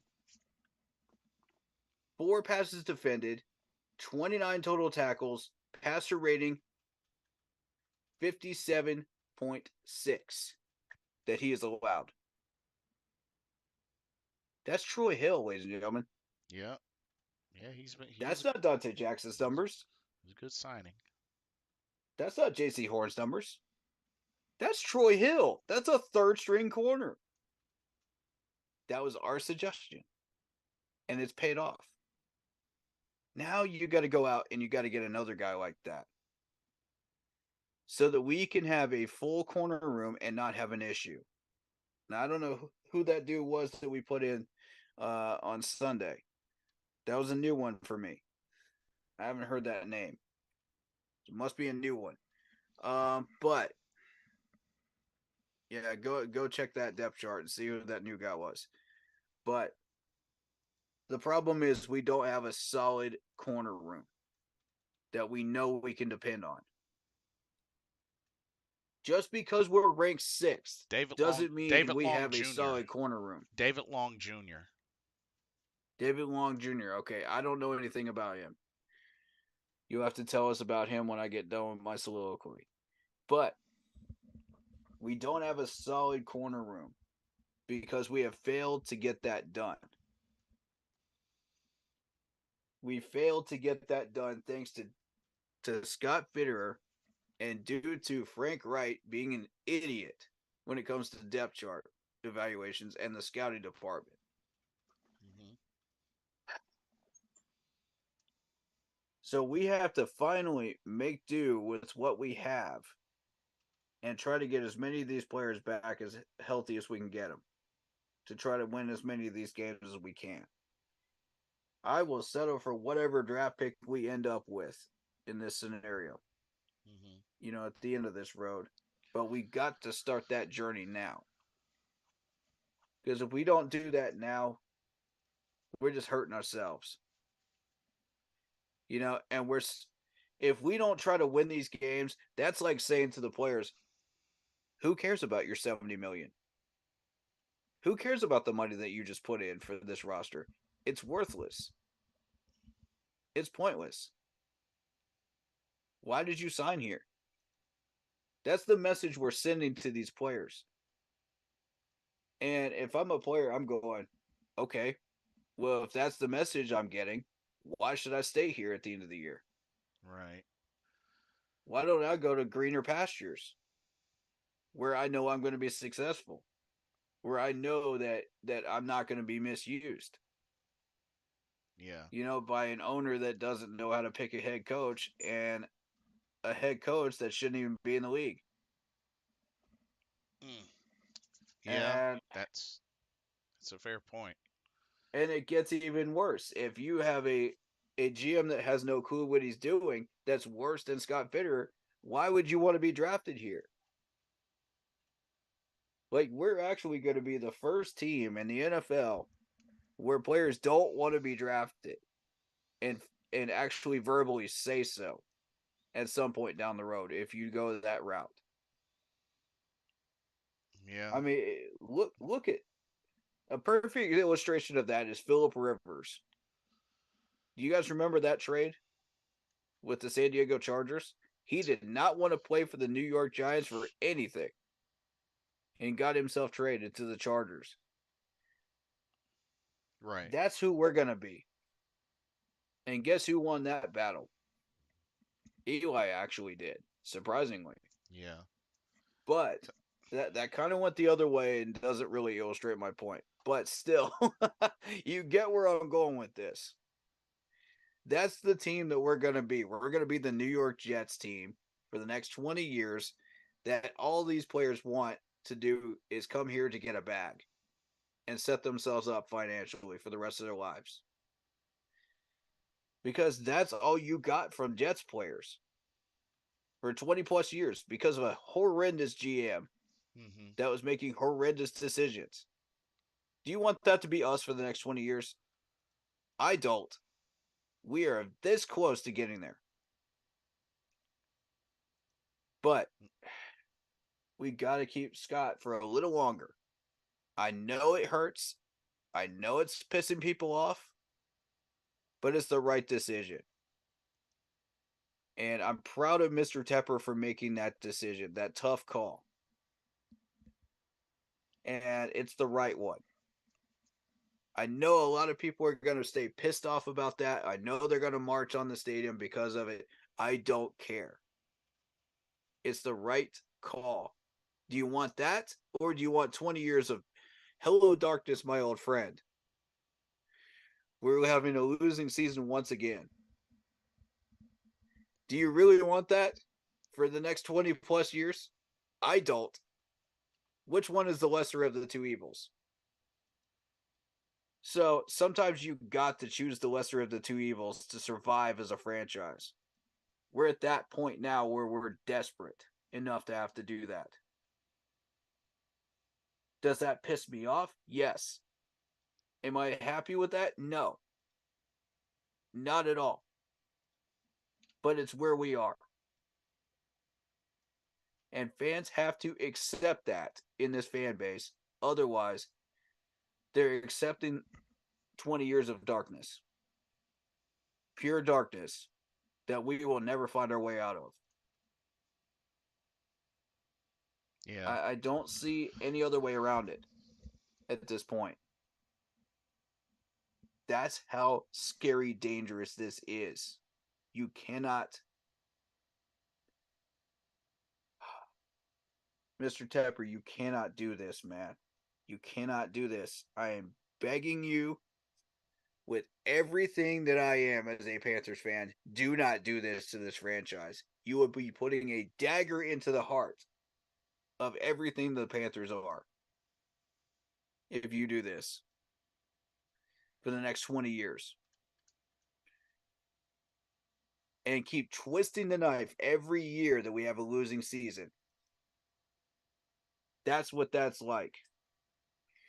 Imagine being a Jets fan for 20 years and going through that. Imagine being a Browns fan for 20 years and going through that. Imagine being a Lions fan and worried that your team may be sold out of Detroit. So you don't have a team in your town anymore to root for. And you're forced to root for another NFL franchise. Think about that. Think about how that feels. That's the direction we're heading if we toss Scott right now. Now, I'm not saying that he's the greatest GM ever.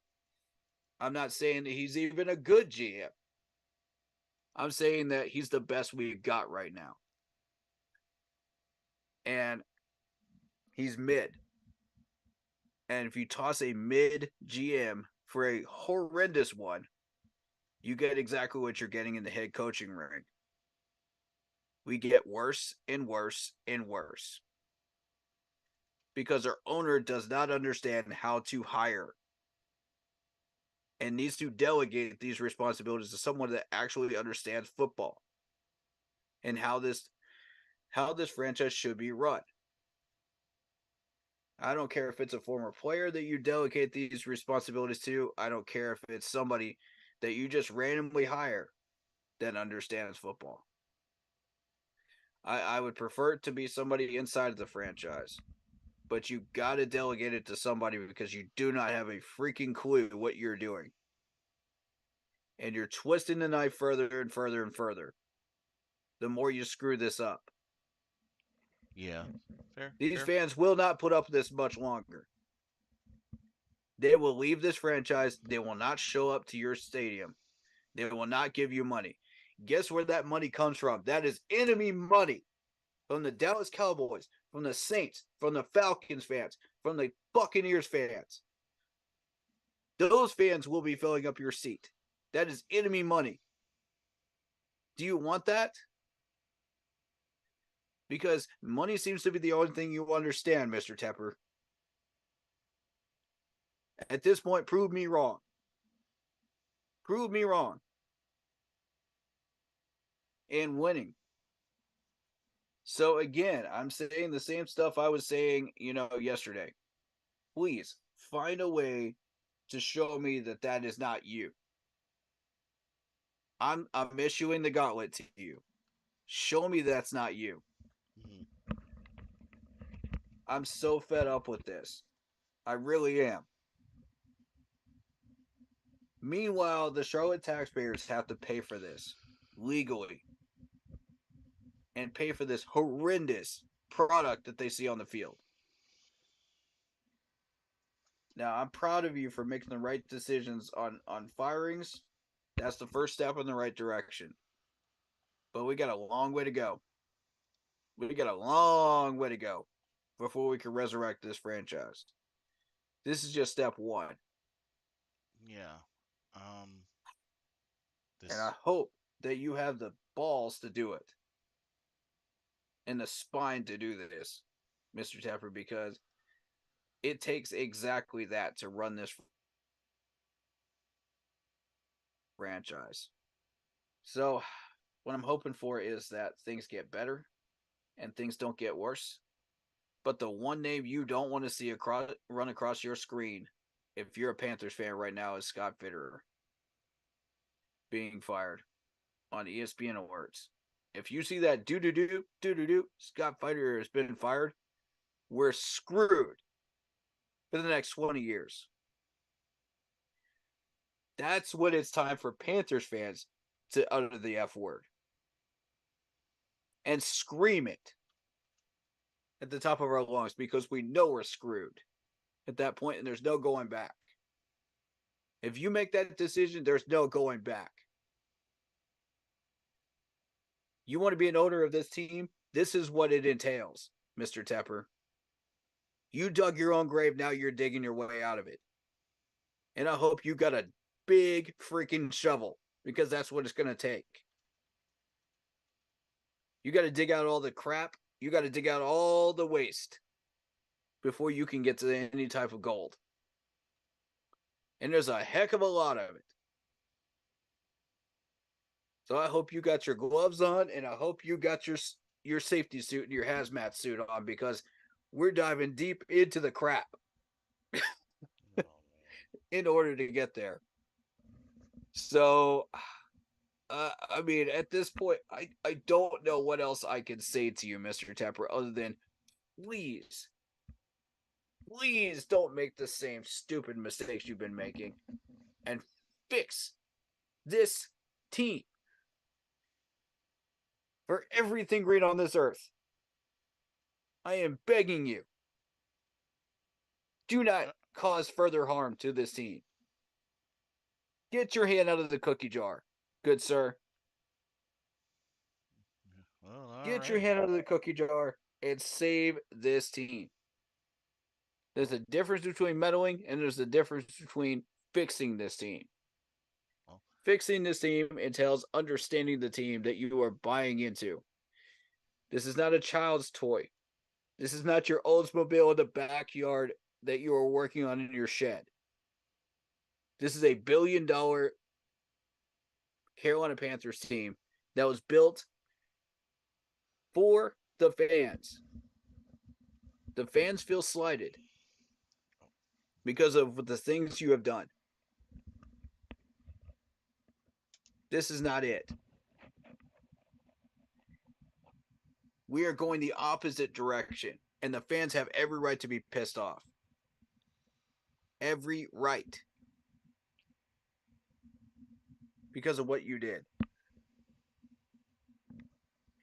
And you're expecting things to get better by doing the same stupid crap and letting yourself be gaslit by a head coach that has no business being in the NFL. Wake up.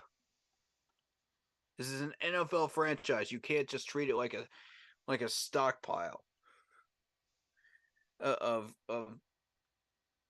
money that you have in your bank account. You can't just say, "Oh, well, maybe they'll get better if I just throw some money at it." This is not the New York Yankees, sir. Wake up.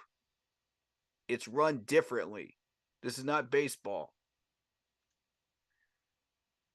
You can't just buy your way into a championship, like Mr. Carolina said.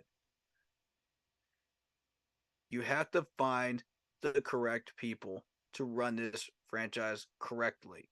Otherwise, you are running it into the ground, sir. Stop meddling, start fixing it.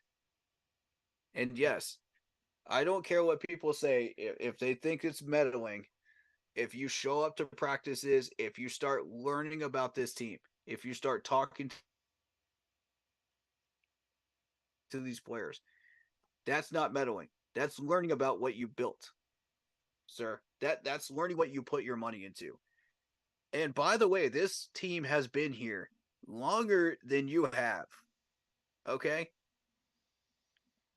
So, please listen to the players that have been here and have been successful, and you will do well.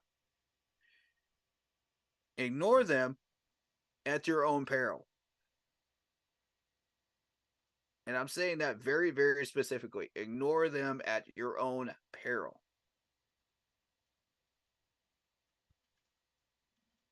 And this team is here way longer than your soccer team ever will be. We're going to outlive you even after you're long gone as owner of the Panthers. We're still going to be here. So I'd advise you, while you're here, don't give yourself a stroke. You have no reason to be pissed off. You caused this. Miss me with the F word that you said in the locker room. Miss me with the, oh, I'm going to evaluate this coach at the end of the year. Miss me with that. Because you caused this by hiring him in the first place. Yes, I'm still pissed off. And I'm still going to be pissed off until the end of the year. Until we start fixing this with proper coaching. Until I see, the Panthers have hired fill in the blank coach that is actually better than what we have.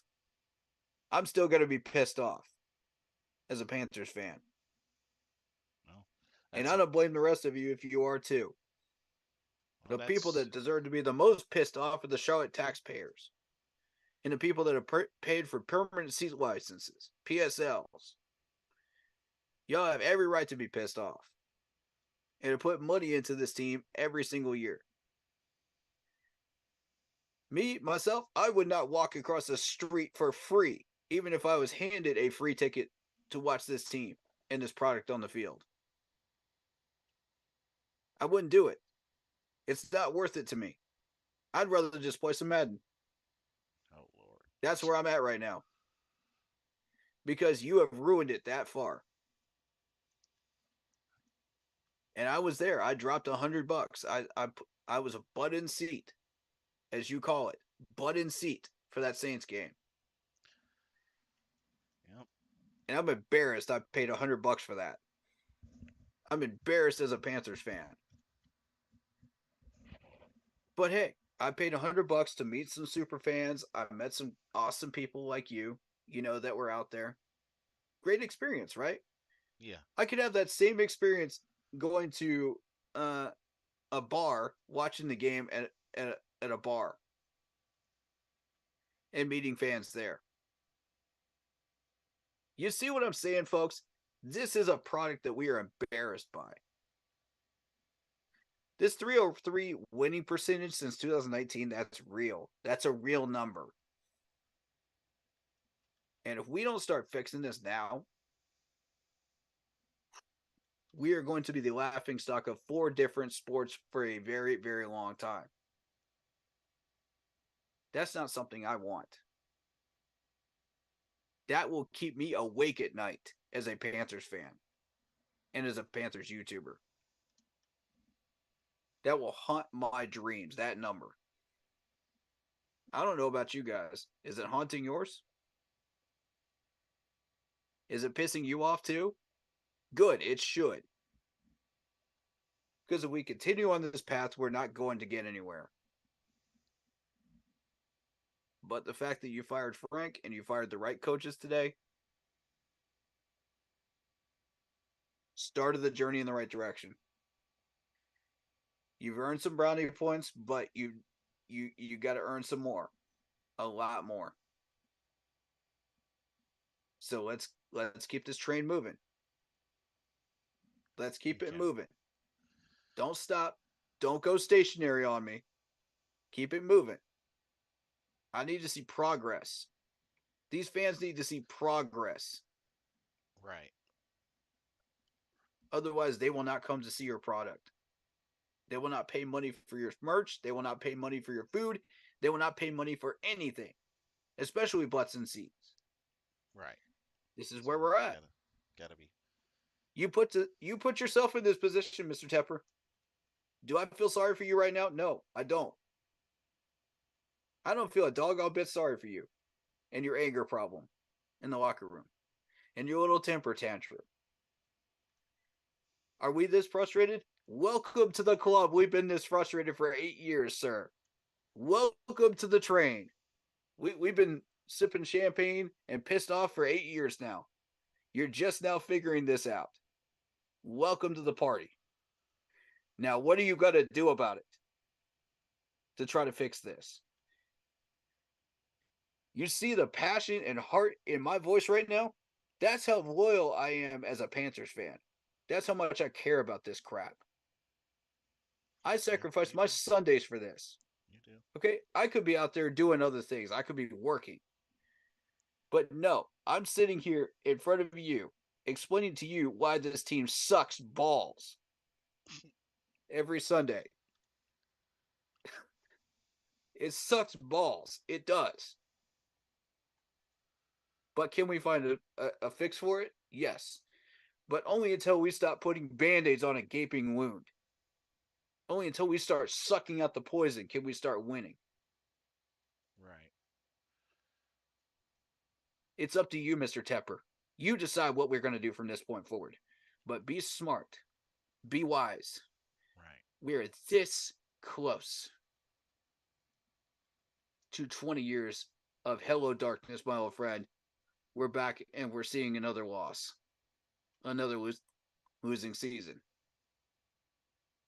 You choose, sir. Mr. Hedge Fund Manager. Mr. I'm not gonna accept complacency. You stole that line from me, by the way. Stop misusing it. Stop taking advantage of it and misusing it. There you go. That makes me look bad as a YouTuber and as a Panthers fan. That makes me look bad. I feel you. Do you really want to do that again? Do you really want to do that again, Mr. Tepper? Because if you hire the wrong coach again, you're making me look bad. And I care about this team. I care about the product that we put on the field. I care about every aspect of this franchise from top to bottom. Right. I'm doing this for free. I don't have to do this on Sundays. I do this for free for you. For you to help you with advice to help this team get better. But only if you listen and you're willing to accept that advice. Yes. But what do I know? I'm just a guy behind a mic and a camera. What do I know? Maybe my advice isn't worth anything. Maybe you just decide you want to do whatever the heck you want. If that's the case, why should I get behind a camera and a mic for you? You choose, sir. Yeah. As long as I see hope that this team can get better, I'm going to get behind this camera and this mic. Yeah. But if I see 20 plus years of that, I'm not going to do it. I'm going on hiatus until you decide you want to hire a coach that actually wants to win, that actually has knowledge, that actually has a fire in his belly. You know the difference between a head coach that actually wants that and a coach that doesn't? Look at Dabo Sweeney. Then come tell me what a winning coach looks like. And on that note, I still got to do my final thought, bro. Still got to do my final thought. Keep pounding. Keep pounding, indeed. Um, so a few quick things from me. I'm gonna get food right. I have to do this right quick. I have to do this right quick. Damian Hernandez, I don't know if you're still watching. If you are, thanks for being a trooper. But did you or did you Appreciate not all of you, by the way. did you or did you not complain that y'all had a Monday night football game tonight and y'all ended up winning? Why the heck were you complaining? See what I mean? You were complaining. Oh no, we got a Monday night football game. Why? National team, and y'all ended up winning. Not only that, y'all beat us on Thursday night, Amazon Prime time football. You just beat a Vikings team that's a wild card contender, by the way. Like, dude, what the heck? That's all I'm gonna say to you is what the heck? All that I'm Wow. scared. All that I'm scared that we got a Monday night football and y'all ended up winning. Not only that, DJ Moore just hit 1,000 yards receiving. Oof. Oof. So Just called you out, man. So to be honest, I really don't know why you were complaining, but I had to, no offense, but I had to do that. I had to do that because I remember those exact words that what you got to you do. were not a fan that y'all had a Monday Night Football game, and what ended up happening? Y'all ended Call up the winning the people out. game. So, yeah. Mm-hmm. Call them out. I'm gonna just leave it at that. But Call them out. don't jump that fast to conclusions, bro. You never know. Fact of the matter is, y'all get a lot more Monday Night Football games and primetime games than we've ever had. So, Mm-hmm. yeah, just want to remind you of that. Just saying. Just saying. Okay. Now that I got that out of the way, uh, I guess I'll keep an eye out on what David Tepper has to say to in the morning. I guess. I mean, I don't really know what to expect, but you know, It better not be Scott being fired. I know that. you know, If we'll those we'll words come out of his mouth, I'm going to be ultra pissed. we'll, we'll see what happens. But yeah, well, 6 games left. Y'all better show us something. I mean, you know, you can't use Frank Reich as the excuse now. So Nope. y'all got 6 games left. Facts. What y'all gonna do? What y'all gonna do? So Chris Tabor, you're up on this dummy mission. I mean, do what you can. Thomas Brown, do what you can. Yep. Jim Caldwell, do what you can. Yep. But Camping, do what you can. I mean, y'all got 6 games left. What y'all gonna do? That's all I can really say. Um, shout out to Mr. Carolina. I know he had to leave a little bit earlier to spend time with the wife. So appreciate him coming through. Mm-hmm. Um, but yeah, this was an insane day with this breaking news, and well, we're gonna see what if there's any follow-ups and what this will lead to this weekend, because we got the Bucks this Mm-hmm. weekend, which Mm-hmm. we'll do a preview later this week. But Yep. yeah, we'll see what happens. For those on YouTube that wonder where the game previews have been, we've been doing them together, and I've been Yeah, posting them on Facebook on the Facebook page yes, there you go. on my channel. So So I haven't really posted any announcements on that, so we just kind of started doing it. yeah, but one way or another, y'all are covered, like when it comes to that. So Mm-hmm. no worries there. Mm-hmm. But want to thank everybody for coming out. Definitely saw some faces I hadn't seen in a while, so thank y'all so much for Yeah. coming out. But Appreciate y'all on mine too. yeah, just have to take this in, keep pounding, no matter what. And well, out with Frank Wright. Let's see how Chris Tabor finishes this season out, and well, let's see if David Tepper can get things straight and actually turn things around. If not, we're in trouble. But Corey, let them know where they can find you. I am keep pounding 3869. I believe that's the right number. Okay. Is it? Yep. Yeah. Yeah. Um, type that into the Google search on YouTube, and you should see my channel pop right up. I would be more than happy to keep going, after this. So if you guys want to pop over to my chat, go for it. Do it. I'll probably get some dinner while we're still streaming. But if you guys want to pop on over, come on. You know, I'm down to talk some more. But Cool deal. if you guys Um, want to end it, we'll end it. But keep pounding Facebook group page. Keep pounding in all caps. Facebook group page, guys, not the regular page, but the group page. That's where you'll find me, in all caps. Should in, pop up right away. But indeed. if you've got a name for our panel of me, Blitzball, and Mr. Carolina, drop it in chat in the comment section. We'll get together. We'll vote on it, and we'll decide what we want to do. But I'll be dropping a post on that on the Facebook page, so you guys can put your names in there, suggestions, anything, for that, and we'll get that rolling. Stay happy, healthy, and well. Indeed. There you go.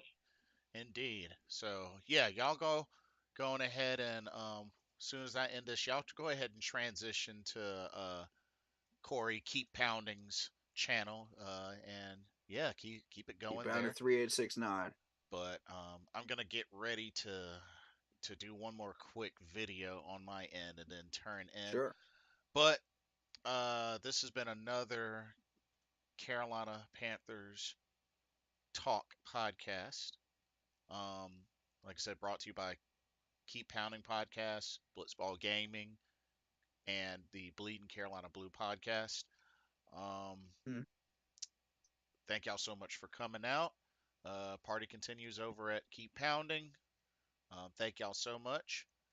And Corey, I will be in touch as usual, and we'll mingle and do all that jazz. Absolutely, buddy. Alrighty. So for Blitzball Champ and Keep pounding. y'all head on over. We will see y'all next time. Or I'll see y'all next time. Good night, y'all.